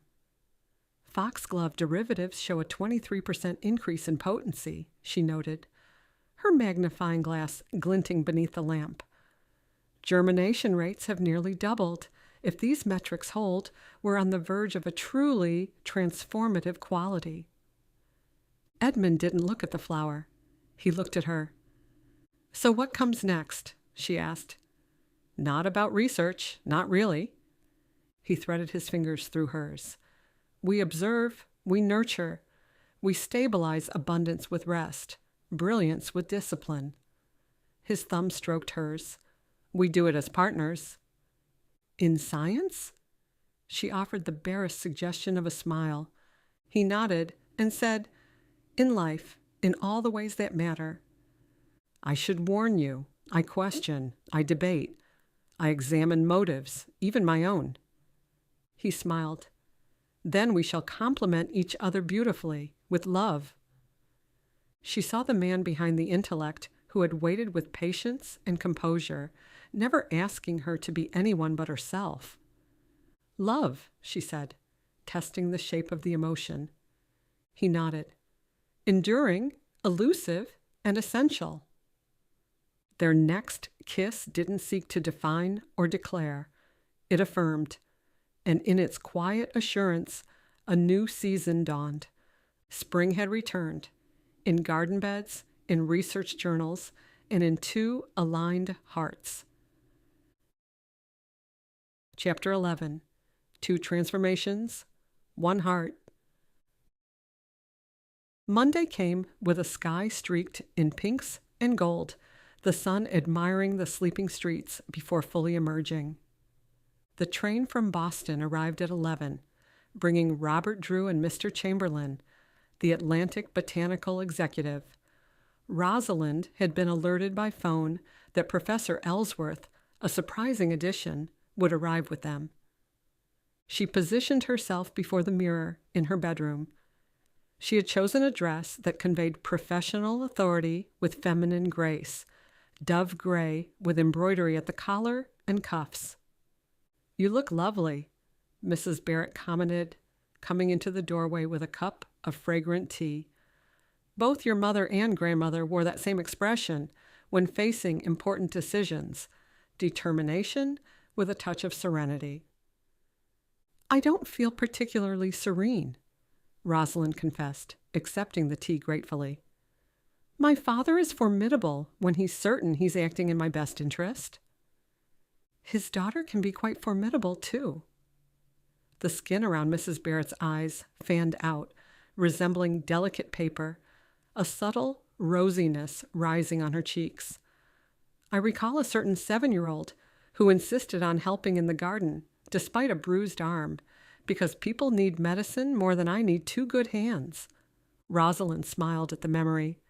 She had been searching for comfrey near the base of an apple tree when her foot slipped on a patch of damp moss. Her arm twisted beneath her as she fell, and pain shot through her with a force that made her gasp. For a long moment she lay there, stunned, the scent of bruised apples and earth all around her. The fall scattered the comfrey leaves she'd already gathered. Blinking back tears, she sat up and began collecting them again, one by one. "People need these," she'd explained to her worried parents. "Their hurt matters more than mine." Her compassionate heart had only deepened with time. "Are all the items ready downstairs?" she asked, finishing her tea. "Mr. Winterborne arrived at dawn," the housekeeper informed her, folding her hands and sealing the matter. "Dr. Caldwell brought his medical charts." "Excellent, thank you." Rosalind descended the stairs, her skirts whispering against the wooden staircase. Beyond the glass doors, the garden sparkled with dew. Edmund stood next to the rare silver blossom, its petals raised to the sun. He wore tan-colored pants and a brown jacket, its shoulders impeccably cut. A pale blue shirt softened the severity, the collar slightly open as though he intended to be comfortable. He held a pink forget-me-not, the stem pinched carefully between his thumb and forefinger. He studied her when she approached, and his expression shifted, unlocked in an unguarded smile. He moved closer, not touching, but close enough that she could sense his warmth. He smiled and said, "Good morning, my love. I came across this near the stream, and its beauty made me think of you." He offered the flower without flourish, a simple act, almost shy, as if uncertain whether she would take it. "Thank you." Her fingers brushed his as she accepted, unsure what to do about the sudden surge of emotion in her chest. She set the flower by the well. "I'll place it in my journal," she said, her eyes never leaving his. "Where I keep the things that matter." He pressed a kiss to her mouth, a gentle greeting. She let the heat of it settle before stepping back. "Where is Dr. Caldwell?" she asked. "He left to fetch a chronometer from his office," Edmund said. "He'll return when the meeting starts. Every detail is in place, precisely as you envisioned." She didn't respond at once. Instead, she observed him, the precise tilt of his head, the care in his voice. Beneath the surface of his composure was an urgency she understood, because she felt it too. "I hope Father will realize that Atlantic Botanical will never replicate the achievements here, regardless of their resources," she said. "If he doesn't?" Edmund asked. She fished his gold watch from her pocket, her thumb catching on the dent near its clasp. "Then I move on. The university should approve our collaboration again. Professor Halstead is certain a couple of Greenfield investors are prepared to contribute funding. Or I manage the conservatory myself." She clicked the watch shut with a decisive snap. He pivoted away from the well, boot heel sinking into the earth. "You know, when we first met, you carried responsibility as if it were armor. And now? Now you wear it like a crown. You've stopped asking permission." His fingers drummed once against his thigh, a gesture at odds with the stillness in his voice, like the moment before an orchestra swells into its crescendo. I thought you wanted a partnership. He shook his head. It's never been about what I wanted from you. It's about what I wanted for you. Her fingers curled around the watch. Then why? She asked, her tone barely above a whisper. Does moving forward seem like I'm gambling everything? Because you are. His eyes searched hers. Maybe Atlantic is the right move. Maybe the university will deliver.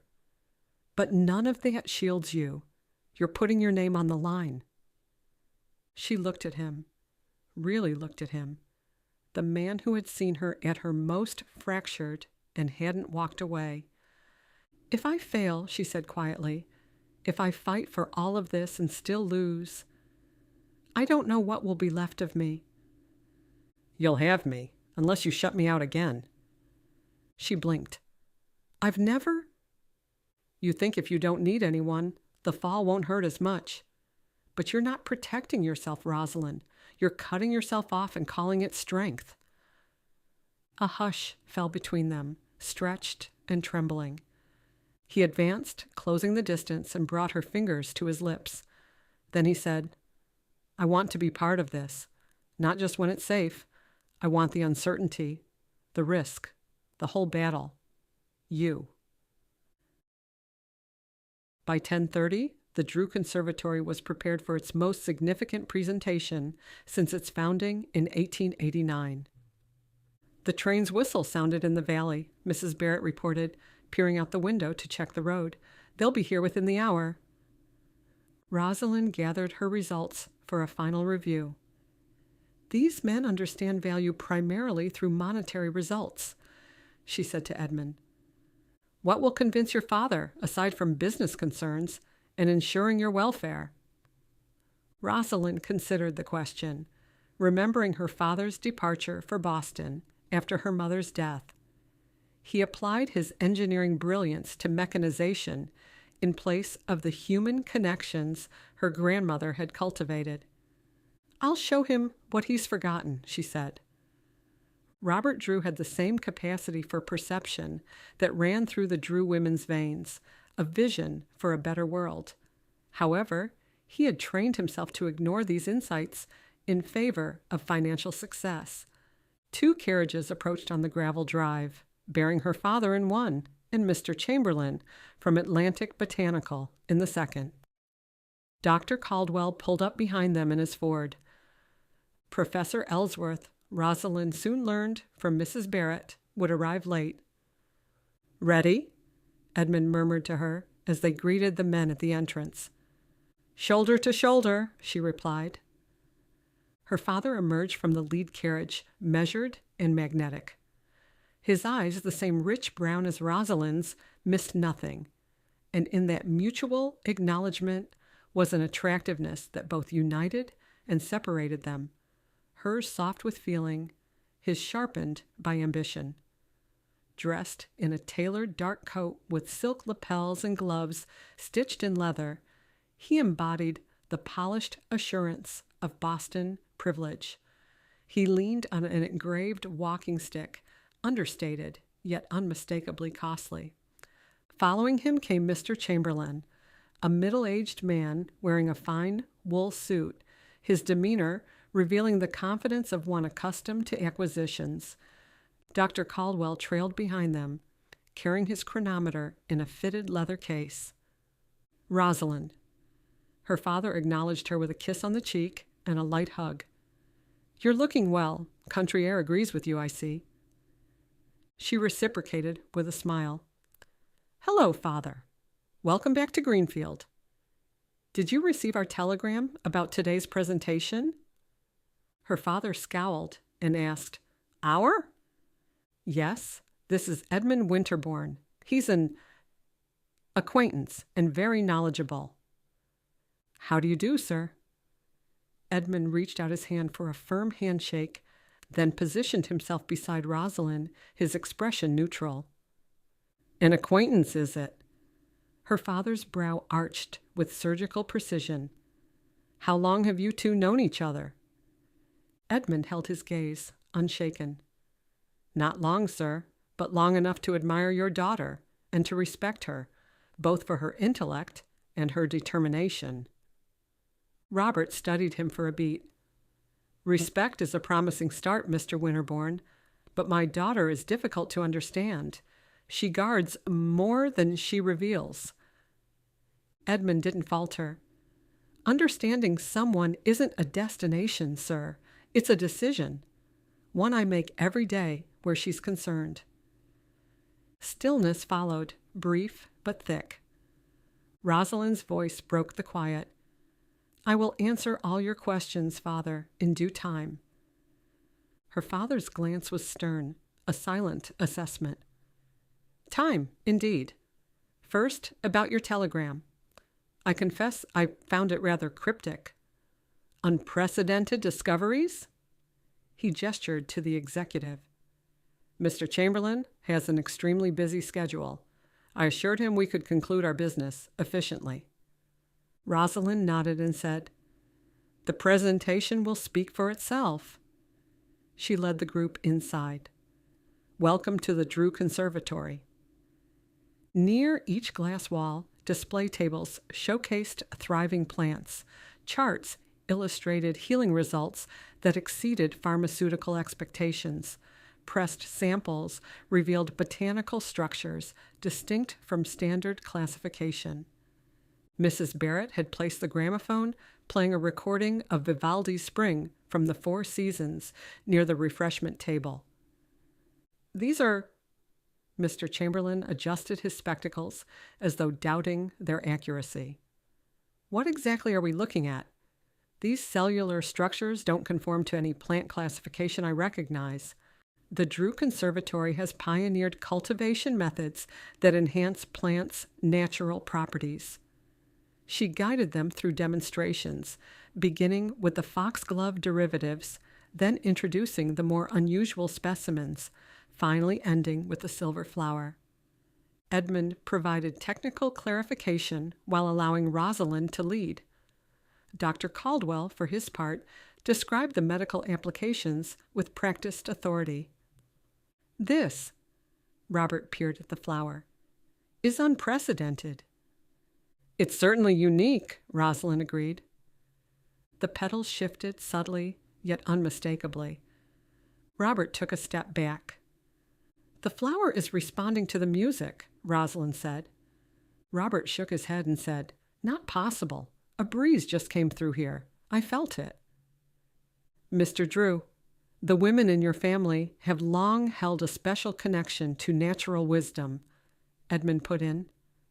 What's unfolding is a relationship with the plants, as opposed to mere observation.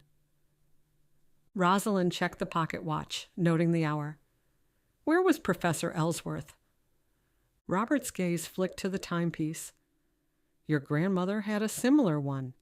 It seemed to catch starlight, even when indoors.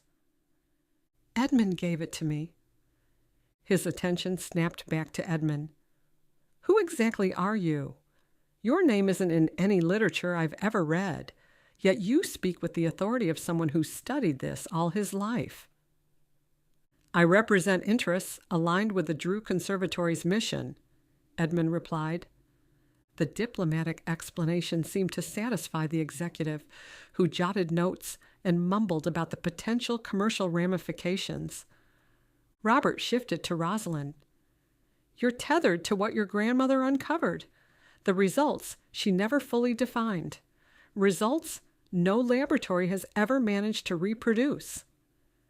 Deliberately, his gaze moved to Edmund.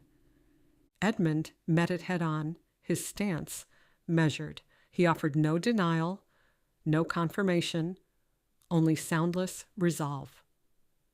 Miss Drew, the executive said, my company would be very interested in exclusive rights to your pharmaceutical applications. Precisely what I hoped to discuss, Rosalind replied, because I'm not interested. His enthusiasm dimmed at this redirection. Our board authorized purchase rather than partnership. They will modernize all of this. Hold on, Robert cut in. The Drew Conservatory achieves these results because of how it operates. He turned to his daughter. Isn't that right, Rosalind? His words carried more than a question. They were an affirmation, a recognition of her truth. Yes, she answered without hesitation. Robert nodded. Mr. Chamberlain, I appreciate your effort in coming here, but I'm going to stand with my daughter. What? Chamberlain's composure faltered. I was under the impression we had an agreement. My apologies, Robert said. They're not accepted. Chamberlain's gaze flicked between them, harsh with frustration. Professor Ellsworth should arrive shortly. When he does, his findings may leave you with no choice but to reconsider before your beloved conservatory becomes worthless. As if summoned by the mention of his name, Professor Ellsworth came through the entrance, his thin face flushed with what appeared to be academic excitement, but which Rosalind identified as calculated triumph. He carried a leather portfolio bulging with papers. Ah, excellent! I haven't missed the proceedings. He strode inside with the confidence of a man holding the winning cards. Miss Drew, gentlemen, I've completed my analysis, and I'm afraid I have concerning news. He spread several charts on a table, beckoning them nearer. These growth rates are impossible. My laboratory tests suggest artificial stimulation through chemical means, not natural development. We've never resorted to artificial stimulants, Rosalind countered. Science doesn't lie, Miss Drew, Ellsworth said. The cellular structures show clear signs of manipulation. I've seen similar patterns in plants exposed to experimental compounds, temporary enhancements that ultimately render the specimens sterile and therapeutically void. Mr. Chamberlain turned to Robert. Surely you recognize what this means. If these results stem from chemical interference rather than true cultivation, then the implications speak for themselves. Edmund stepped forward, his presence shifting the room's center of gravity, confidence, unspoken but undeniable. Professor Ellsworth, may I ask what analytical equipment you used? Standard laboratory protocols, of course, Ellsworth replied, sifting through his notes. That explains the misreading, Edmund said. This flower in particular exhibits vibrational properties beyond the range of conventional testing. I'd be happy to lend you my resonance instruments. They're calibrated for frequencies standard tools can't detect. Ellsworth scoffed. Specialized equipment? That's hardly conventional. Proper science relies on reproducible, standardized methodology. As does proper engineering, Robert interrupted, scanning the data. The correct tool matters. My mother recorded these readings decades ago, long before the compounds you mentioned were even synthesized. If I may? Rosalind gestured to a thriving foxglove and lifted a pen from her desk. Professor, would you mind examining this plant and letting us know which compound I supposedly applied? Ellsworth leaned in, magnifying glass in hand, frowning as he studied the leaves. The cellular formation is highly irregular. Dr. Caldwell clasped his medical bag firmly. I've prescribed tinctures from these gardens for over a decade. Through economic upheavals and environmental shifts, the results haven't wavered. No chemical stimulant offers that kind of consistency. He held up a series of patient charts. Cardiac improvements in those treated with the foxglove extract continue to outpace pharmaceutical alternatives. The evidence is here, in black and white. Mr. Chamberlain rubbed his temple as if the truth might change shape. Further testing with the appropriate tools may be warranted. A brief, silent exchange passed between Ellsworth and Chamberlain, a shift of posture, a flicker in their eyes, too swift for most, but Rosalind detected it, and the confirmation hit hard. The rumors she'd heard were true. Atlantic Botanical had given Ellsworth a generous grant and coveted lab position on the condition that his findings devalued the conservatory and facilitated a cheap acquisition. Her father's expression darkened, his features turning to stone. He sensed it too. Whatever thoughts he might have entertained about selling, he had no tolerance for deceit. That, she knew, was immovable. She set the pen down with silent finality. The time for defending her choices had passed. "I welcome honest inquiry, Professor Ellsworth," she said. "In that spirit, let me be equally honest. There will be no sale to Atlantic Botanical, nor to any institution that values exploitation over stewardship." She turned to address the room. "If additional verification is required, I'll gladly supply specimens for analysis, using the proper equipment as Mr. Winterborne offered. Science, after all, demands proper instruments and an open mind. Wouldn't you agree, Professor?" Ellsworth hesitated, his mouth drawing into a thin line. "Further testing may be advisable." "Excellent," Edmund said. "I'll have the equipment delivered by next week. I trust the data will speak clearly." Robert studied his daughter. "You've carried your grandmother's work further than I ever thought possible. When I asked you to modernize, I didn't realize a better result was never in changing her methods, but in understanding them." He gestured toward Edmund with an open palm. "And your colleague? I sense he's aligned with your perspective." "He sees with the mind as well as the heart." After the executive departed, Ellsworth's brisk steps fading and Dr. Caldwell thanking them, Rosalind lingered on the steps beside her father. Dr. Caldwell's practical Ford rattled past, momentarily drowning out the chirping of nesting robins. She tilted her face upward, soaking in the sunshine. "You have your mother's eyes," her father said, his voice lower than she was used to. "What do you mean?" "There's a kindness there." He ran a hand through his thinning hair. "I think you've found where you're meant to be." "Not exactly the future you charted for me," she replied with a small smile. "No." He glanced out toward the gardens. "Much better. You brought back what I lost along the way, between measurements and bottom lines. That real legacy comes through care, not control." His gaze shifted to where Edmund stood in the garden. "Mr. Winterborne, he's more than a partner in research?" Rosalind nodded. "He is." Robert studied her, as if seeing her clearly for the first time. "Then be joyful, Rosalind, as God intended."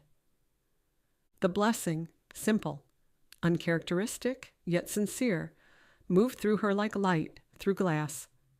An hour later, after he'd gone, she hurried back into the conservatory. Edmund was there, waiting, framed by grass and green. "Your father surprised you," he said. "He stood up for me." Wisdom often stays quiet, but it's there, waiting to be recognized. She met his gaze. "What does this mean for us?" He hesitated, as if weighing the question in a hidden part of himself. "When I came here, I was looking for balance.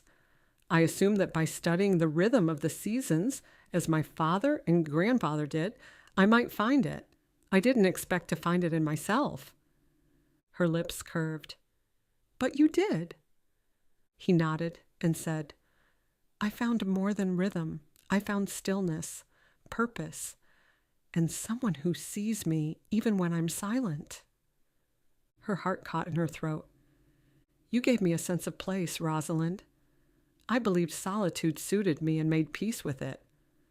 But then, there you were, brilliant, insistent, full of grace, and suddenly the silence I clung to felt lonely. With you, I saw a different future." He reached for her hand, his thumb brushing the ridge of her knuckles. "You've changed my direction. You've changed everything." A pause, full of breath, then another. in the garden narrowed to their heartbeats. Rosalind Drew. He held her hands, his fingers trembling slightly. You are the center of my world. He knelt, scientific formality giving way to tradition. Will you marry me? Tears spilled, swift and warm, rising faster than she could contain it. Yes, she whispered, her voice thick. Yes, Edmund Winterborne. A laughter broke free, bright and bubbling, as unstoppable as spring water breaking through ice. Did you ever really doubt my answer? He smiled and said, I've learned even the strongest hopes need to be spoken. Then let me say it again. She kissed him, tender and sure, holding the promise of prayers answered, of love redeemed. Yes, for all the seasons to come. He drew a small velvet box from his pocket. This belonged to my mother. He opened it to reveal a silver filigree ring cradling a stone that gleamed as moonlight and dawn. Her breath caught, light and shallow. It's beautiful. It holds two truths at once, science and spirit, logic and faith. We'll have a June wedding. She grinned and said, Such a brief engagement will scandalize the town. They already think me far too unconventional. Then let's scandalize them properly. Father Caruso says the June roses will be in full glory for a wedding. Mrs. Barrett is planning the reception as we speak. Rosalind laughed. She probably knew before we did. Wisdom has many disguises. He brushed a kiss along her cheek and placed the ring on her finger. Sunlight poured through the Victorian's high glass panes, gliding leaf and stem in amber light. Rosalind and Edmund occupied the spot where their paths first converged. No grand announcement marked the change from strangers to a couple in love, only a sudden, certain stillness. She sensed it, the thrum of root and petal, the wellspring, the hands and hearts that came before her, her grandmother's whispered prayers, her mother's steadfast care, her faith, no longer uncertain, no longer seeking. It was here, in this place, in this love. I've considered what you shared about seeing purpose in creation, he said. Considered? I attended Holy Trinity Church with you on Sunday, he reminded. Father Caruso's homily about stewardship of the earth resonated with me. The Bible passages about tending and keeping the garden. They describe a perspective I hadn't fully appreciated. That's what connects everything. Your conservatory is a gift that will endure, he said. A legacy for generations. My deepest hope, she said. And you are giving me a gift, too. He raised an eyebrow. What gift is that? She offered him a tender smile. You, your heart, your understanding, your love, and that remarkable wisdom you carry so freely. They would face whatever trials came their way, from skeptical scholars to the encroaching power of industry united. Through it all, Edmund's faith, as hers, would grow, change, and deepen. Their story had begun in the icy grip of winter, with the first tender shoots breaking through the stone. It had bloomed in the warmth of renewal, a silver blossom, heart stirred by the one who made all things new. Whatever lay ahead, it was a journey they would walk together, hand in hand, east of the sun and west of the moon, where love and hope never faded. To everything there is a season, and a time to every purpose under the heaven. Ecclesiastes 3:1, KJV. Epilogue 5 years later. After a brief courtship, Rosalind and Edmund married in a simple ceremony at the church, officiated by Father Caruso. Edmund's grandfather attended, along with Rosalind's father, Mrs. Barrett, and several friends and colleagues from town. The silver flower opened fully only once each year, on the anniversary of its first midnight blossoming. Otherwise, its petals stayed closed. Rosalind Winterborne, now widely published in scientific journals for her revolutionary botanical research, stood next to the ancient well, her grandmother's copper pitcher in hand, as she prepared for the annual celebration. At 29, she carried herself with the confidence of a woman who found her true purpose, preserving family legacy while expanding its horizons. The gold pocket watch Edmund had given her stayed near her, its solidness significant in her pocket as she moved through the expanded conservatory. It flourished as both a research center and community cornerstone. University students worked alongside Greenfield residents, documenting plant properties while preparing remedies for local needs. The partnership she'd envisioned had manifested beyond expectation. Edmund appeared, cradling their 10-month-old baby, Elizabeth, named for Rosalind's grandmother, whose curious blue eyes already studied the world with bright awareness. Her wisps of platinum hair were unmistakably her father's legacy. "The students from Smith College have arrived," he said, transferring their daughter to Rosalind's waiting arms. "President Halstead sends word that the board has approved additional funding for the educational program." Rosalind smiled, remembering the skeptical university president who had once dismissed her methods.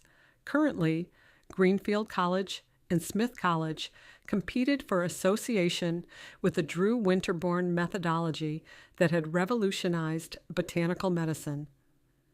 "Have you heard from Father?" she asked, adjusting Elizabeth's tiny bonnet. "He's arriving on the afternoon train with the new propagation equipment," Edmund confirmed. "Mrs. Barrett is preparing his room."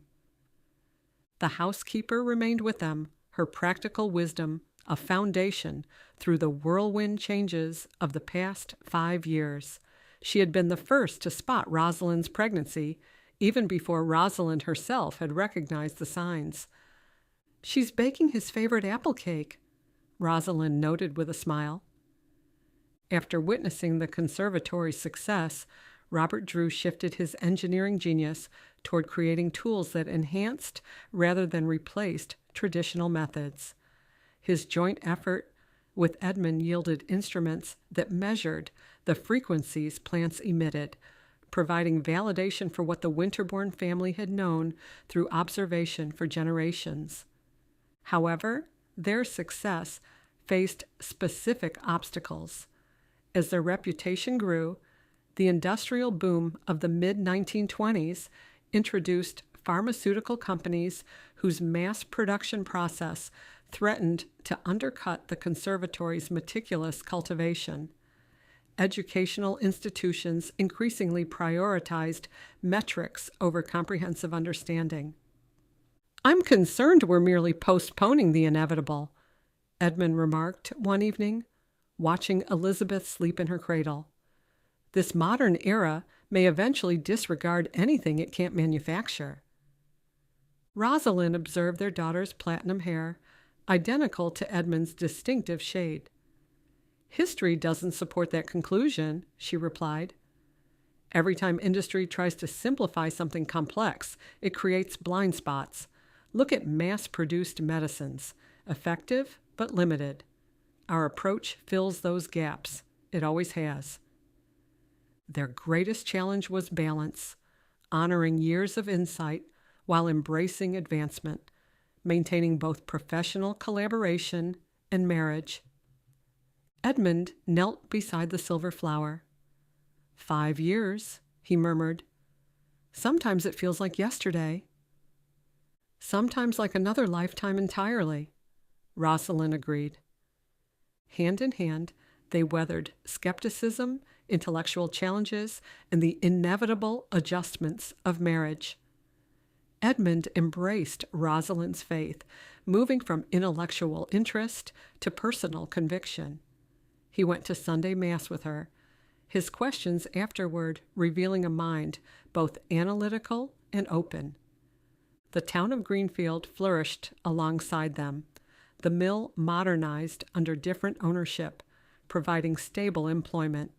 The Spring Festival grew into a regional attraction, drawing visitors who marveled at the Drew Conservatory's displays. Dr. Caldwell arrives at noon to document this year's bloom. My grandfather sends his regrets. He's overseeing a cultural event in Evergreen Hollow and couldn't get away. Edmund glanced at the watch on his wrist, a counterpart to the one he'd given Rosalind, its case engraved with botanical motifs. He'd become a beloved figure in Greenfield, his violin playing a regular feature at town gatherings. He'd moved into a cottage on the conservatory grounds where his expertise continued to guide them. Rosalind set Elizabeth down on a blanket near the well, where the child immediately scrutinized a fallen leaf with solemn concentration. Some gifts, it seemed, passed effortlessly through generations. "Do you ever regret it?" Edmund asked. "Choosing this path instead of the security Atlantic Botanical offered?" The question surprised her. Edmund rarely revisited past decisions, but the anniversary often brought reflection, an examining of choices against outcomes. "Never," she answered. The gold band on her finger held a muted shine, its inner inscription, faith and science entwined, a daily reminder of their shared vision. Callings reveal themselves one season at a time. This was always mine. As dusk approached, they gathered with friends and colleagues by the well. The copper pitcher passed from hand to hand, Dr. Caldwell to Professor Merrick, Mrs. Barrett to Father Caruso, and finally to Rosalind and Edmund. The last sunlight faded, and they poured clear water at the silver flower's base. The bloom opened as though stretching after a long sleep. From its center rose a fragrance that defied description: winter frost and spring rain, autumn leaves, and summer exuberance, all contained in a single breath. Edmund slipped his arm around Rosalind's waist, his voice low against her ear. "Beautiful," he murmured, "despite not being as beautiful as what grows between us." Rosalind leaned into his embrace, their daughter nestled between them. In fairy tales, happy endings came with dramatic finality. In scientific journals, conclusions demanded verification and replication. Their story lived in the sacred space between, neither east of the sun nor west of the moon, but where both shone as one, a reflection of God's design, where love and meaning walked hand in hand. The end. Recipe for Mrs. Barrett's Saturday evening New England Franks and beans.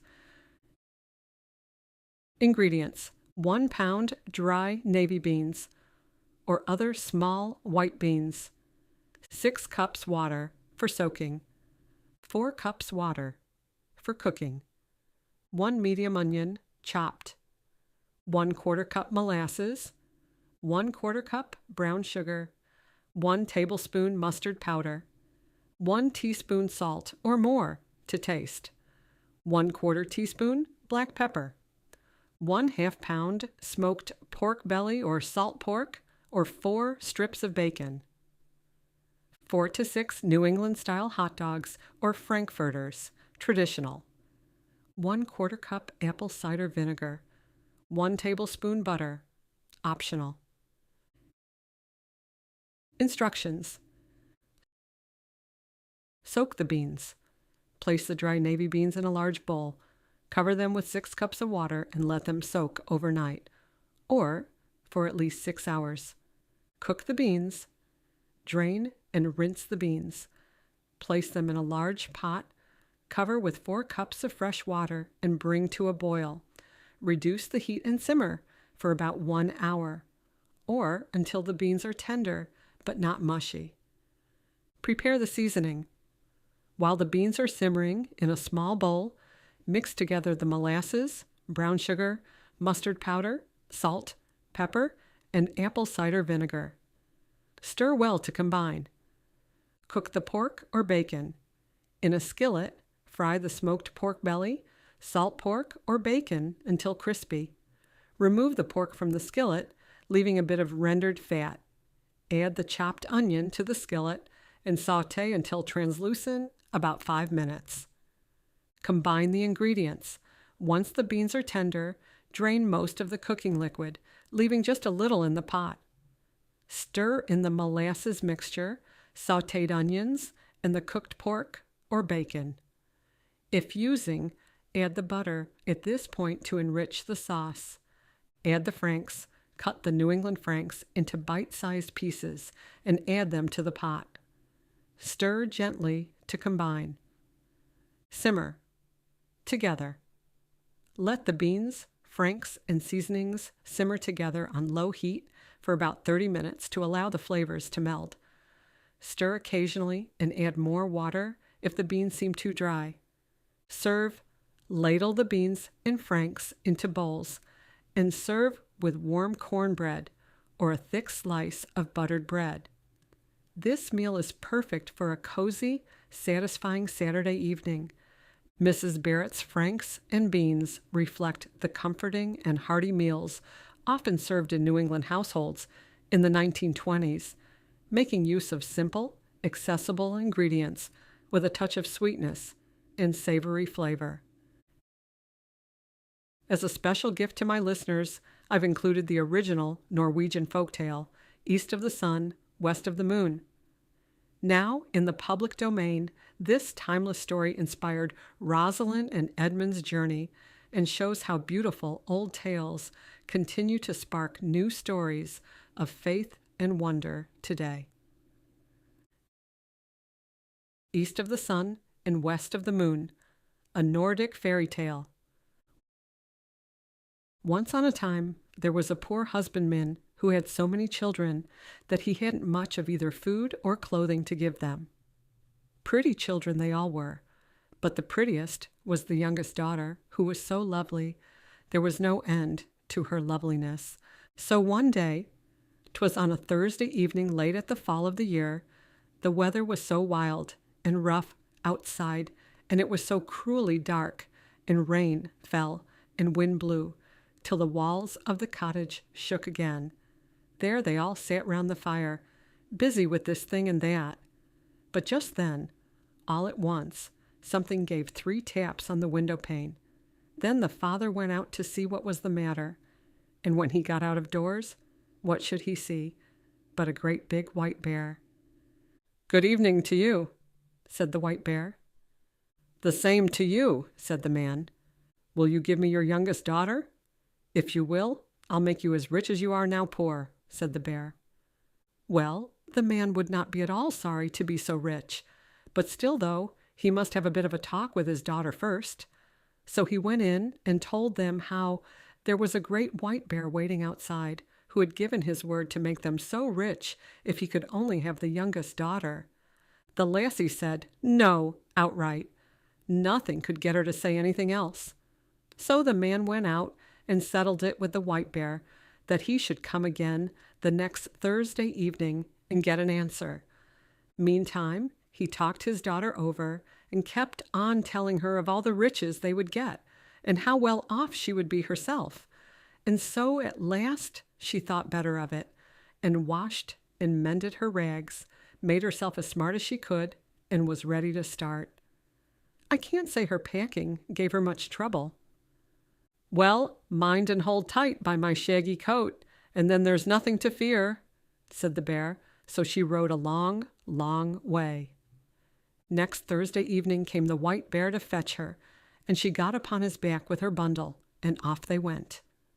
So, when they had gone a bit of the way, the white bear said, "Are you afraid?" No, she wasn't. "Well, mind and hold tight by my shaggy coat, and then there's nothing to fear," said the bear. So she rode a long, long way, till they came to a great steep hill. There, on the face of it, the white bear gave a knock, and a door opened, and they came into a castle, where there were many rooms all lit up, rooms gleaming with silver and gold, and there, too, was a table ready laid, and it was all as grand could be. Then the white bear gave her a silver bell, and when she wanted anything, she was only to ring it, and she would get it at once. Well, after she had eaten and drunk, and evening wore on, she got sleepy after her journey and thought she would like to go to bed. So she rang the bell, and she had scarce taken hold of it before she came into a chamber where there was a bed made as fair and white as anyone would wish to sleep in, with silken pillows and curtains and gold fringe. All that was in the room was gold or silver. But when she had gone to bed and put out the light, a man came and laid himself alongside her. That was the white bear, who threw off his beast shape at night, but she never saw him, for he always came after she had put out the light, and before the day dawned, he was up and off again. So things went on happily for a while, but at last she began to get silent and sorrowful, for there she went about all day alone, and she longed to go home to see her father and mother and brothers and sisters. So one day, when the white bear asked what it was that she lacked, she said it was so dull and lonely there, and how she longed to go home to see her father and mother and brothers and sisters. And that was why she was so sad and sorrowful, because she couldn't get to them. "Well, well," said the bear, "perhaps there's a cure for all this, but you must promise me one thing, not to talk alone with your mother, but only when the rest are by to hear, for she'll take you by the hand and try to lead you into a room alone to talk. But you must mind and not do that, else you'll bring bad luck on both of us." So one Sunday the white bear came and said now they could set off to see her father and mother. Well, off they started, she sitting on his back, and they went far and long. At last they came to a grand house, and there her brothers and sisters were running about out of doors at play, and everything was so pretty, 'twas a joy to see. "This is where your father and mother live now," said the white bear, "but don't forget what I told you, else you'll make us both unlucky." "No, bless her, she'd not forget." And when she had reached the house, the white bear turned right about and left her. Then, when she went in to see her father and mother, there was such joy, there was no end to it. None of them thought they could thank her enough for all she had done for them. Now they had everything they wished, as good could be, and they all wanted to know how she got on where she lived. "Well," she said, "it was very good to live where she did. She had all she wished. What she said beside I don't know, but I don't think any of them had the right end of the stick, or that they got much out of her." But so, in the afternoon, after they had done dinner, all happened as the white bear had said. Her mother wanted to talk with her alone in her bedroom, but she minded what the white bear had said and wouldn't go upstairs. "Oh, what we have to talk about will keep," she said, and put her mother off. But somehow or other, her mother got round her at last, and she had to tell her the whole story. So she said how every night when she had gone to bed, a man came and lay down beside her as soon as she had put out the light, and how she never saw him, because he was always up and away before the morning dawned, and how she went about woeful and sorrowing, for she thought she should so like to see him, and how all day long she walked about there alone, and how dull and dreary and lonesome it was. "My," said her mother, "it may well be a troll you slept with, but now I'll teach you a lesson how to set eyes on him.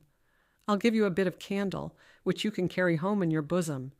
Just light that while he is asleep, but take care not to drop the tallow on him."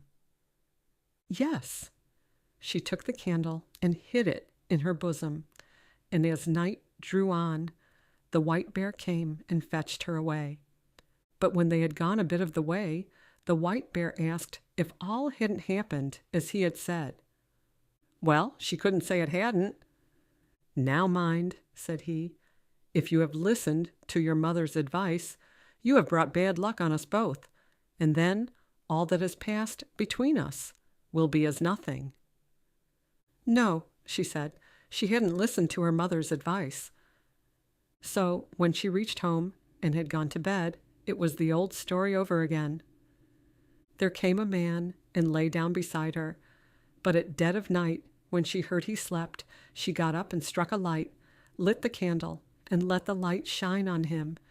And so she saw that he was the loveliest prince one ever set eyes on, and she fell so deep in love with him on the spot that she thought she couldn't live if she didn't give him a kiss there and then. And so she did. But as she kissed him, she dropped 3 hot drops of tallow on his shirt, and he woke up. "What have you done?" he cried. "Now you have made us both unlucky, for had you held out only this 1 year, I had been freed. For I have a stepmother who has bewitched me, so that I'm a white bear by day and a man by night. But now all ties are snapped between us. Now I must set off from you to her. She lives in a castle, which stands east of the sun and west of the moon, and there, too, is a princess, with a nose 3 ells long, and she's the wife I must have now." She wept and took it ill, but there was no help for it. Go he must. Then she asked if she mightn't go with him. No, she mightn't. "Tell me the way, then," she said, "and I'll search you out, that surely I may get leave to do." "Tell me the way, then, and I'll search you out." Yes, she might do that, he said. But there was no way to that place. It lay east of the sun and west of the moon, and thither she'd never find her way.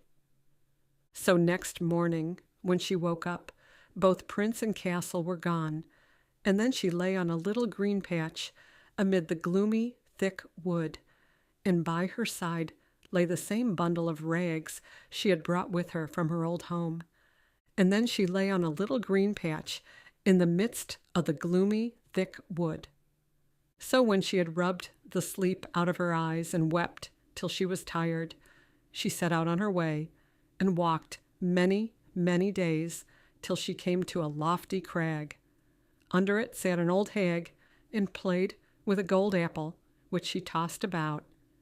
Here the lassie asked if she knew the way to the prince, who lived with his stepmother in the castle, that lay east of the sun and west of the moon, and who was to marry the princess with a nose 3 ells long.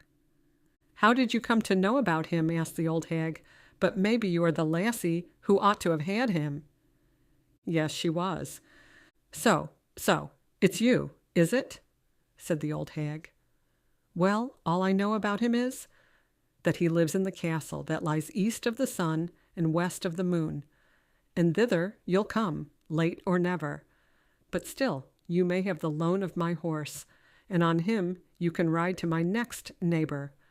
Maybe she'll be able to tell you. And when you get there, just give the horse a switch under the left ear and beg him to be off home. And stay, this gold apple you may take with you." So she got upon the horse and rode a long, long time till she came to another crag, under which sat another old hag with a gold carding comb. Here the lassie asked if she knew the way to the castle that lay east of the sun and west of the moon, and she answered, like the first old hag, that she knew nothing about it, except it was east of the sun and west of the moon. "And thither you'll come, late or never, but you shall have the loan of my horse to my next neighbor. Maybe she'll tell you all about it, and when you get there, just switch the horse under the left ear and beg him to be off home." And this old hag gave her the golden carding comb. It might be she'd find some use for it, she said. So the lassie got up on the horse and rode a far, far way, and a weary time. And so at last she came to another great crag, under which sat another old hag, spinning with a golden spinning wheel. Her, too, she asked if she knew the way to the prince, and where the castle was that lay east of the sun and west of the moon. So it was the same thing over again. "Maybe it's you who ought to have had the prince," said the old hag. Yes, it was, but she, too, didn't know the way a bit better than the other two. East of the sun and west of the moon it was. She knew, that was all. "And thither you'll come, late or never. But I'll lend you my horse, and then I think you'd best ride to the east wind and ask him. Maybe he knows those parts and can blow you thither. But when you get to him, you need only give the horse a switch under the left ear, and he'll trot home of himself." And so, too, she gave her the gold spinning wheel. "Maybe you'll find a use for it," said the old hag. Then on she rode many, many days, a weary time, before she got to the east wind's house. But at last she did reach it, and then she asked the east wind if he could tell her the way to the prince who dwelt east of the sun and west of the moon. Yes, the east wind had often heard tell of it, the prince and the castle, but he couldn't tell the way, for he had never blown so far. "But, if you will, I'll go with you to my brother, the west wind. Maybe he knows, for he's much stronger. So, if you will just get on my back, I'll carry you thither." Yes, she got on his back, and I should just think they went briskly along. So when they got there, they went into the west wind's house, and the east wind said the lassie he had brought was the one who ought to have had the prince who lived in the castle, east of the sun and west of the moon. And so she had set out to seek him, and how he had come with her, and would be glad to know if the west wind knew how to get to the castle. "Nay," said the west wind, "so far I've never blown. But if you will, I'll go with you to our brother the south wind, for he's much stronger than either of us, and he has flapped his wings far and wide. Maybe he'll tell you. You can get on my back, and I'll carry you to him." Yes. She got on his back, and so they traveled to the south wind, and weren't so very long on the way, I should think. When they got there, the west wind asked him if he could tell her the way to the castle that lay east of the sun and west of the moon, for it was she who ought to have had the prince who lived there. "You don't say so. That's she, is it?" said the south wind. "Well, I have blustered about in most places in my time, but so far have I never blown. But if you will, I'll take you to my brother the north wind. He is the oldest and strongest of the whole lot of us, and if he don't know where it is, you'll never find anyone in the world to tell you. You can get on my back, and I'll carry you thither." Yes. She got on his back, and away he went from his house at a fine rate. And this time, too, she wasn't long on her way. So when they got to the north wind's house, he was so wild and cross, cold puffs came from him a long way off.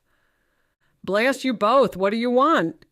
he roared out to them ever so far off, so that it struck them with an icy shiver. "Well," said the south wind, "you needn't be so foul-mouthed, for here I am, your brother, the south wind, and here is the lassie, who ought to have had the prince who dwells in the castle that lies east of the sun and west of the moon. And now she wants to ask you if you ever were there, and can tell her the way, for she would be so glad to find him again." "Yes, I know well enough where it is," said the north wind. "Once in my life I blew an aspen leaf thither, but I was so tired I couldn't blow a puff for ever so many days after. But if you really wish to go thither, and aren't afraid to come along with me, I'll take you on my back and see if I can blow you thither." Yes, with all her heart, she must and would get thither if it were possible in any way. And as for fear, however madly he went, she wouldn't be at all afraid. "Very well, then," said the north wind, "but you must sleep here tonight, for we must have the whole day before us, if we're to get thither at all." Early next morning, the north wind woke her and puffed himself up and blew himself out and made himself so stout and big 'twas gruesome to look at him, and so off they went high up through the air, as if they would never stop till they got to the world's end. Down here below there was such a storm. It threw down long tracts of wood and many houses, and when it swept over the great sea, ships foundered by hundreds. So they tore on and on. No one can believe how far they went, and all the while they still went over the sea, and the north wind got more and more weary, and so out of breath he could scarce bring out a puff, and his wings drooped and drooped, till at last he sunk so low that the crests of the waves dashed over his heels. "Are you afraid?" said the north wind. "No." She wasn't. But they weren't very far from land, and the north wind had still so much strength left in him that he managed to throw her up on the shore under the windows of the castle, which lay east of the sun and west of the moon. But then he was so weak and worn out, he had to stay there and rest many days before he could get home again. Next morning, the lassie sat down under the castle window and began to play with the gold apple, and the first person she saw was the long nose, who was to have the prince. "What do you want for your gold apple, you lassie?" said the long nose, and threw up the window. "It's not for sale, for gold or money," said the lassie. "If it's not for sale for gold or money, what is it that you will sell it for?" "You may name your own price," said the princess. "Well, if I may get to the prince who lives here and be with him tonight, you shall have it," said the lassie whom the north wind had brought. Yes, she might. That could be done. So the princess got the gold apple. But when the lassie came up to the prince's bedroom at night, he was fast asleep. She called him and shook him, and between whiles she wept sore. But all she could do, she couldn't wake him up. Next morning, as soon as day broke, came the princess with the long nose and drove her out again. So in the daytime she sat down under the castle windows and began to card with her carding comb, and the same thing happened. The princess asked what she wanted for it, and she said it wasn't for sale for gold or money, but if she might get leave to go up to the prince and be with him that night, the princess should have it. But when she went up, she found him fast asleep again, and all she called and all she shook and wept and prayed, she couldn't get life into him. And as soon as the first gray peep of day came, then came the princess with the long nose and chased her out again. So in the daytime, the lassie sat down outside under the castle window and began to spin with her golden spinning wheel, and that, too, the princess with the long nose wanted to have. So she threw up the window and asked what she wanted for it. The lassie said, as she had said twice before, it wasn't for sale for gold or money, but if she might go up to the prince who was there and be with him alone that night, she might have it. Yes, she might do that and welcome. But now you must know there were some Christian folk who had been carried off thither, and as they sat in their room, which was next the prince, they had heard how a woman had been in there and wept and prayed and called to him 2 nights running, and they told that to the prince. That evening, when the princess came with her sleepy drink, the prince made as if he drank, but threw it over his shoulder, for he could guess it was a sleepy drink.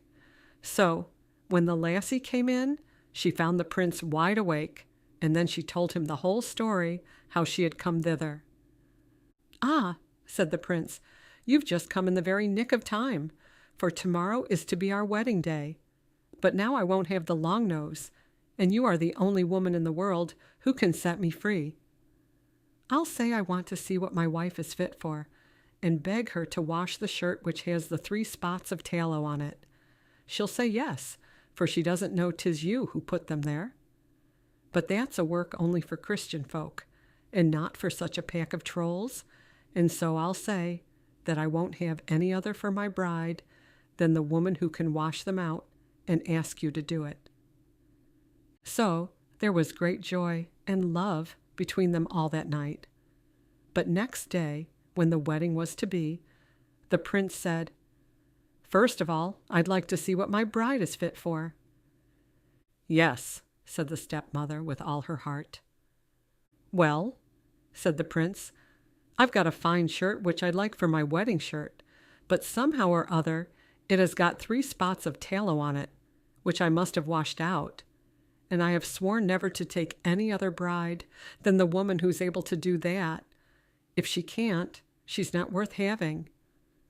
Well, that was no great thing, they said, so they agreed, and she, with the long nose, began to wash away as hard as she could, but the more she rubbed and scrubbed, the bigger the spots grew.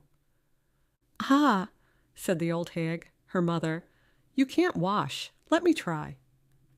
But she hadn't long taken the shirt in hand before it got far worse than ever, and with all her rubbing and wringing and scrubbing, the spots grew bigger and blacker, and the darker and uglier was the shirt.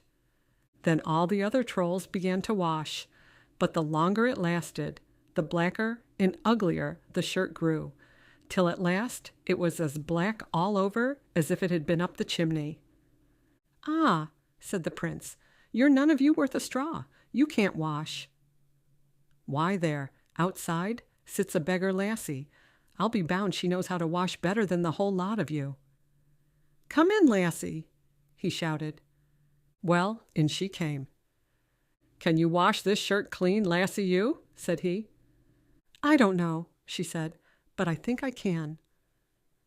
And almost before she had taken it and dipped it in the water, it was as white as driven snow, and whiter still. "Yes, you are the lassie for me," said the prince. At that, the old hag flew into such a rage, she burst on the spot, and the princess with the long nose after her, and the whole pack of trolls after her. At least I've never heard a word about them since. As for the prince and princess, they set free all the poor Christian folk who had been carried off and shut up there. And they took with them all the silver and gold and flitted away as far as they could from the castle that lay east of the sun and west of the moon. The end.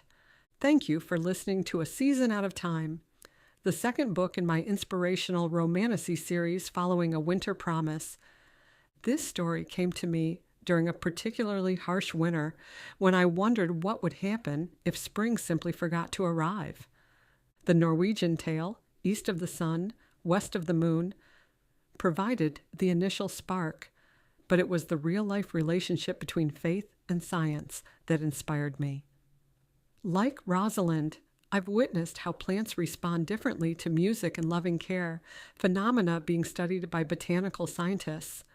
In writing about 1920s New England, I wanted to capture that unique moment when America stood between tradition and modernity.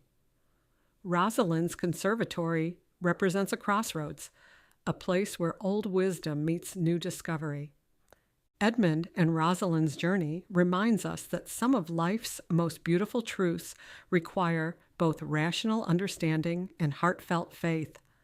Their story explores how God works through both the explainable and the extraordinary, often in ways that draw us closer to each other. I hope their world brings you both entertainment and encouragement. When we open our hearts to possibility, we discover seasons of unexpected joy. Thank you for trusting me with your reading hours. I never take that gift lightly. This has been A Season Out of Time, a Christian historical romantasy. Written and narrated by Josie Riviera. Copyright 2026 by Josie Riviera. All rights reserved. If this story stayed with you, I'd be so grateful if you left a review. It means more than you know. And I'd love to stay connected. You can find me at josieriviera.com. Until next time, happy listening.